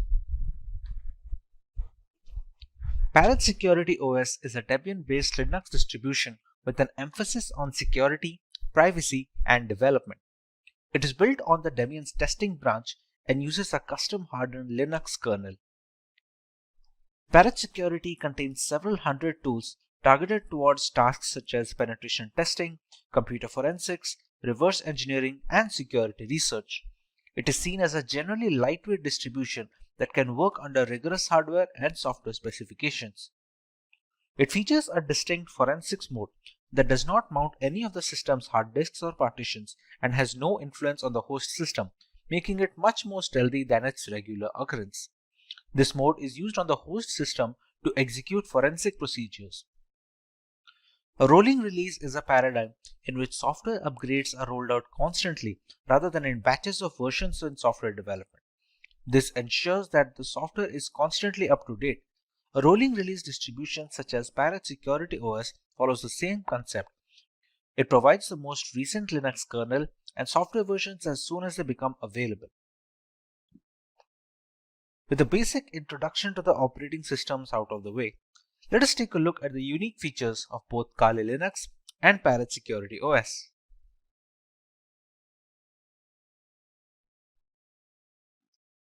The latest version of Kali Linux comes with more than 600 penetration tools pre-installed. After reviewing every tool included in Backtrack, developers have eliminated a significant number of tools that either simply did not work or duplicated other tools that provided the same and similar functionality. The Kali Linux team comprises a small group of individuals who are the only ones trusted to commit packages and interact with the repositories, all of which is done using multiple secure protocols. Restricting access of critical code bases to external assets dramatically reduces the risk of source contamination, which can cause Kali Linux users worldwide a great deal of damage as a direct victim of cybercrime. Although penetration tools tend to be written in English, the developers have ensured that Kali includes proper multilingual support, allowing more users to operate in the native language and locate the tools they need for their job. The more comfortable a user feels with the intricacies of the operating system, the easier it is to maintain a strong hold over the configuration and the device in general. Since ARM-based single-board systems like the Raspberry Pi are becoming more prevalent and inexpensive, the development team knew that Kali's ARM support would need to be as robust as they could manage with fully working installations. Kali Linux is available on a wide range of ARM devices and has ARM repositories integrated with the mainline distribution, so the tools for ARM are updated in conjunction with the rest of the distribution. Let's take a look at some of the features of Parrot Security operating system now. Along with a giant catalog of scripts, Parrot Security OS has its own hardened Linux kernel modified explicitly to provide as much security and resistance to hackers as possible in the first line of defense. The configurations in the operating system act as the second gateway, taking care of malicious requests and dropping them off. This is particularly beneficial since should there be a scenario where the latest Linux kernel is causing some particular issue, the Parrot OS development team will most likely iron it out first before passing it on as an update. If the custom hardened kernel wasn't reason enough, Parrot Security developers managed to install more hacking tools and scripts to ensure a smooth transition for the Kali Linux users. All the tools you find in Kali are present in Parrot OS and a few extra ones for good measure. And this has been achieved while keeping roughly the same operating system size between both of them. However, it's not all productivity points for Parrot OS. They provide a choice between two different desktop environments, Mate, which comes pre-installed by default, and KDE. For those unfamiliar with Linux terminology, you can think of desktop environments as the main UI for a distribution. Being highly modular in nature, one can use Parrot Security OS while adding another desktop environment that they find appealing. While Kali Linux has only a single option, Parrot Security has provided two optimized builds with Mate Desktop and KDE Desktop. One of the primary advantages of Parrot OS over Kali Linux is that it's relatively lightweight. This implies that it takes significantly less disk space and computing power to function correctly, with as little as 320 MB of RAM required. In reality, Parrot OS is designed to operate successfully off a USB stick, but Kali Linux does not work well from a USB drive and is generally installed in a virtual machine. Parrot OS is more of a niche distribution if you're searching for something lighter than Kali Linux. Features are great, but what about performance? Real-world metrics. Let us compare both these operating systems directly with respect to their hardware specifications and usability. In the end, we can decide on what distribution is fit for each type of user.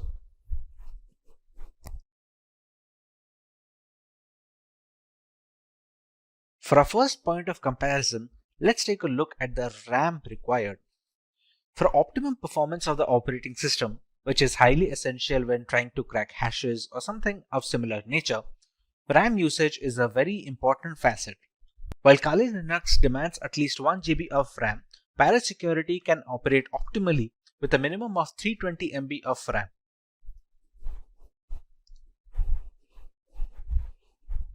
For correctly displaying graphical elements, Kali Linux requires GPU-based acceleration, while this is not the case with Parrot Security OS, which doesn't require any graphical acceleration needed from the user side. Once these operating systems are installed on VMware using their live boot ISOs, they take up a minimum amount of hard disk storage. Both of these operating systems have a recommended disk storage of minimum of 20 GB in Kali Linux and a minimum of 15 GB in Parrot Security, so they can install all the tools necessary in the ISO file. When it comes to the category and the selection of tools, Kali Linux has always been the first in securing every single tool available for hackers in the penetration testing industry. Parrot Security, on the other hand, has managed to take it up a notch. While specializing in wireless pen testing, Parrot Security makes it a point that all the tools that Kali Linux provides has been included in the ISO, while simultaneously adding some extra tools that many users will have to install from third-party sources in Kali Linux. Being a decade-old penetration testing distribution, Kali Linux has formed up a very big community with strong support signature. Parrot Security, on the other hand, is still growing, and it is garnering much more interest among veteran penetration testers and ethical hackers. A primary drawback of Kali Linux is the extensive hardware requirement. To perform optimally, it requires higher memory than Parrot Security. It also needs graphical acceleration while demanding more virtual hard disk storage. Parrot Security, on the other hand, was initially designed to run off a USB drive directly, thereby requiring very minimal requirements from a hardware perspective, like just 320 MB of RAM and no graphical acceleration needed. This means Parrot Security is much more feasible for people who are not able to devote massive resources to either their virtual machine or on their laptop hard disk directly. With the comparison done between both of these operating systems, let's take a look at the type of users both of these are catered to.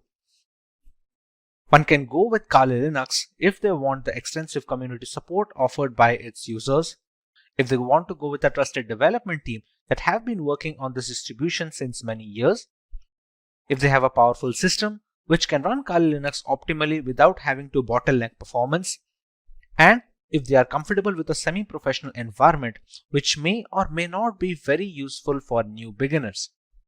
One can decide to go with Parrot Security if they want to go with a very lightweight and lean distribution that can run pretty much on all systems. It also has a lot of tools pre-installed, and some of them are not even present on Kali Linux. It is much more suitable for underpowered rigs where users do not have a lot of hardware resources to provide to the operating system, and thereby it is much more feasible for people with underpowered laptops or no graphical acceleration. Compared to Kali Linux, Parrot Security's desktop environment is also relatively easier to use for new beginners. For people who are just getting into ethical hacking, Parrot Security does a relatively better job of introducing them to the operating system and to the various tools without having to dump them into the entire intricacies. The installation of Kali Linux. There are multiple ways to install Kali Linux. We can either install it on a normal hard drive in a virtual machine software such as VMware or VirtualBox, or we can do that in hard bare metal machines. Now, for the convenience of explanation, we're going to install Kali Linux today on a virtual machine software known as VMware. VMware is able to run multiple operating systems on a single host machine, which in our case is a Windows 10 system. To get started with Kali Linux installation, we have to go to the website to download an image file.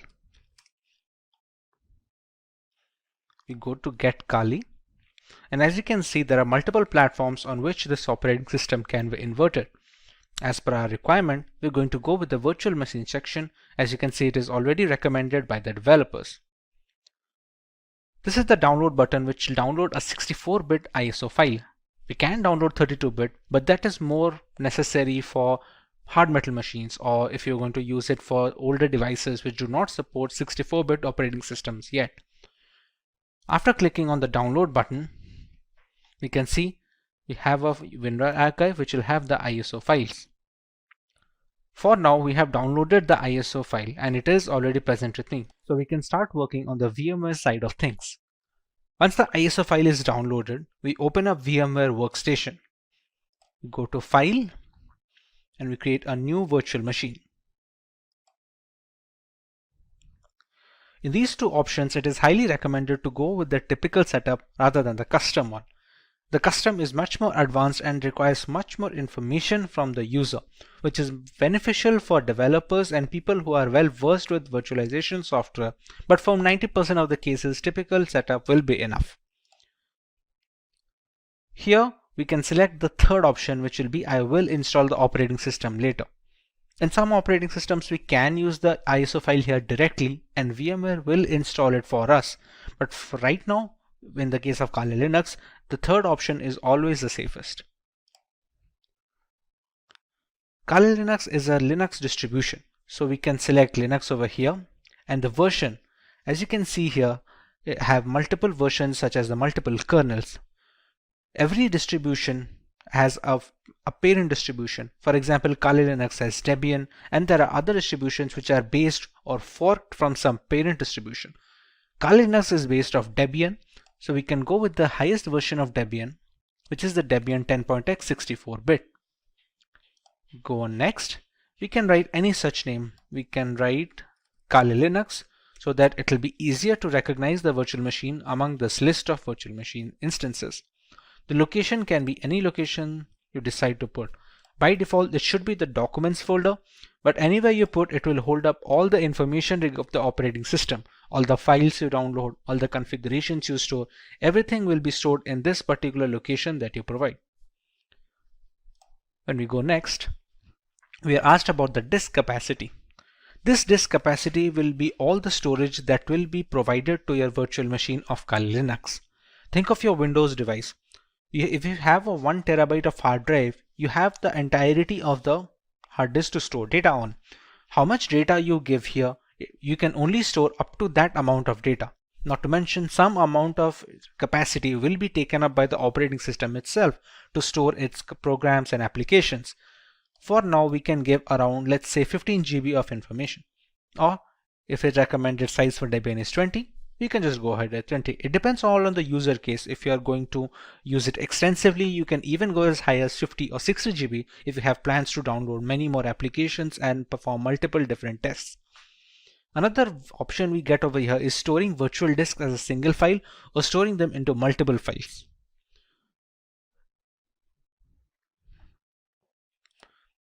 As we already know, this virtual machine runs entirely on VMware.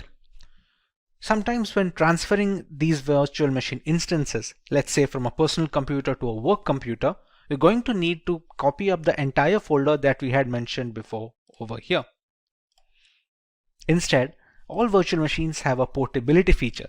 Now this portability feature is possible for all scenarios, except it is much easier if they split the virtual disk into multiple files. Now even if this makes porting virtual machines easier from either system to system or software to software, let's say if you want to switch from VMware to VirtualBox or vice versa, the performance takes a small hit. It's not huge, but it's recommended to go with storing the virtual disk as a single file if you have no purposes of ever moving the virtual machine. Even if you do, it's not a complete stop that it cannot be ported. It's just easier when using multiple files. But in order to get the best performance out of the virtual machine, we can store it as a single file over here. This is a summary of all the changes that we made and all the configurations that have been settled until now. Now at this point of time, we have not provided the .iso file yet, which is the installation file for the Kali Linux that we downloaded from this website. As of right now, we have only configured the settings of the virtual machine. So we can press on Finish. And we have Kali Linux in the list. Now, to make the changes further, we press on Edit Virtual Machine Settings. The memory is supposed to give the RAM of the virtual machine. The devices with RAM of 8 GB or below that, giving high amount of RAM will cause performance issues on the host system. If the memory has some amount of free storage left, let's say on idle storage, my Windows machine takes about 2 GB. So I have 6 GB of memory to provide. Although if you provide all of the 6 GB, it will be much more difficult for the host system to run everything properly. So for this instance, we can keep it as 2 GB of memory for the virtual machine instance. Similarly, we can use the number of processors and we can customize it according to our liking. Let's say if we want to use one processor, but we want to use 2 different cores, we can select them as well. Hard disk is pre-set up as the SCSI hard disk and it does not need to be changed for the installation of this operating system at all. CD-ID DVD. This is where the installation file comes. You can think of the ISO file that we downloaded as a pen drive or a USB thumb drive which is necessary to install an operating system. To provide this, we're going to select Use ISO image file. We're going to click on Browse. Go to Downloads and select the ISO file over here. Select Open and we can see it is already loaded up. Next, in the network adapter, it is recommended to use NAT. This helps the virtual machine to draw the internet from the host machine settings. If your host machine is connected to the internet, then the virtual machine is connected as well. There are some other options such as host only or custom segments or LAN segments, but those are not necessary for installation. Rest of them are pretty standard, which do not need any extra configuration and can be left as it is. Press OK. And now we can power on this virtual machine.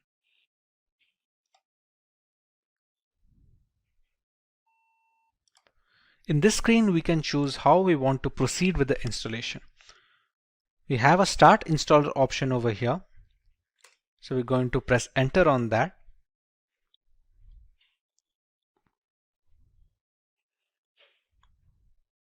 We're going to wait for the things to load from the ISO file.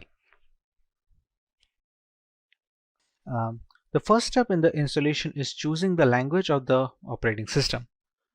For this, we can go with English as standard. This is a location. This will be used for setting up the time and some of the internal settings which depend entirely on the location of the user. So for this, we're going to go with India. Configuring the keyboard, it's always recommended to go with the American English first. Many people make a mistake of going with the Indian keyboard if it is possible, and it provides a lot of issues later on. So it's always preferred to go with the American English, and if later we see some necessity of another keyboard dialect that is required, we can install it later. But for now, we should always stick with American English as a basic. At this point, it's going to load the installation components from the .iso file. It is a big file of 3.6 GB, so it has a lot of components that need to be put into the virtual machine, which can also be used to detect hardware.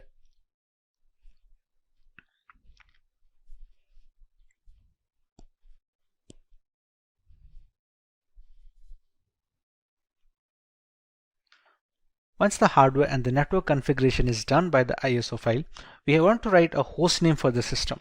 This host name can be anything which is used to recognize this device on a local network or a LAN cable. Let's say if we use the name Kali. Domain name, we can skip it for now. It's not necessary as such for the installation. This is the full name for the user. Let's say we can provide the name as Simplilearn as a full name. Next, we're going to set up a username. This username is going to be necessary to identify the user from its root accounts and the subsequent below accounts. For now, we can give it as something as simply123. Now we have to choose a password for the user. Now remember, since this is the first user that is being added onto this newly installed operating system, it needs to be a password for the administrator. We can use whichever password we like over here and use the same password below and press on continue. At this point, it's going to detect on the components on which the operating system can be installed. Like here, there are multiple options like the use entire disk and set up LVM, use entire disk and set up encrypted LVM.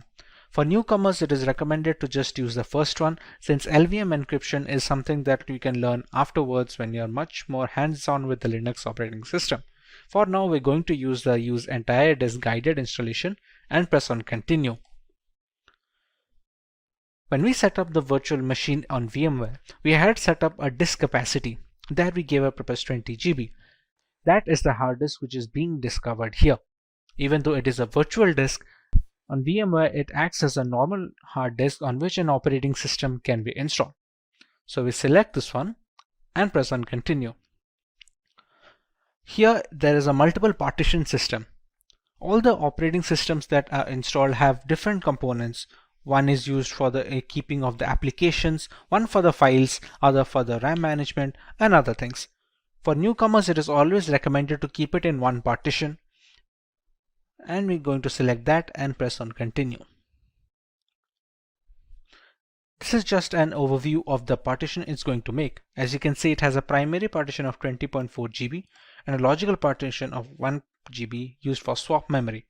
Now these kind of naming can be confusing for people who are not well versed with Linux operating systems or in general virtualization. But for now, you can go ahead and press on continue, as this will be fine. We can press on finish partitioning and write changes to disk and continue. It's just a confirmation page. As you can see, it's wrote that SCSI3 is our virtual hard disk of 20 GB disk capacity. We write the changes to the disk. We press yes and click on continue. At this point, the installation has started. Now this installation will take a while depending on the amount of RAM provided, the processors provided, and how quickly the performance of the system is being hampered by the host machine. On quicker systems, this will be rather quick, while on the smaller ones, this will take a while.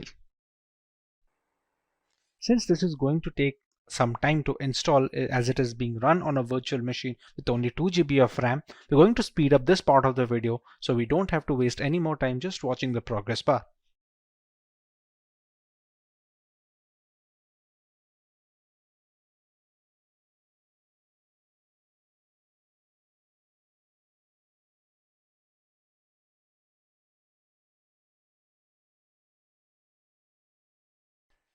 Now that our core installation is completed, it's asking us to configure a package manager. The work of a package manager on Linux operating systems is similar to the Google Play Store on Android mobile devices and on the App Store for the Apple devices. It's an interface to install external applications which are not installed by default. Let's say for Google Chrome or any other browser which can be used to browse the internet. At this point of time, it's asked us to select a network mirror.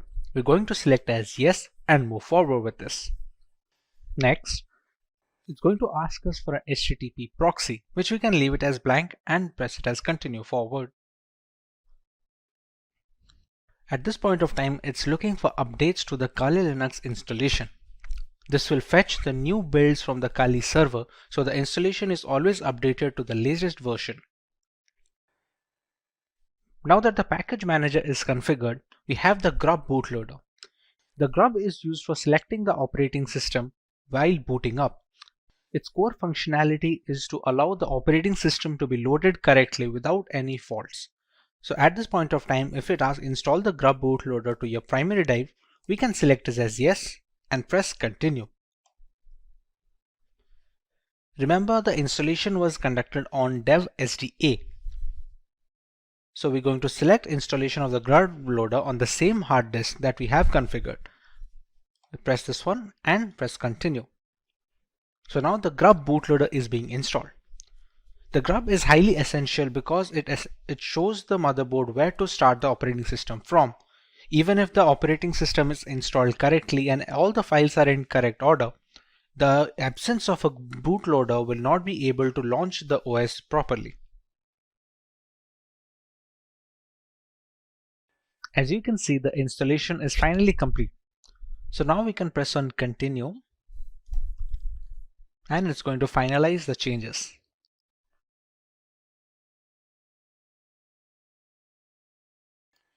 Now you can see Kali Linux being booted up straight away.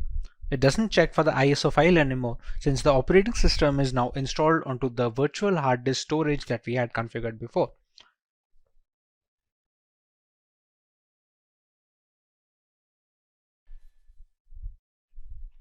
Here we're going to enter our username and password that we had set up before.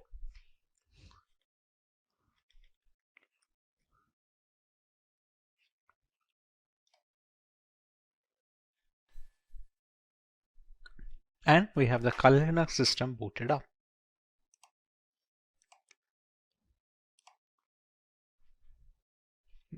And this is your homepage. We can see the installed applications over here, which are being used for penetration testing by multiple security analysts worldwide. All of these come pre-installed with Kali Linux, and others can be installed using the apt package manager that we had configured. We can see our full name over here.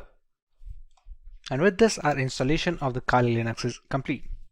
It's no secret that the vast bulk of our internet usage is vulnerable to hacking, whether it's through hazardous messaging apps or faulty operating systems.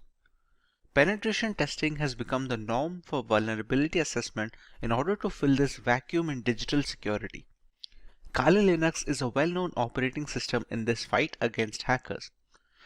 Kali Linux, a distribution designed specifically for penetration testers, has layers of features that we will go over in today's lesson and take a look at some of the tools and features that the operating system has to offer. Let's take a look at the video's topics and features that the operating system has to offer. Let's take a look at the video's topics. We start by learning the requirements of an operating system like Kali Linux. We learn more about the core features of the OS and its intricacies. Moving on, we take a look at the 5 distinct stages of penetration testing that dictate the flow of vulnerability assessment in general. Next, we learn about some important tools that can be found on Kali Linux, which are geared specifically for ethical hacking purposes. And finally, we have an extensive demonstration where we work on some basic terminal commands, proxy tools, and a couple of highly regarded software from the crux of the operating system. Choose from over 300 in-demand skills and get access to 1,000 plus hours of video content for free. Visit SkillUp by Simplilearn. Click on the link in the description to know more. Let's start by learning why one should learn Kali Linux in the first place. In today's world, an organization's most valuable asset is its information or data. This is true for all kinds of businesses, be it public or private. On a daily basis, they all deal with enormous amounts of sensitive information. As a consequence, terrorist groups, hacking teams, and cyber thieves often attack them. To ensure this safety and protection, businesses use a variety of security measures and regularly update their index. Organizations must be proactive in this age of digitalization by regularly assessing and updating their security. Every day, hackers discover new methods to breach firewalls. Ethical hackers or white hat hackers provide a fresh perspective on security. They conduct penetration tests to validate security measures.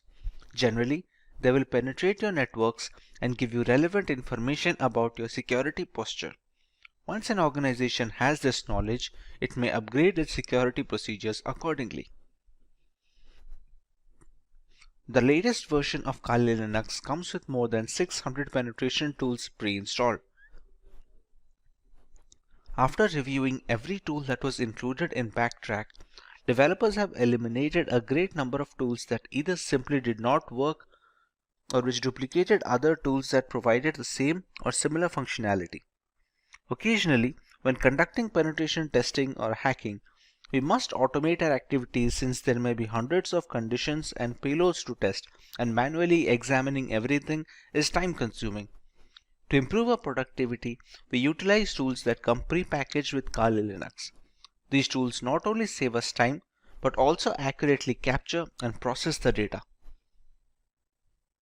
The Kali Linux team is made up of a small group of individuals who are the only ones trusted to commit packages and interact with the repositories, all of which is done using multiple secure protocols. Restricting access of critical code bases to external assets greatly reduces the risk of source contamination. Although penetration tools tend to be written in English, the developers have ensured that Kali includes true multilingual support, allowing more users to operate in their native language and locate the tools they need to do for the job. Since ARM-based single board systems like the Raspberry Pi are becoming more and more prevalent and inexpensive, the development team knew that Kali's ARM support would need to be as robust as they could manage with fully working installations. Kali Linux is available on a wide range of ARM devices and has ARM repositories integrated with the mainline distribution, so tools for ARM are updated in conjunction with the rest of the distribution tools. Now that we understand the necessity for an operating system like Kali Linux, let us take a look at some of its core features and offerings to the ethical hacking world. Kali Linux, formerly known as Backtrack Linux, is an open source Linux distribution which is aimed at advanced penetration testing and security auditing. It contains several hundred tools targeted towards various information security tasks such as penetration testing, security research, computer forensics, and reverse engineering. Kali Linux is a multi-platform solution accessible and freely available to information security professionals and hobbyists. Among all the Linux distributions, Kali Linux takes its roots from the Debian operating system. Debian has been a highly dependable and stable distribution for many years, providing a similarly strong foundation to the Kali Linux desktop. While the operating system is capable of practically modifying every single part of our installation, the networking components of Kali Linux come disabled by default. This is done to prevent any external factors from affecting the installation procedure, which may pose a risk in critical environments. Apart from boosting security, it allows a deeper element of security and control to the most enthusiastic of users. Let us now take a look at the 5 stages or phases of penetration testing. This is the first stage of the penetration test, which is known as the reconnaissance phase. In this stage, the security researcher collects information about the target. It can be done actively, which means you are collecting information without contacting the target, or even both. It helps security firms gather information about the target system, network components, active machines, open ports and access points, operating system details, etc. This activity can be performed by using information available in the public domain and using different tools. The next phase is more tool-oriented rather than performed manually, and it is the scanning phase. The penetration tester runs one or more scanner tools to gather more information about the target. The penetration tester runs one or more scanner tools to gather information about the target. By using various scanners such as war dialers, port scanners, network mappers, and vulnerability scanners, the tester collects as many vulnerabilities which help to turn an attack in a more sophisticated way. The next stage is known as the gaining access phase. In this phase, the penetration tester tries to establish a connection with the target and exploit the vulnerabilities found in the previous stage. Exploitation may be buffer overflow attacks, denial of service or DOS attacks, session hijacking, and many more. Basically, penetration tester extracts information and sensitive data from servers by gaining access using different tools. In the maintaining access phase, the penetration tester tries to create a backdoor for himself. It helps him to identify hidden vulnerabilities in the system and can later act as a gateway to retrieve control of the system. In the final phase of covering tracks, the penetration tester tries to remove all logs and footprints which help the administrator identify his presence. This helps the tester to think like a hacker and perform corrective actions to mitigate those activities. Now that we understand the basics of penetration testing and how ethical hackers go about their way, let us take a look at some notable tools which can be used on Kali Linux.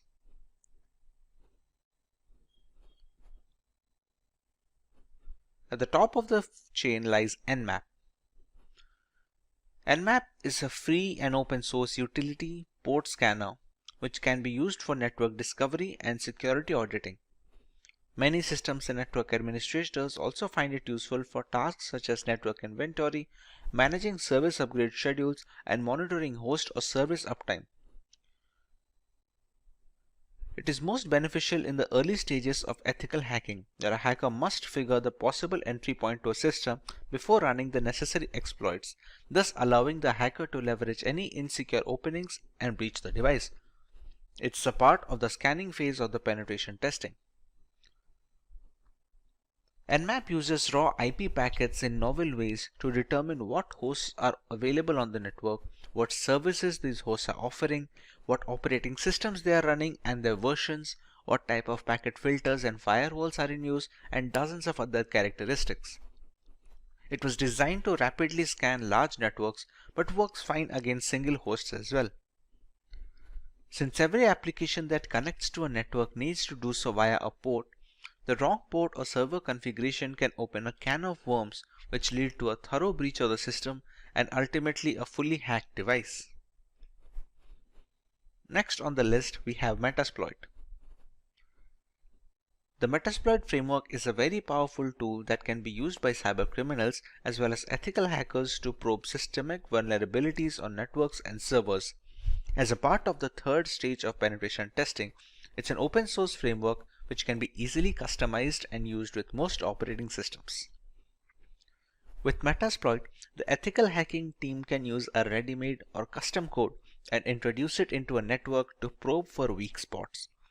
As another flavor of threat hunting, once these flaws are identified and documented, the information can be used to address systemic weaknesses and prioritize solutions. Once a particular vulnerability is identified and the exploit is fed into the system, there are a host of options for the hacker. Depending on the vulnerability, hackers can even run root commands from the terminal, allowing complete control over the activities of the compromised system as well as all personal data stored on the device. A big advantage of Metasploit is the ability to run full-fledged scans on a target system, thereby giving a detailed picture of the security index of said system. This also provides the necessary exploits that can be used to bypass the firewalls and the antivirus software. Having a single solution to gather almost all the necessary points of attack is very useful for ethical hackers and penetration testers, as denoted by the high rank in this list. At number 3, we have Wireshark.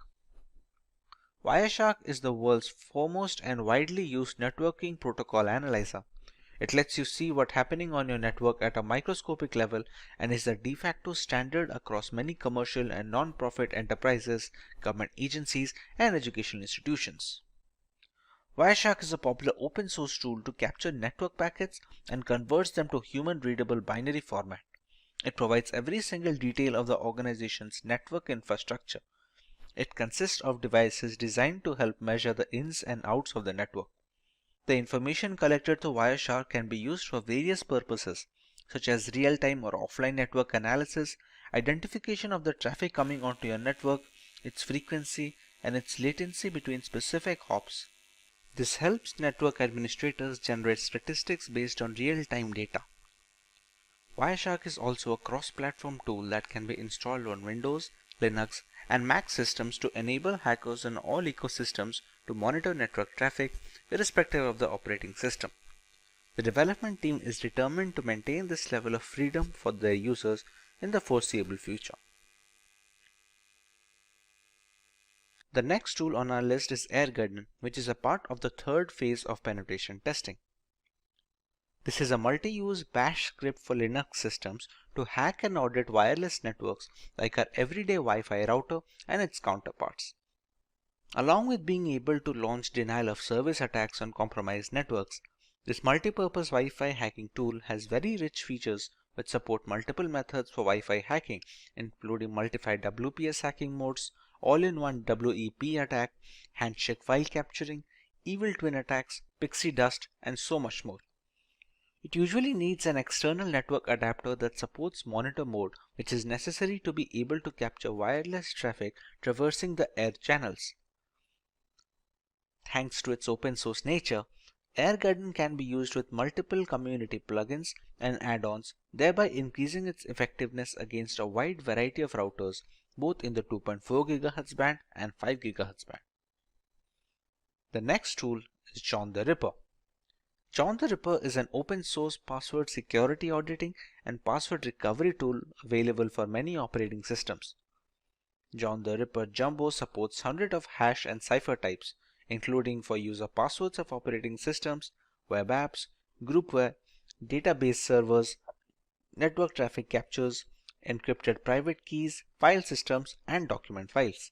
Some of the key features of the tool include offering multiple modes to speed up password cracking, automatically detecting the hashing algorithm used by the passwords, and the ease of running and configuring the tool, making it a password cracking script of choice for novices and professionals alike. It can use dictionary attacks along with regular brute forcing to speed up the process of cracking the correct password without wasting additional resources. The word list being used in this dictionary attacks can be used from the user's end, allowing for a completely customizable process. Now that we have covered the basics of Kali Linux, let us take a look at the agenda for our demo today. We start out with a few terminal commands that are a basic part of a Linux operating system. We configure our own proxy chains to maintain anonymity while running penetration testing attacks on our victims. Next, we run a few Nmap scans on a local Windows 10 machine to find out the type of information that can be gathered in such a scenario. Moving on, we use Wireshark to monitor internet traffic and understand the importance of encryption and security when browsing the World Wide Web. Next, we learn about Metasploit and its various applications in the line of vulnerability assessment of a device. And finally, we use Metasploit to take root access of a fully updated Windows 10 computer system. Let's begin with some terminal basics on Kali Linux. When most people hear the term Linux, they envision a complex operating system used only by programmers. However, the experience is not as frightening as it appears. Linux is an umbrella term for a collection of free and open source Unix operating systems. There are many variants like Ubuntu, Fedora, Debian. These are distributions, will be a more precise term. When using a Linux operating system, you will most likely utilize a shell, which is a command line interface that provides access to the operating system services. The majority of Linux distributions ship with a graphical user interface, also known as GUI, as their primary shell. This is done to facilitate user interaction in the first place. Having said that, a command line interface is suggested due to its increased power and effectiveness. By entering the commands into the CLI, tasks that require a multi-step GUI procedure may be completed in a matter of seconds. You can start the terminal by clicking on the prompt icon here on top. Once the terminal is opened, we can put up our commands. The first command that we are going to look into is pwd. pwd stands for present working directory. As of right now, what you are seeing is the terminal window by default. If I write pwd and press enter, this shows the directory in which the terminal is being run on. As of right now, it's in the nf folder of my desktop, which is specifically this folder. If I open up this folder, you can see it is currently empty, as in it has no contents. If I use another command known as mkdir, which is supposed to stand for make directory, and I write nf2, shortage for new folder 2. If I open up the nf, you can see the new folder is created. This is how the pwd command works. Another important command to change directories. It's called the cd command. Let's say right now if I am in NF, I want to create a new file in NF2 folder or something else in the NF2 folder. I have to shift to cd NF2. Now if I write pwd, it will show the present working directory of home, Simplilearn, desktop, NF, and inside that I am in NF2 right now. It is done to navigate through the Linux files and directories. It requires either the full path or just the name of the directory.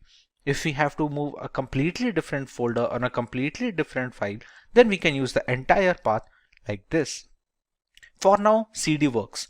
Another few commands is we can write cd ... and it will come back one folder. Now the pwd will be just NF and not NF2. Let's say we are in this folder and we want to go a different file. Let's say if we just go for cd home, Simplilearn. That's it. Right now, these are the folders in our current present working directory. We have the desktop, the documents, downloads, etc. From here, we can again go to the desktop using the same cd command, cross-check the changing of directories, and check the files again. And yes, there we go, NF. How do we know this? What are the commands that are used to show the files and folders? That folder is known as the ls command. ls can be used to view the contents of a directory. By default, this command will display the contents of your current working directory. If we add some other parameters, we can find the contents of other directories as well. There are some hidden files as well in Linux which cannot be showed just with ls. For example, if we just go to cd etc, which is a configuration folder for Linux, if we write ls now, these are the files that can be seen. If we want to see the hidden files, we'll have to add one more parameter here like ls -a, and as you can see, the number of files have increased this time around. There are other things as well that we can see with Linux. ls -al will show the hidden files along with some of the parameters and some of the permissions that has been provided for each file. As you can see, many of these files have root access. Some of them can write, some of them can read. It differs file to file, and the ls -al command is used to check each of these files' permission and change them accordingly if needed. The next command that we can look for is the cat command or concatenate. It is one of the most frequently used commands, and it is used to list the contents of a file on the output. For example, let's say if I have a file at the desktop. In this NF2 folder, I will create a document, create an empty file, E file. I'll open up the document and I'll write it as hello Kali. I will save this up. Now, to change the directories from etc to NF2, we have already discussed how to use the cd command using just the folder name. Now, if we want to go to the entire directory, we can write cd home. As you can see, it is already prompting us to complete the name of the directory. At this point, we just have to press tab and it completes it for ourselves. Next, we already know we have to enter the desktop, NF and NF2. And this brings us to the current working directory. Here, if we press ls, we can find a file over here. Now, as discussed for the concatenate, it is used to show the contents of a file. So right now, if we press cat, which stands for concatenate, e-file. As you can see, we have written hello Kali in the text file, and we can see the output right now. We can also use it to create new files. For example, if we write cat, any file name such as e-file2. Here we can write anything. Hello Kali again.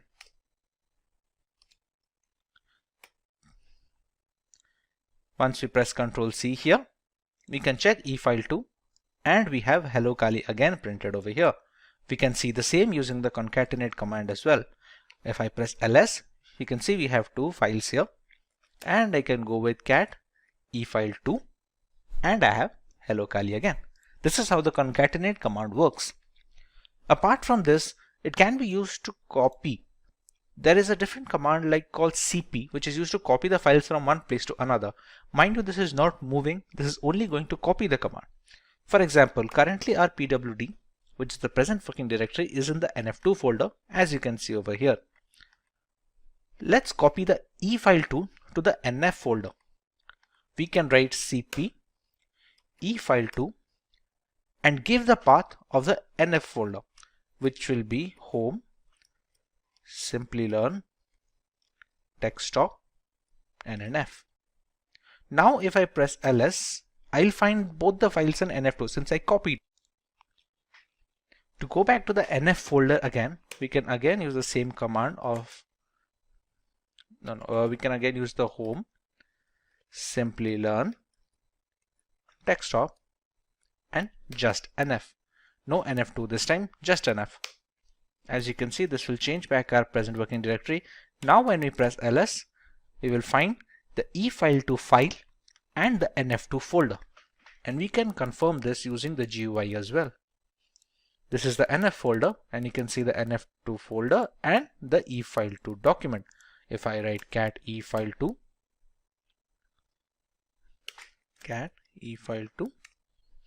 we can see the contents of the file. Now this can be done using moving as well.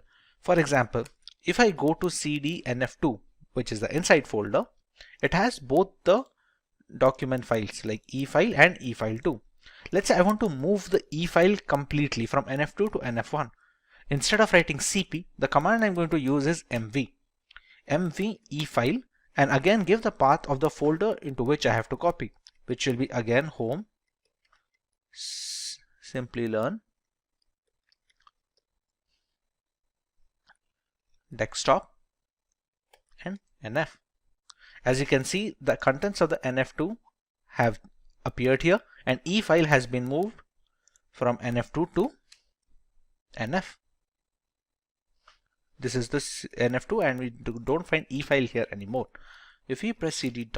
and we go back to nf ls right now, and we can find both the files, efile that we moved and efile2 that we copied from the nf2 folder. So this is how copying and moving will work using the terminal.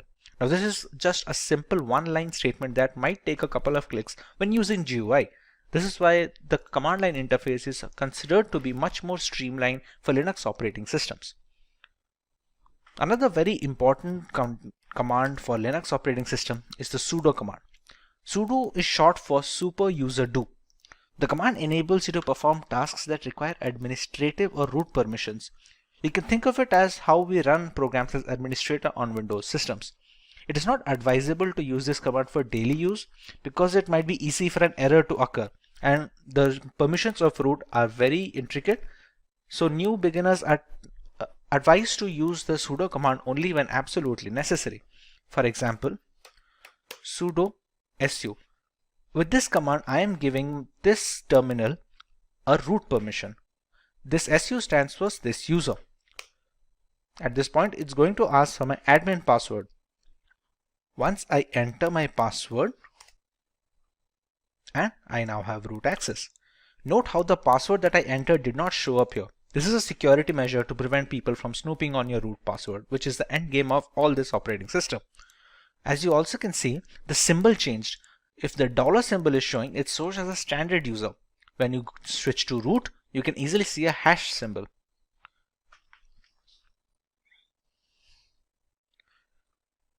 This opens up a separate shell inside this terminal command. For example, we can exit out of the root user to the standard user using the command exit. And once again, we have the dollar sign and the root has vanished over here. There are some commands that will only work with administrative access. For example, when updating the Kali Linux system, we have to use apt update. As you can see, it says problem unlinking the file because permission denied. Now, let's try this using sudo apt update.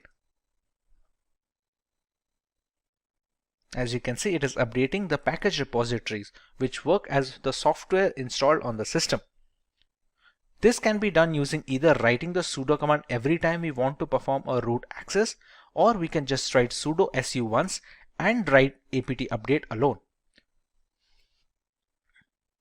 The fetching is complete over here.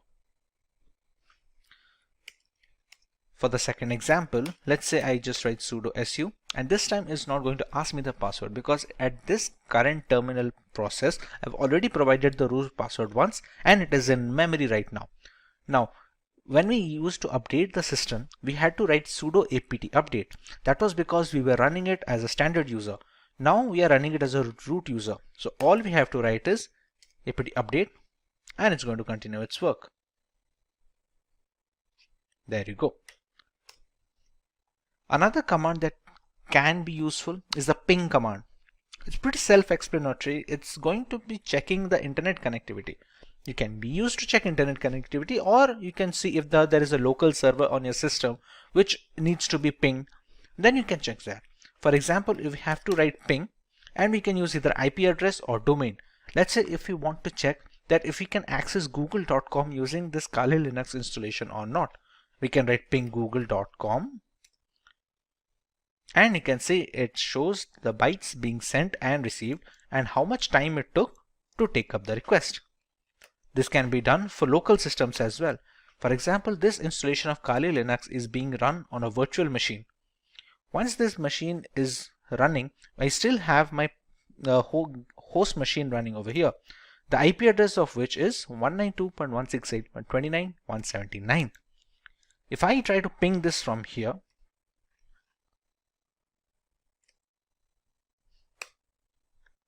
as you can see, the time to complete the request is drastically low compared to a website on the internet, considering this is on the local network. This is how the ping command is worked, and it can show you what kind of packages are transmitted, how many are received, if there was any kind of packet loss between the connection window, and other details. A very important command when working with the terminal for a long duration is the history command. Pretty self-explanatory. There are so many commands that are being run. Sometimes people forget what was the change they did or what was the directory name they put.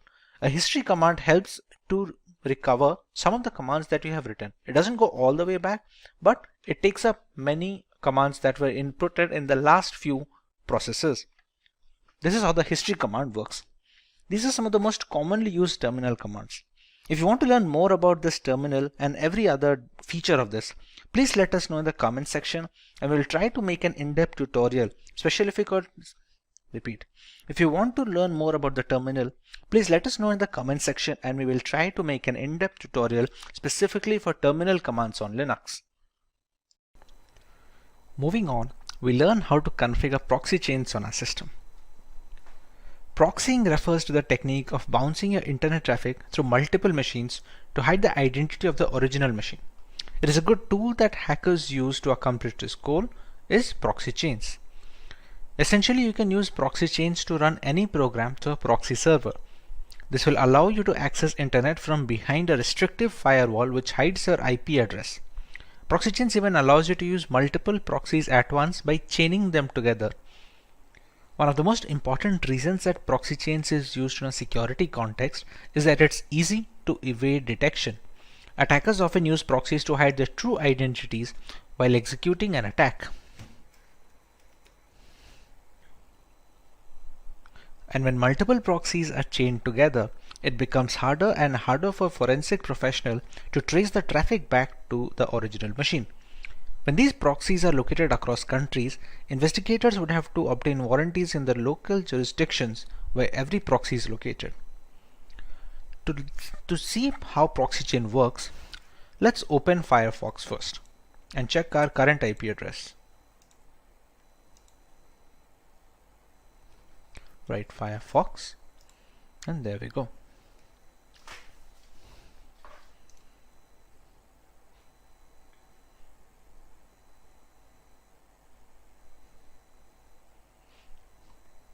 As we can see, Firefox is now open. Let's check our current IP address right now. If we go to an address called myip.com,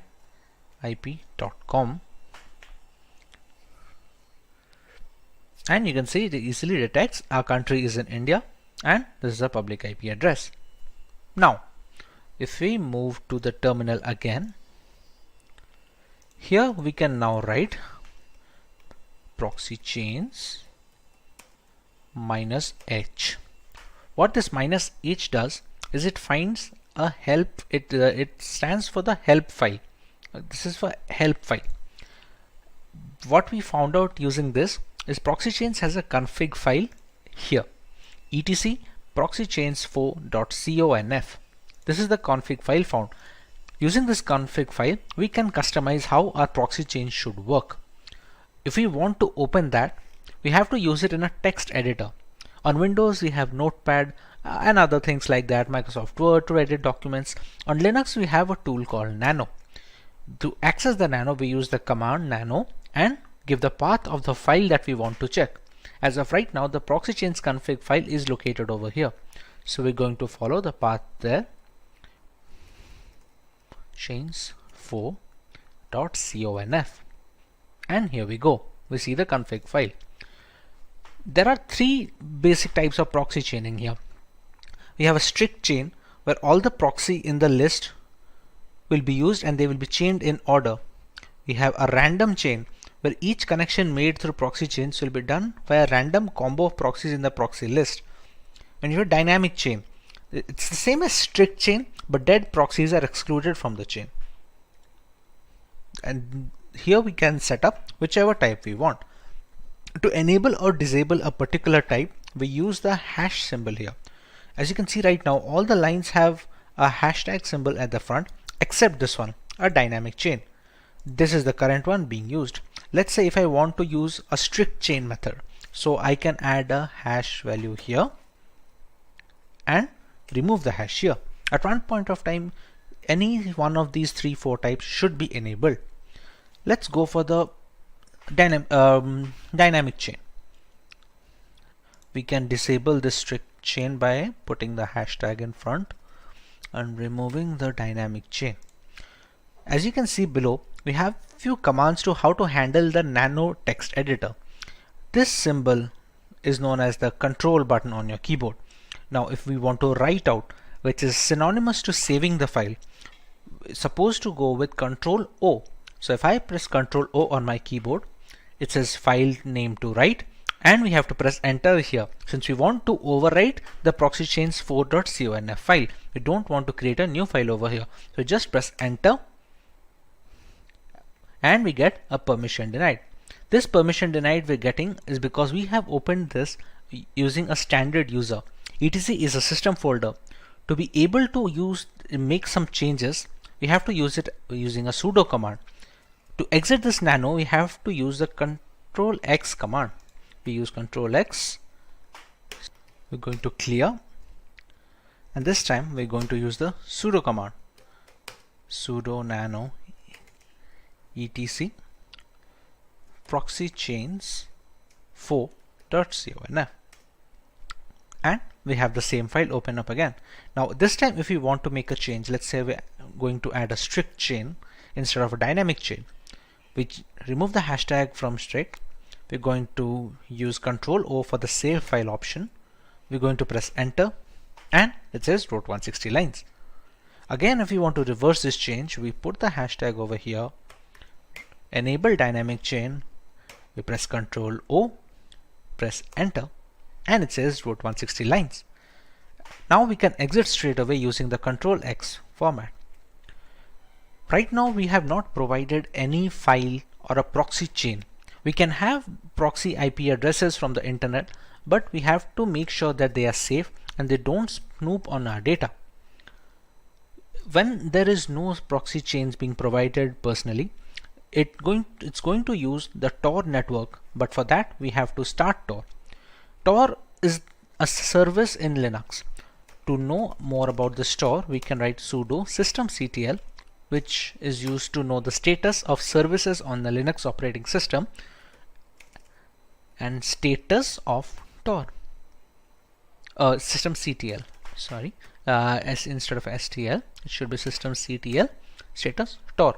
As you can see, it is a Tor service, anonymizing overlay network for TCP connections, and it's currently inactive. Now to start this up, we have to write sudo systemctl start dot. Now if we repeat the same sudo systemctl status star, as you can see, it's active now. You can see the green logo over here. Okay.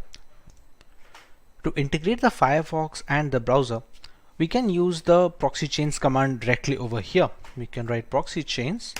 We can use Firefox to launch our web browser, and let's say if we want to visit google.com. We press enter and the Firefox window is launched, and it should open up google.com next. And there we go. If we go to myip.com once again, as you can see, we have a different IP address and the country is unknown as well. So this is how we can use proxy chains to anonymize internet usage when using Kali Linux. Next on our agenda is the ability to scan networks using Nmap. At its core, Nmap is a network scanning tool that uses IP packets to identify all the devices connected to a network. You can learn more about Nmap using their help file. As you can see, these are some of the parameters that can be used when scanning ports of a system. You can see the version and the URL of the service over here. The primary uses of Nmap can be broken into 3 core processes. First, the program gives you detailed information on every IP active on your network, and then each IP can then be scanned. Secondly, it can also be used to providing a lot of live hosts and open ports, as well as identifying the OS of every connected device. Thirdly, Nmap has also become a valuable tool for users looking to protect personal and business websites. Using Nmap to scan your own web server, particularly if you're hosting your website from home, is essentially simulating the process that a hacker would use to attack your site. Attacking your own site in this way is a powerful way of identifying security vulnerabilities. As we already discussed, the host Windows 10 machine on this system has an IP address of 192.168.29.179. If you want to test the OS scan of this system, we're going to first get the root permission over here. We use the sudo command, and now we are a root user. We're going to launch the command nmap -o, which is supposed to be an OS detection scan. The IP address we can use of the host system 192.168.29.179. In a legitimate penetration testing scenario, we can use the IP address of the vulnerable device over here. We are going to let it scan for a while, and it's going to give us some guesses on what can the OS be.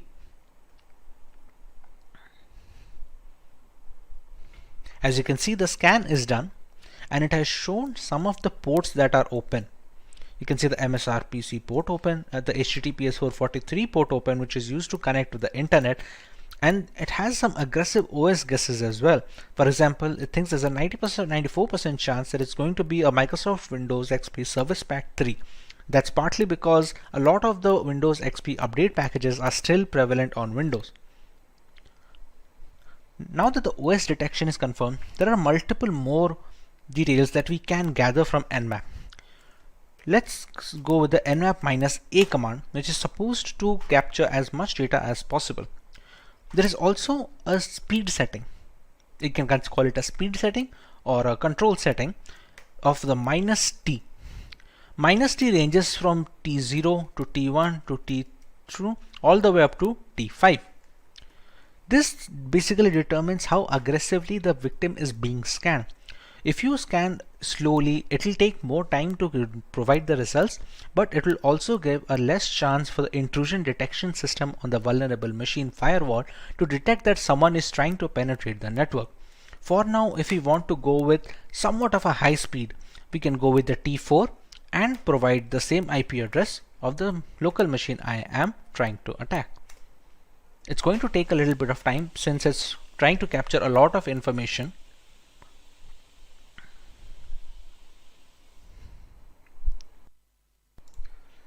As you can see, the results are now here. It launched a scan and took a few top ports that are most likely vulnerable from a Windows XP perspective, and it showed a few ports over here. It has not shown 991 filtered ports, which could not be attacked anyway since they were closed for outside access. It shows a few fingerprint settings like the connection policies and the port details. It shows an HTTP options, some other intricate details that can be used when you attacking its servers. It shows a VMware version that it's running and some few other ports over here. Apart from that, we also have the aggressive OS guesses over here, just like we did with the -O, and you can see this time it is showing Windows 7 as 98%. No exact OS matches, since if there was any exact OS matches, we could have seen 100% chances over here. This is a trace route. A trace route will be the time and the path a connection request takes from the source to the destination. For example, this request went from 192.168.72.2 to a destination address. Since this is a local machine, it took only a single step. On multiple occasions, if you're trying to access a remote system, it's going to be a number of trace routes when it jumps from firewall to firewall and router to router. This is how we can use Nmap to find information about a system and find some vulnerable ports we can access. Moving on, we have a tutorial on how to use Wireshark to sniff network traffic. To start using Wireshark, we're going to have to open the application first. Now, during installation of Wireshark, there is an option to enable if non-root users can be able to capture traffic or not. In my installation, I have disabled that, so I will be launching Wireshark when using the root user itself. Also, to capture data, we need an external Wi-Fi adapter. You can see it over here in the VM tab, Removable Devices, RE-Link 802.1 and WLAN. This is an external Wi-Fi adapter which is inserted into my USB system. You can see it over here. If I write iwconfig, this is the one, WLAN 0. This is absolutely necessary because we need to have a monitor mode required. We won't need it for sniffing data on Wireshark right now, but it's going to be necessary later on in this tutorial as well, as we will see. For now, we can just start up Wireshark by writing its name on the command line, and it should start the program. Here we go. Here it's going to check which of the adapters we want to use. For example, right now the ETH0, which is supposed to stand for Ethernet 0 port, you can see data is being transmitted up and down. We're going to select ETH0.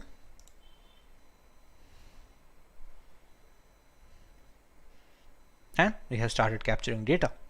You can see this data request from the source to destination, from the time and which protocol it is following, everything we can see, and we can see the IPv4 flags here as well, as you can see over here. To capture internet traffic, we can try running Firefox.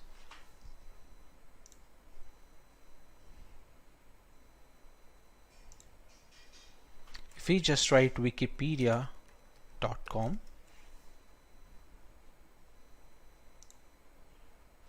and you can see the number of requests increasing.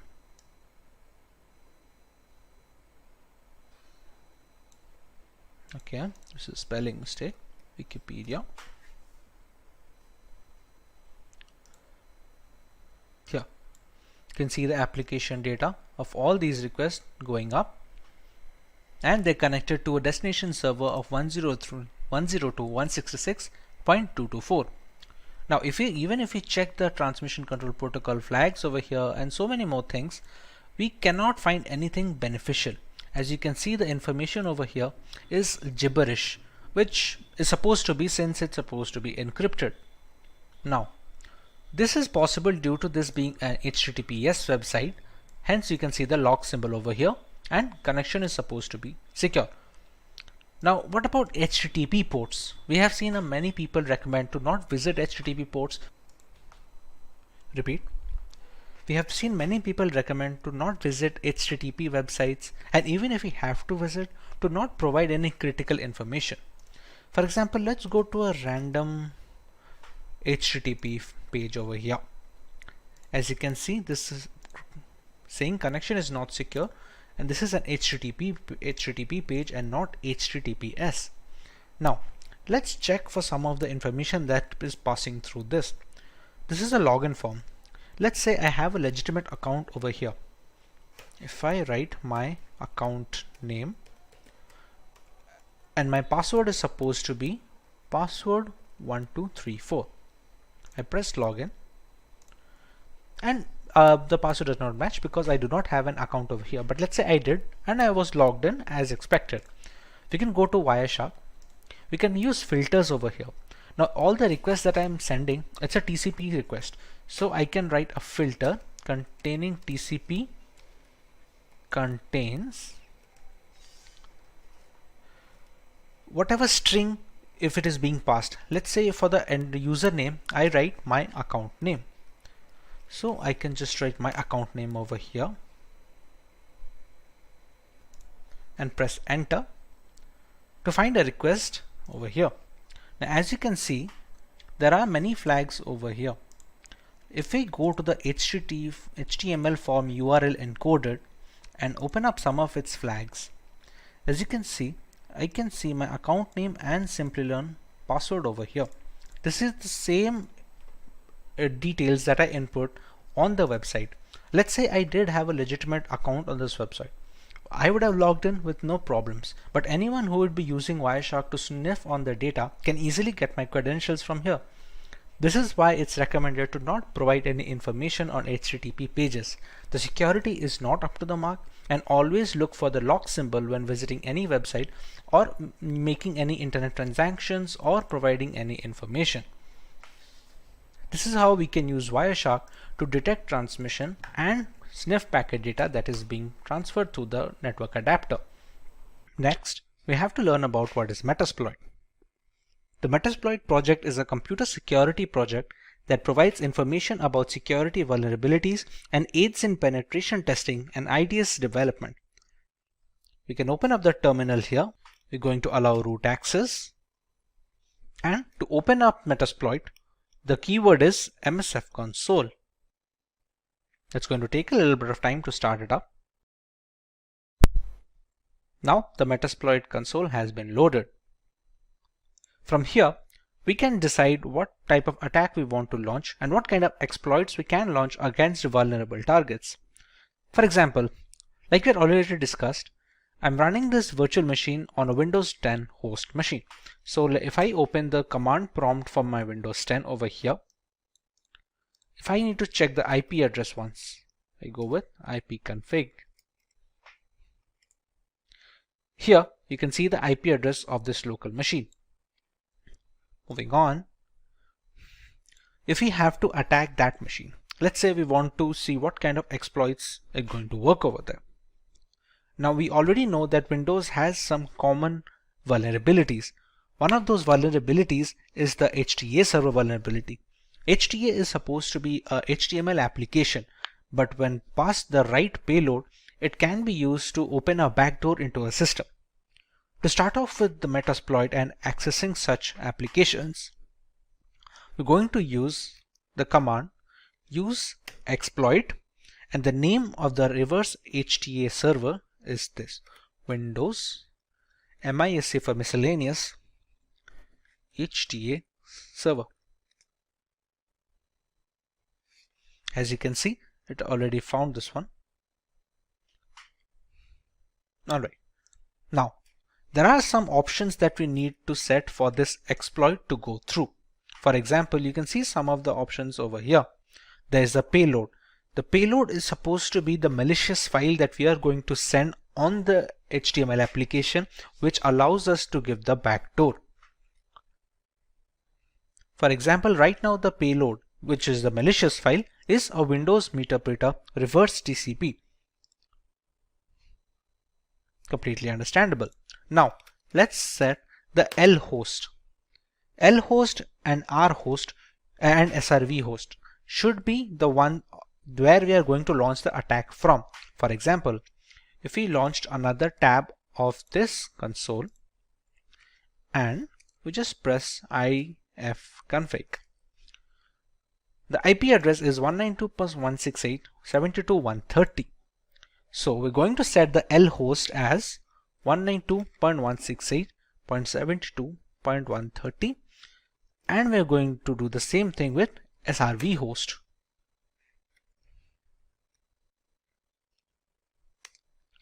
We're going to set a port where we need to capture the backdoor access.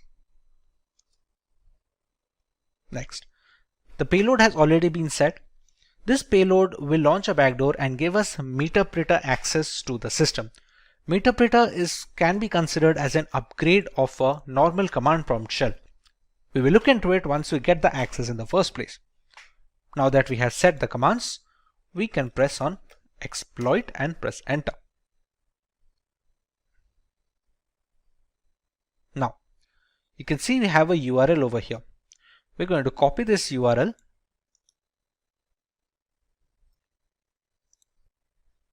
Once the URL is copied, we take it into the browser and paste it. This will ask us to download this file. Now, as per browser security settings, this file should be blocked by default.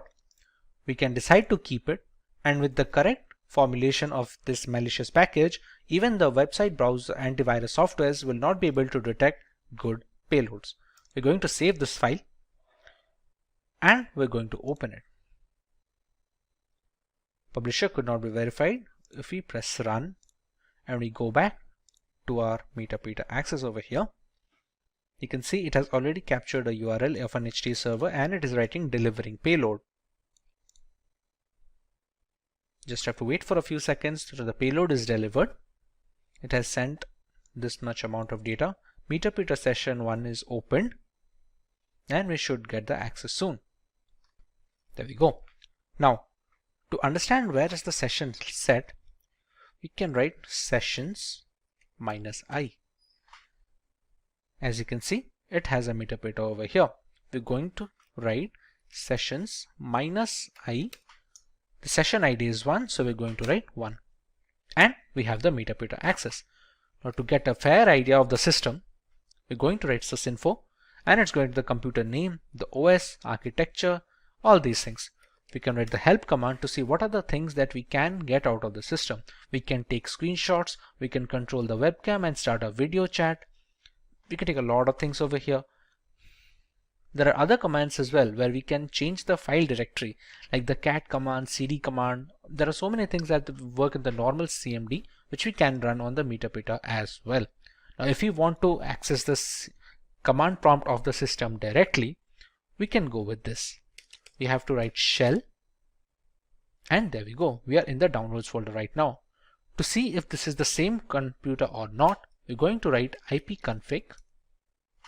As you can see, it is our victim machine with 192.168.29.171. We can just press exit and we're back with the meterpreter access. This is how we can use meterpreter and metasploit to gain access to a Windows 10 machine. Next, let's take a look at how we can get root access from a Windows 10 system. We just learned how we can get a meterpreter access from a system. We can background this meterpreter session by writing background and pressing enter. We can still see the sessions -i. It's still present over here. Now, these kind of access are not administrative access. These are the kind of backdoors that can be created for standard users. But to get a complete access of a system, including the program files, the Windows documents, we need to have root access or administrative access. To do that, we're going to use another exploit. Reminder that the meterpreter session of the standard access is already present and we're not messing with it right now. We're going to set up another session, albeit with the same machine. That exploit name is use exploit Windows local bypass UAC event viewer. And there we go. Now, if we check the options that we can put in the system, we have to choose an exploit target. We need to put a session as well. Let's say we're going to use the session 1. This is the session that has the meter access with the standard user. It doesn't have the system user. We're going to write set session 1 and we're going to run exploit. Run a few commands and it opened a second meter session. As you can see, it is the session 2. If I write sysinfo, you can still see I'm not the system user right now. I'm still just a normal user. How can we check that? If you go to shell, I can still see user GNB downloads, all these things. If I press exit, go back to the meter, there is a command on meter, get system. It attempts to elevate your privilege to that of the local system, which basically means you get promoted into root access. So if we write get system, and due to pipe impersonation, we now have the system root access. As you can see, now it has become x64 and we are the admin users. Now if I go to shell, I can easily go back, Windows, and I can easily access these things. This kind of control over the Windows folders and the program files folders, these kind of things are not possible if you are not an admin access or the command prompt has not been run with admin permissions. This is how we can use privilege escalation to get into an admin access system. We use the second exploit, which was the bypass UAC event viewer exploit, and essentially used it with the first session. As you can read here, Windows escalation UAC protection bypass. It was first disclosed on 2016, but it still works on some systems. This is how we can get root access on a Windows 10 installation. Hope you learned something new today. Today, we are diving into a super important topic that affects everyone: phishing attacks. As cyber criminals get more sophisticated, it's important for us to stay one step ahead. So in this video, I'll be walking you through what phishing is, how it works, some famous examples of phishing attacks, different types of phishing, how to protect yourself, and what to do if you ever fall victim. So let's jump right in. What is phishing? To start, let's talk about what a phishing attack really is. In simple terms, phishing is a type of scam where hackers pretend to be legitimate people or companies to steal your personal information, whether it's your passwords, bank details, or even social security number. They typically do this through emails, text messages, or fake websites that seem genuine at first glance. But phishing attacks don't just rely on fake emails.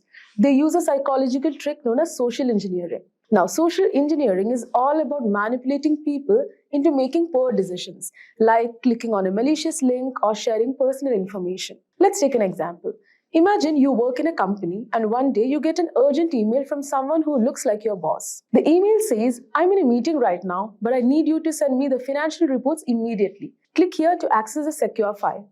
Because it's your boss and the message sounds urgent, you might not think twice and click the link. But that's where the trick is. The link wasn't real, and now the hacker has the access to the company's sensitive data. So social engineering works because it plays on human emotions like fear, urgency, trust, and leads you to make hasty decisions without double-checking. So phishing attacks are serious business, and they have caused some of the most damaging data breaches in history.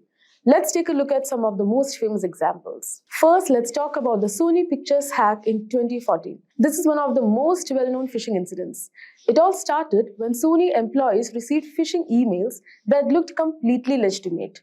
Some employees clicked on the links in these emails, which gave hackers access to Sony's internal network. And the result? Over 100 terabytes of data were stolen, including unreleased movies, confidential employee information, and thousands of internal emails. The leaked data caused major damage to Sony's reputation and led to lawsuits. It was one of the most costly cyber attacks of its time. Another incredible phishing incident involved both Facebook and Google. Between 2013 and 2015, a single hacker managed to scam these tech giants out of over $100 million. How did he do it? The hacker, Evaldus, pretended to be a hardware supplier that both companies did business with. He sent phishing emails with fake invoices that looked exactly like the real thing. Because the emails were so convincing, the finance departments of the Facebook and Google didn't question them and wired the money directly to the attacker's account. So these famous examples show that phishing can affect anyone, from everyday people to major corporations. So let's talk about how they work step by step when hackers actually try to steal your information. So how does a phishing attack unfold? Let's break it into easy steps. Step 1.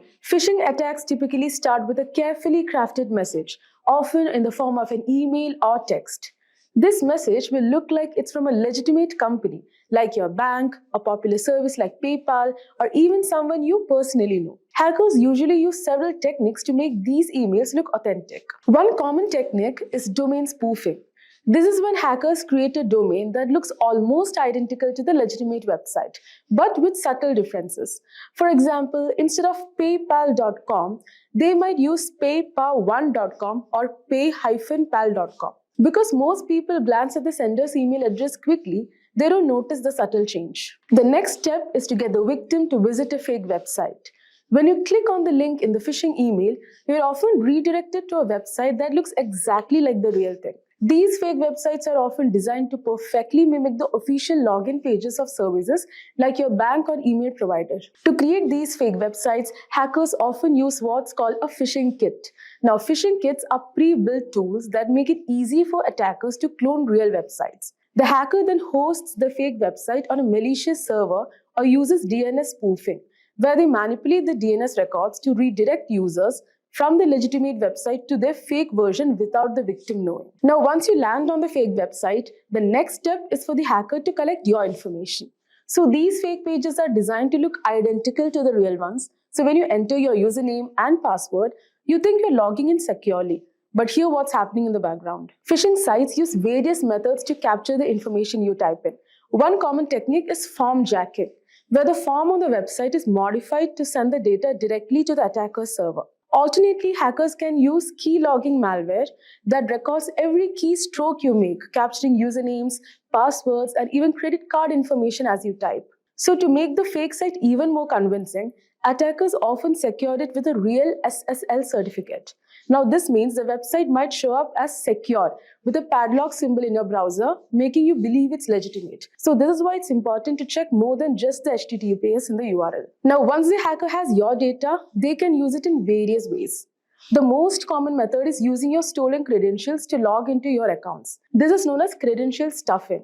But they can also use your personal information for identity theft, or they might sell your data on the dark web. But phishing isn't a one-size-fits-all approach. Hackers use several different types of phishing attacks, and each one is designed for a specific target or method. So now let's talk about the different types of phishing attacks. First, we have general phishing, which is the most common and broad type. So in this type of attack, hackers send out thousands or even millions of phishing emails to random people, hoping that a small percentage will fall for the scam. For example, let's say you receive an email that looks like it's from a popular company like Netflix. The email says something like, your payment method has failed, click here to update your information. You click the link and it takes you to a fake Netflix login. When you enter your details, they are sent straight to the hacker. These attacks are sent out to as many people as possible.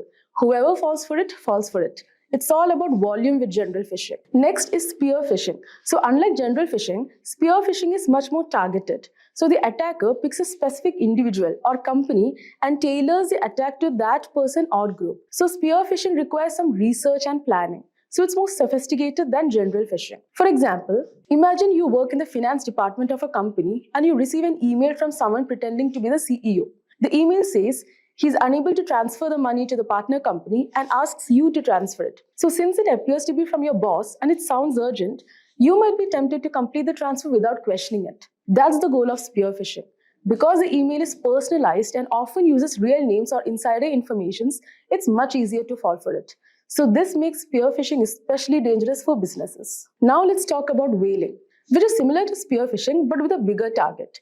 So whaling specifically targets high-ranking individuals like CEOs, CFOs, or other executives. So these attacks are often highly sophisticated because the stakes are so high. Let's say a hacker sends an email to the CFO of a large corporation, pretending to be a lawyer representing the company. So the email contains a fake warrant, asking the CFO to click a link to download important legal documents. Because it's a legal matter and appears highly official, the CFO clicks the link, which leads to malware being installed on the company's network. So whaling attacks are dangerous because they often involve larger sums of money or more sensitive information. So when high-level executives fall for these scams, the consequences can be disastrous. Next comes SEO phishing. So SEO phishing takes a different approach. So instead of targeting individuals with emails or text messages, hackers create fake websites and manipulate search engines so that these sites show up at the top of search results. So people who are searching for services or products may unknowingly click on these malicious websites. For example, imagine you are trying to log into Bank of America and you search for Bank of America login. So a phishing site could show up at the top of the result, looking exactly like the original website. You fill out the form, entering your personal and payment information.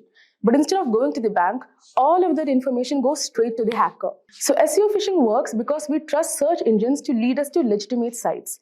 Hackers take advantage of that trust by manipulating search engine algorithms to display their malicious sites.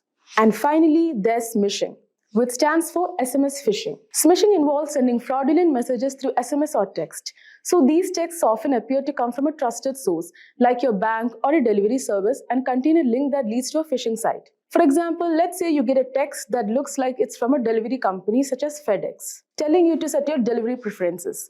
The message includes a link to do the same. When you click the link, it takes you to a fake FedEx site that asks for your name, address, and credit card information to cover delivery fees. So smishing is effective because people tend to trust text messages more than emails, especially when they're on the go and may not scrutinize the message as closely. Anyways, fortunately, there are several things you can do to protect yourself from phishing attacks. So first and foremost, always think before you click. If you get an email or text asking you to click a link, stop and think. Does this look suspicious? Hover over the link to see where it actually leads before you click. Next, don't upload personal information online.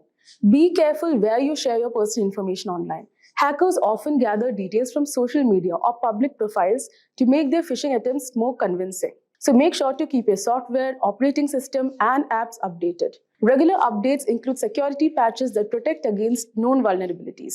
Next is use antivirus and email security. Install a good antivirus program and use email services with phishing filters. These tools can block many phishing emails before they even reach your inbox. And lastly, use a secure DNS service. This can prevent you from even accessing malicious websites, adding an extra layer of protection. Now, even with these precautions, phishing attacks can sometimes be successful. So what happens if you're already fallen a victim? Let's talk about what to do after a phishing attack. So if you realize you have fallen for a phishing attack, don't panic. There are steps you can take to minimize the damage. First, report the attack to cybercrime authorities. In many countries, there are dedicated teams that handle online fraud, and the faster they are notified, the better. Next, change the passwords for any accounts that may have been compromised. Make sure each password is unique and avoid using the same password for multiple accounts. Next, enable multi-factor authentication on your accounts. MFA adds an extra step, like a code sent to your phone, which makes it harder for hackers to gain access. And lastly, run a full malware scan on your devices. If you clicked a link or downloaded something from the phishing attack, malware might have been installed. So it's important to remove it as quickly as possible. And there you have it. We have covered everything you need to know about phishing attacks, from how they work, the different types, to some real-life examples of phishing disasters, and most importantly, how you can protect yourself. Do you know, friends, that Wireshark is a powerful network protocol analyzer that helps you capture and analyze network traffic in real time? It allows you to deep dive into data packets traveling through your network, giving you insights into network performance, security, and troubleshooting. In this tutorial, we'll guide you through the basics of using Wireshark, from setting up your capture environment to interpreting the data. By the end of this tutorial, you'll have a solid understanding of how to navigate Wireshark interface, set of filters, and analyze the network traffic for different use cases. So guys, let's get started. So guys, let us start first by understanding what is Wireshark. So guys, Wireshark is a comprehensive open source network protocol analyzer that basically allows user to capture and analyze the data traveling over the network in real time. It is widely used by network administrators, security professionals, and also developers for various purposes. For example, guys, like network troubleshooting, where you have to identify and resolve network issues by examining the traffic patterns and diagnosing the connectivity problems.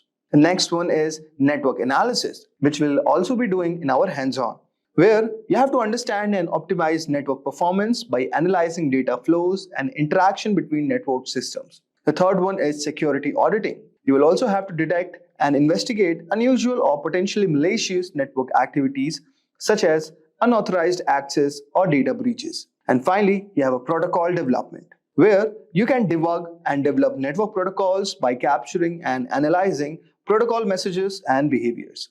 The key features of Wireshark are: the first one is packet capture.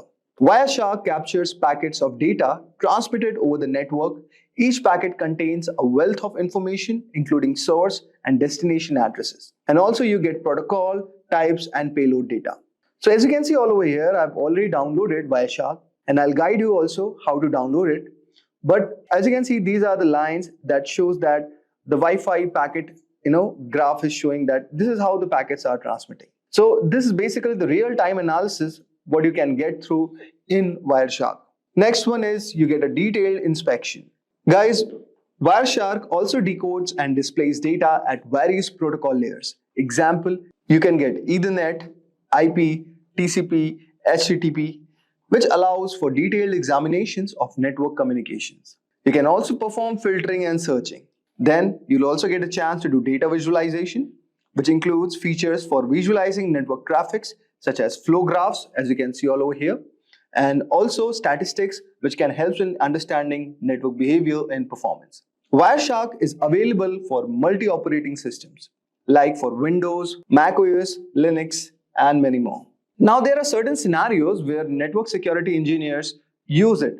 Suppose for network performance monitoring, where you track and analyze the performance of network applications and services. You also get an incident response. You investigate and respond to network security incidents by analyzing captured traffic. And you also do the protocol analysis, where you examine and troubleshoot network protocols and ensure proper implementation. Now, let us start with the Wireshark. So first, let us download the Wireshark. And before we download it, I expect that you would have got some brief idea regarding what is Wireshark.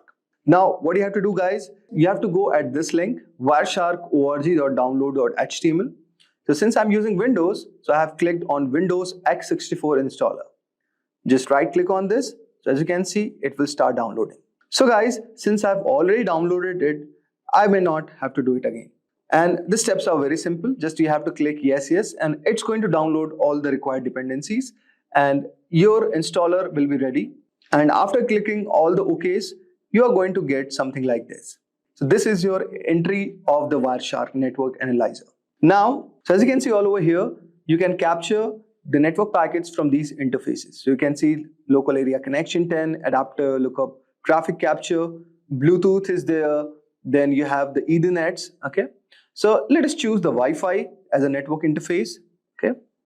And just click on this. So as you can see all over here, so many of the packets have started running up, okay? And this is a shark icon. So basically, it is doing the real-time packet capturing where you have all these things. So now, let us try to understand what is there in Wireshark. So you can see you have file. Basically, for managing files, you have open, save, export. Okay, so these kind of options are there. You can also export the TLS session keys. Okay, you can export the objects, and you can do print, quit. Then here in the edit, so edit, you can modify the preferences, settings, and profiles. If you talk about view, you can adjust the layout all over here of Wireshark. If you talk about go, you can navigate through the packets all over here. Then here is a capture. You can start or stop all over here. You can restart it. Then next is analyze. So as you can see all over here, you have display filters, display filter macros, display filter expressions, and many more. Okay. Similarly, you have statistics, okay, which helps in viewing network statistics and data summaries. Here you have telephony for using these kind of protocols, okay. Then you have wireless, okay. Then you have tools all over here, firewall, ACL rules, MAC address, okay. And there you have the help icon. So this is a very basic overview of this application. Now, let us do some basic exercises first. So let us try to capture a traffic first, okay. So since I've already selected our network interface as Wi-Fi, and let us restart it. So you can just go on capture and just start the restart. Okay.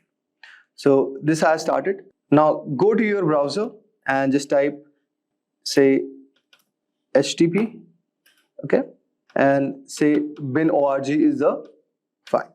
So guys, this is a basic website that we have requested on our browser, and let us go to our Wireshark and stop this for a moment. So as you can see all over here, this icon shows applying a display filter. Now go all over here and type the filter, say HTTP, okay, and you can say our filtering would be done. So as you can see, here you have the source, you have the destination, here you have the time, here you have the number, here you have the length of the packets, okay, and this is the info, okay. So now let us do the general analysis of the Wireshark output. So as you can see all over here, the first one is HTTP requests and responses. So as you can see, this is our source, okay. We are sending a request to the destination address with 44.219.81.240. The protocol is HTTP and the length of the packet is 480. And it is basically a GET request, okay. So get HTTP/1.1. Now there is a reply from this destination all over here and to the destination at our source. The protocol is still HTTP. Now the length of the packet is increased, is 887. And what we are getting guys all over here, that the status is 200 and it says okay. Now as you can see, what we are getting basically an HTML file all over here, okay. Now similarly, we are again requesting and we are getting a JSON file all over here. Now getting a specific JSON HTTP 1.1 and similarly reply is coming. So as you can see, it's a to and fro motion where we are requesting to a destination, which is the browser with the protocol HTTP, and similarly we are getting a reply from our destination. So guys, this is our device and this is the given resource we are trying to access on our browser. So basically now we can see these are the content types, which is text HTML for the HTML structure, okay. And also you can see all over here, this is a JSON type, okay. And these are the type of the content we are trying to access it, okay. And this is the request what we have done to our destination, which is the browser, okay, with the bin.org, and it is returning a text.html file. I hope so guys, you would have got a brief idea like how you can do the general analysis of the Wireshark output. Now let us try to do one more example which will make our concepts more clear. Now guys, I will show you one more use case of this, that you can diagnose the network issues with ping and trace command. Okay, so with the help of Wireshark, this can also be done guys. So what you need next is you can open a terminal, okay, and just right click all over here. And now in this, what we are going to do guys, we are going to generate an ICMP traffic. So with the help of ping command, okay. So now what we do, we type ping, say google.com,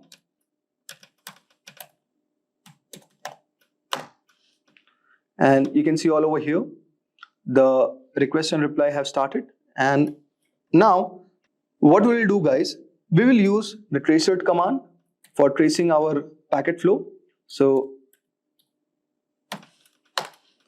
you can see something we have got all over here. We will discuss about this a bit later. Now let us open our Wireshark, okay. And what we'll do guys, we will type ICMP, okay, and just click all over here, okay.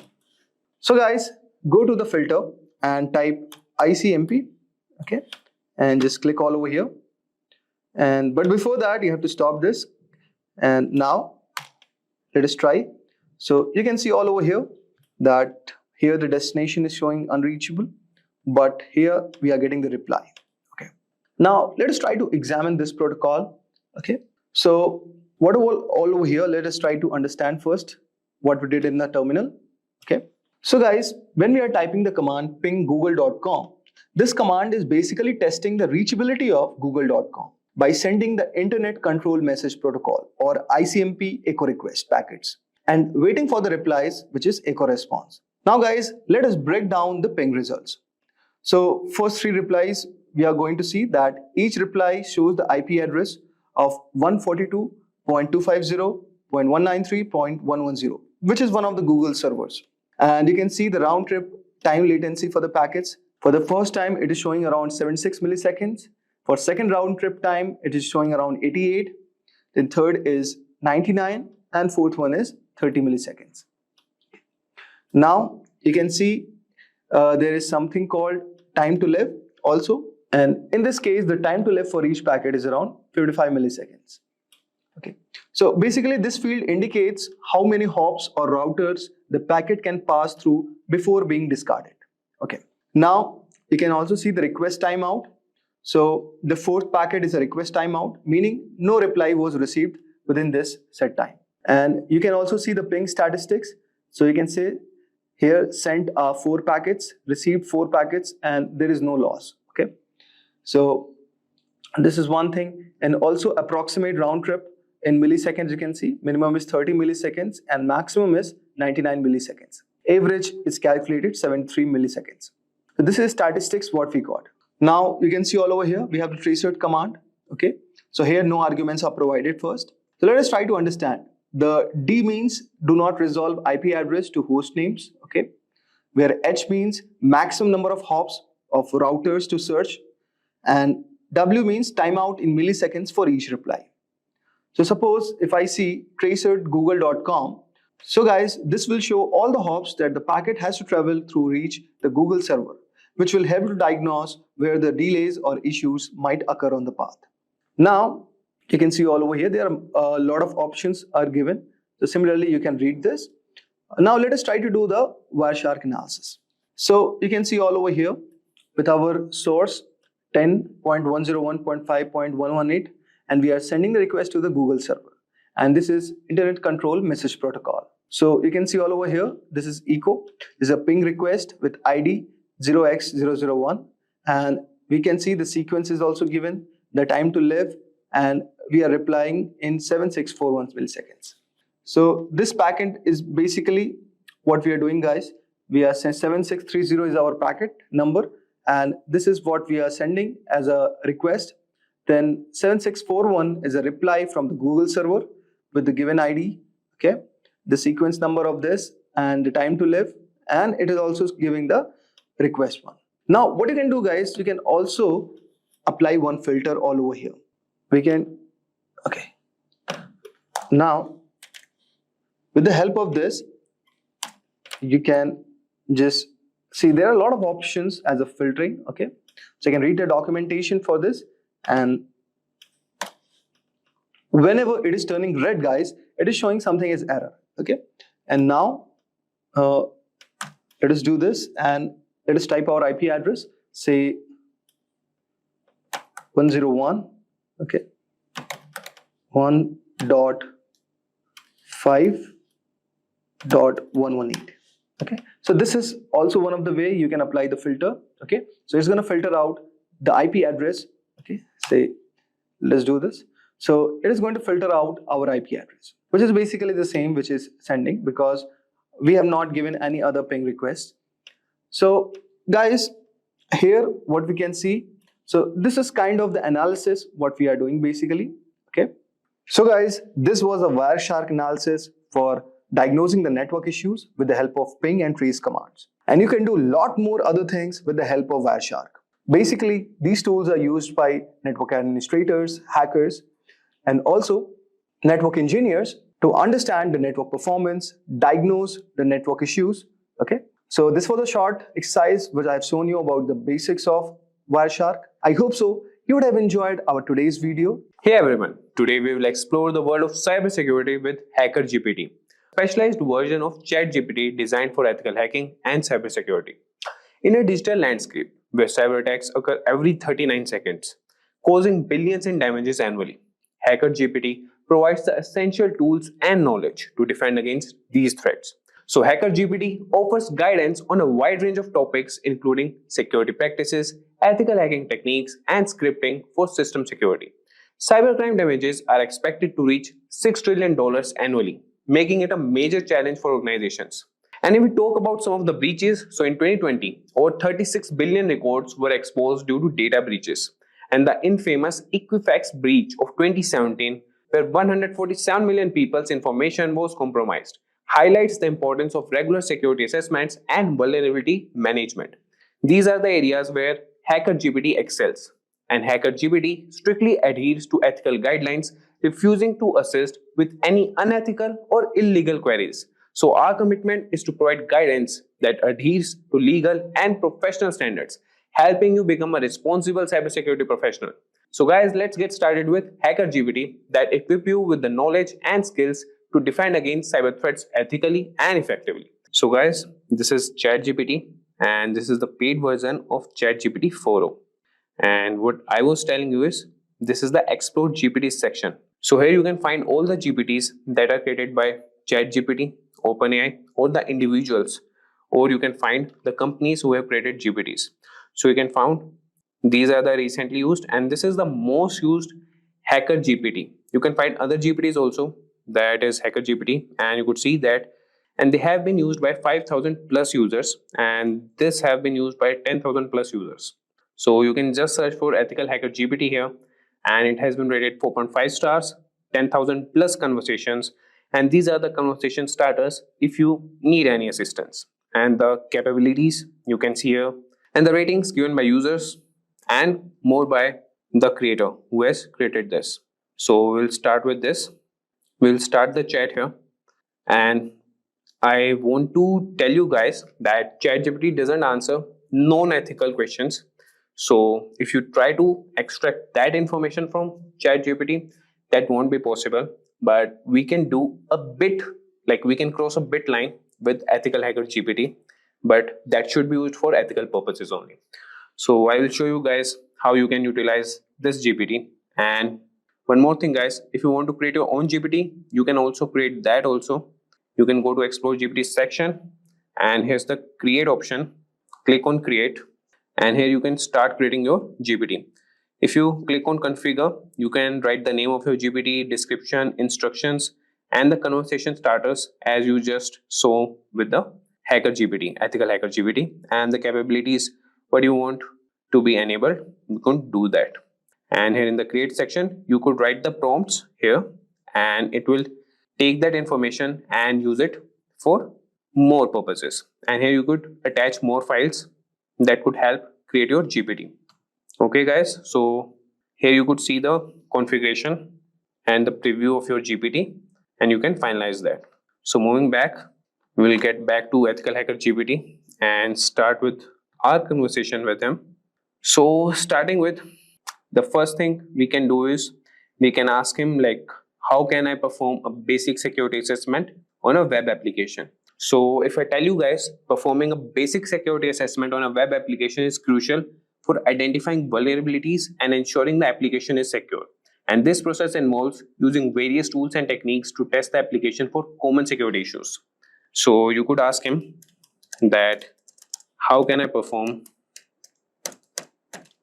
a basic security assessment on a web application?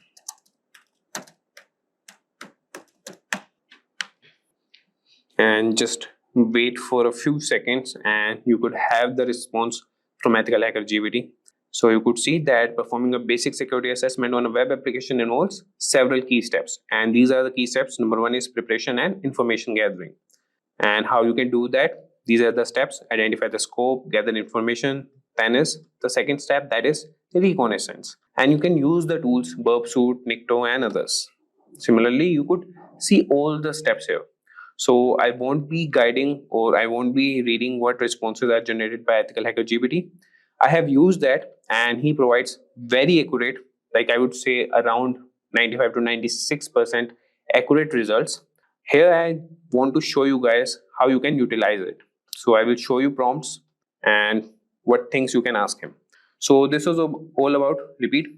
So this was about the general security thing. Now we'll move to ethical hacking, and we can ask him how we can perform a SQL injection attack ethically on a test environment. So these are the prompts that you can write. That would be, how do I perform a SQL injection attack, and that too ethically. If you write this, that would be good on a test environment.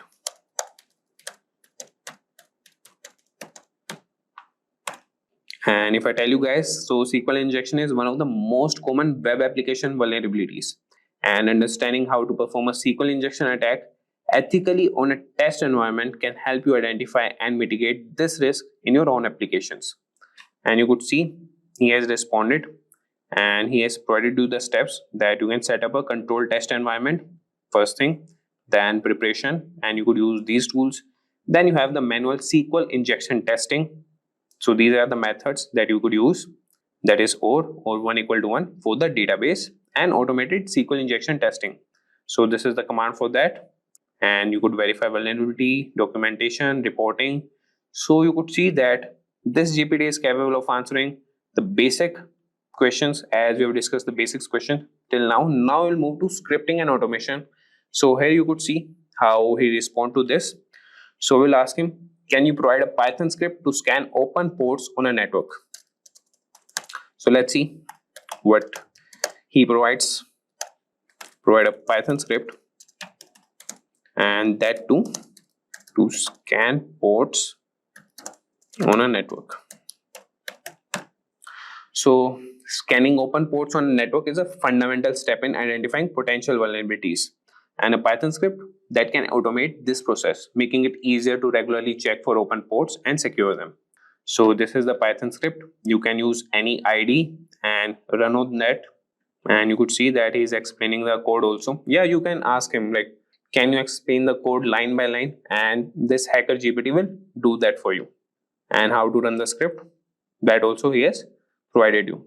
And similarly, we can also ask him that how we can write a bash script to monitor and log unauthorized login attempts.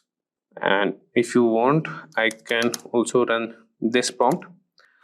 How do I write a bash script, and that too to monitor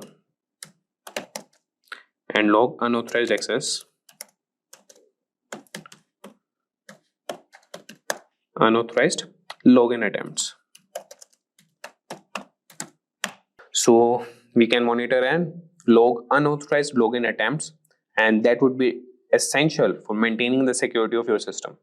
So as you can see, he has written a bash script, and that can help you automate this process, and this will provide real-time alerts and logs for further analysis. And you could see that he's providing the explanation and how you can run the script, and he's writing the note also. Like, you can write more prompts if you have any doubts in any of the script or any of the responses that Hacker GPT has responded, and he will definitely provide you with good responses. So now moving on, now we'll ask this EthicalHacker GPT about some specific security tools, and we could ask him about burp suit. And so let's write a prompt. Can you explain how to configure and use burp suit? Or we can write for web application testing. So if I sum you up, so burp suit is a powerful tool for web application security testing, and understanding how to configure and use it effectively can help you identify and address a wide range of security vulnerabilities in your applications. So you could see he has provided the initial steps, that would be downloading and installing burp suit, configuring your browser to use burp suit as a proxy, and then intercept and inspect traffic, and then you can use it for testing purpose, logging and reporting, and tips for effective testing. So this is the response for the security tools.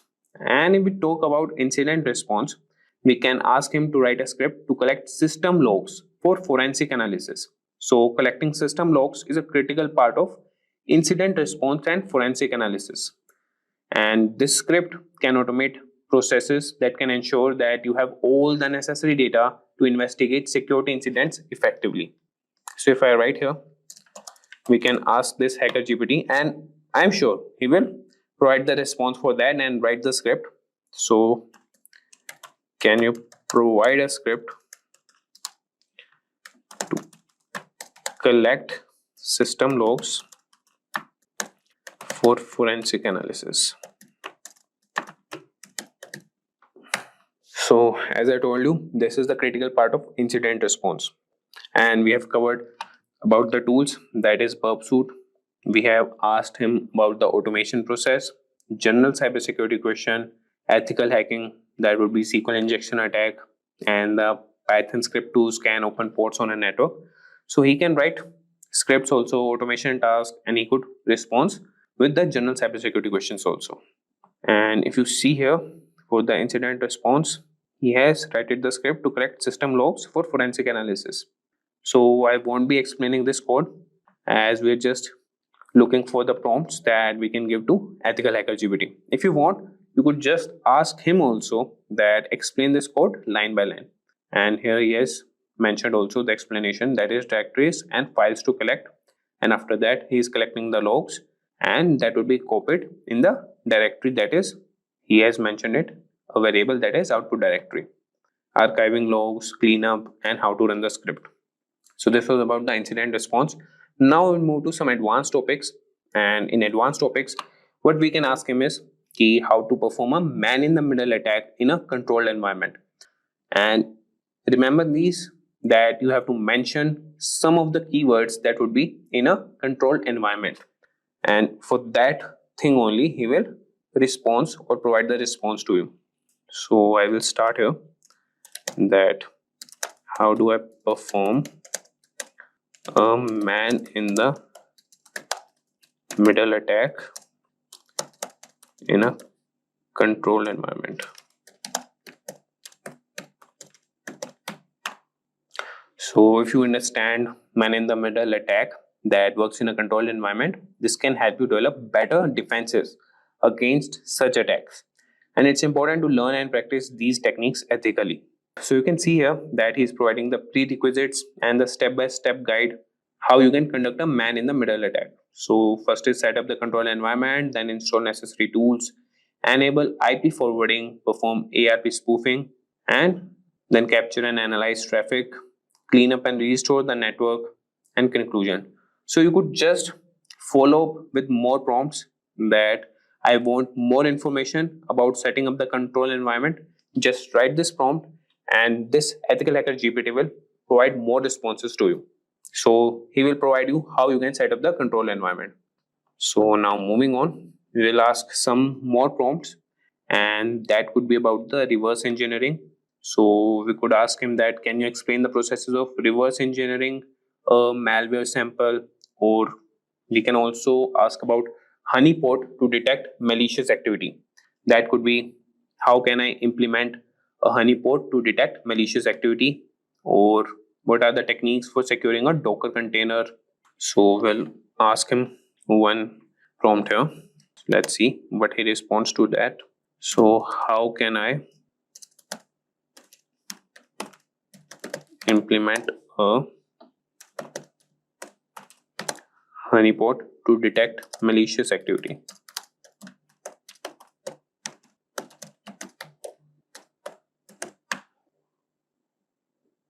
So you could see that he has started responding to that.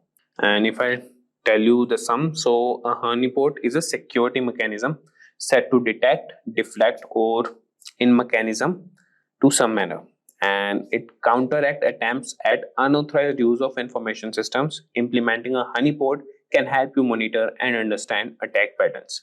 And this is the step-by-step guide to implement a honeypot.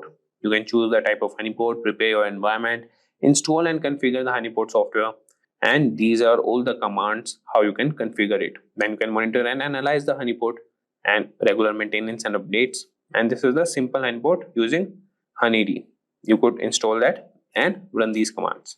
So with that, guys, and in the last we will also cover cybersecurity policies and compliance. So he could also answer to those prompts also, that you can ask him that what should be included in a company's cybersecurity policy, and you could mention which type of company you are running. So I will ask him that, so you could ask him that what should be included in a edtech company's cybersecurity policy.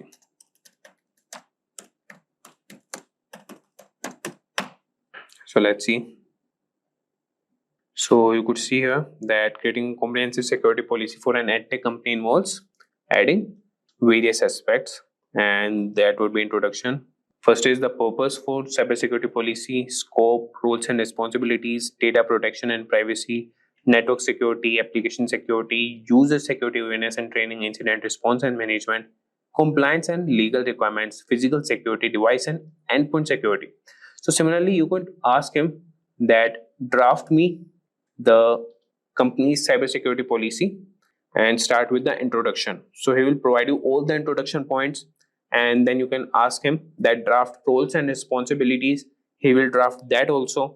So you could break it into parts and ask the EthicalHacker GPT, and he will respond to you, as it has some limitations of some words and some of the responses. So you could ask him in the breaking parts and he will respond to you. So thank you for joining Simplilearn's course on ethical hacking. Now you have the skills to identify and mitigate common vulnerabilities and protect your applications from cyber threats. Thank you for watching, and I'll see you in the next video. Staying ahead in your career requires continuous learning and upskilling. Whether you're a student aiming to learn today's top skills or a working professional looking to advance your career, we've got you covered. Explore our impressive catalog of certification programs in cutting-edge domains, including data science, cloud computing, cybersecurity, AI, machine learning, or digital marketing. Choose any of our programs and set yourself on the path to career success. Click the link in the description to know more.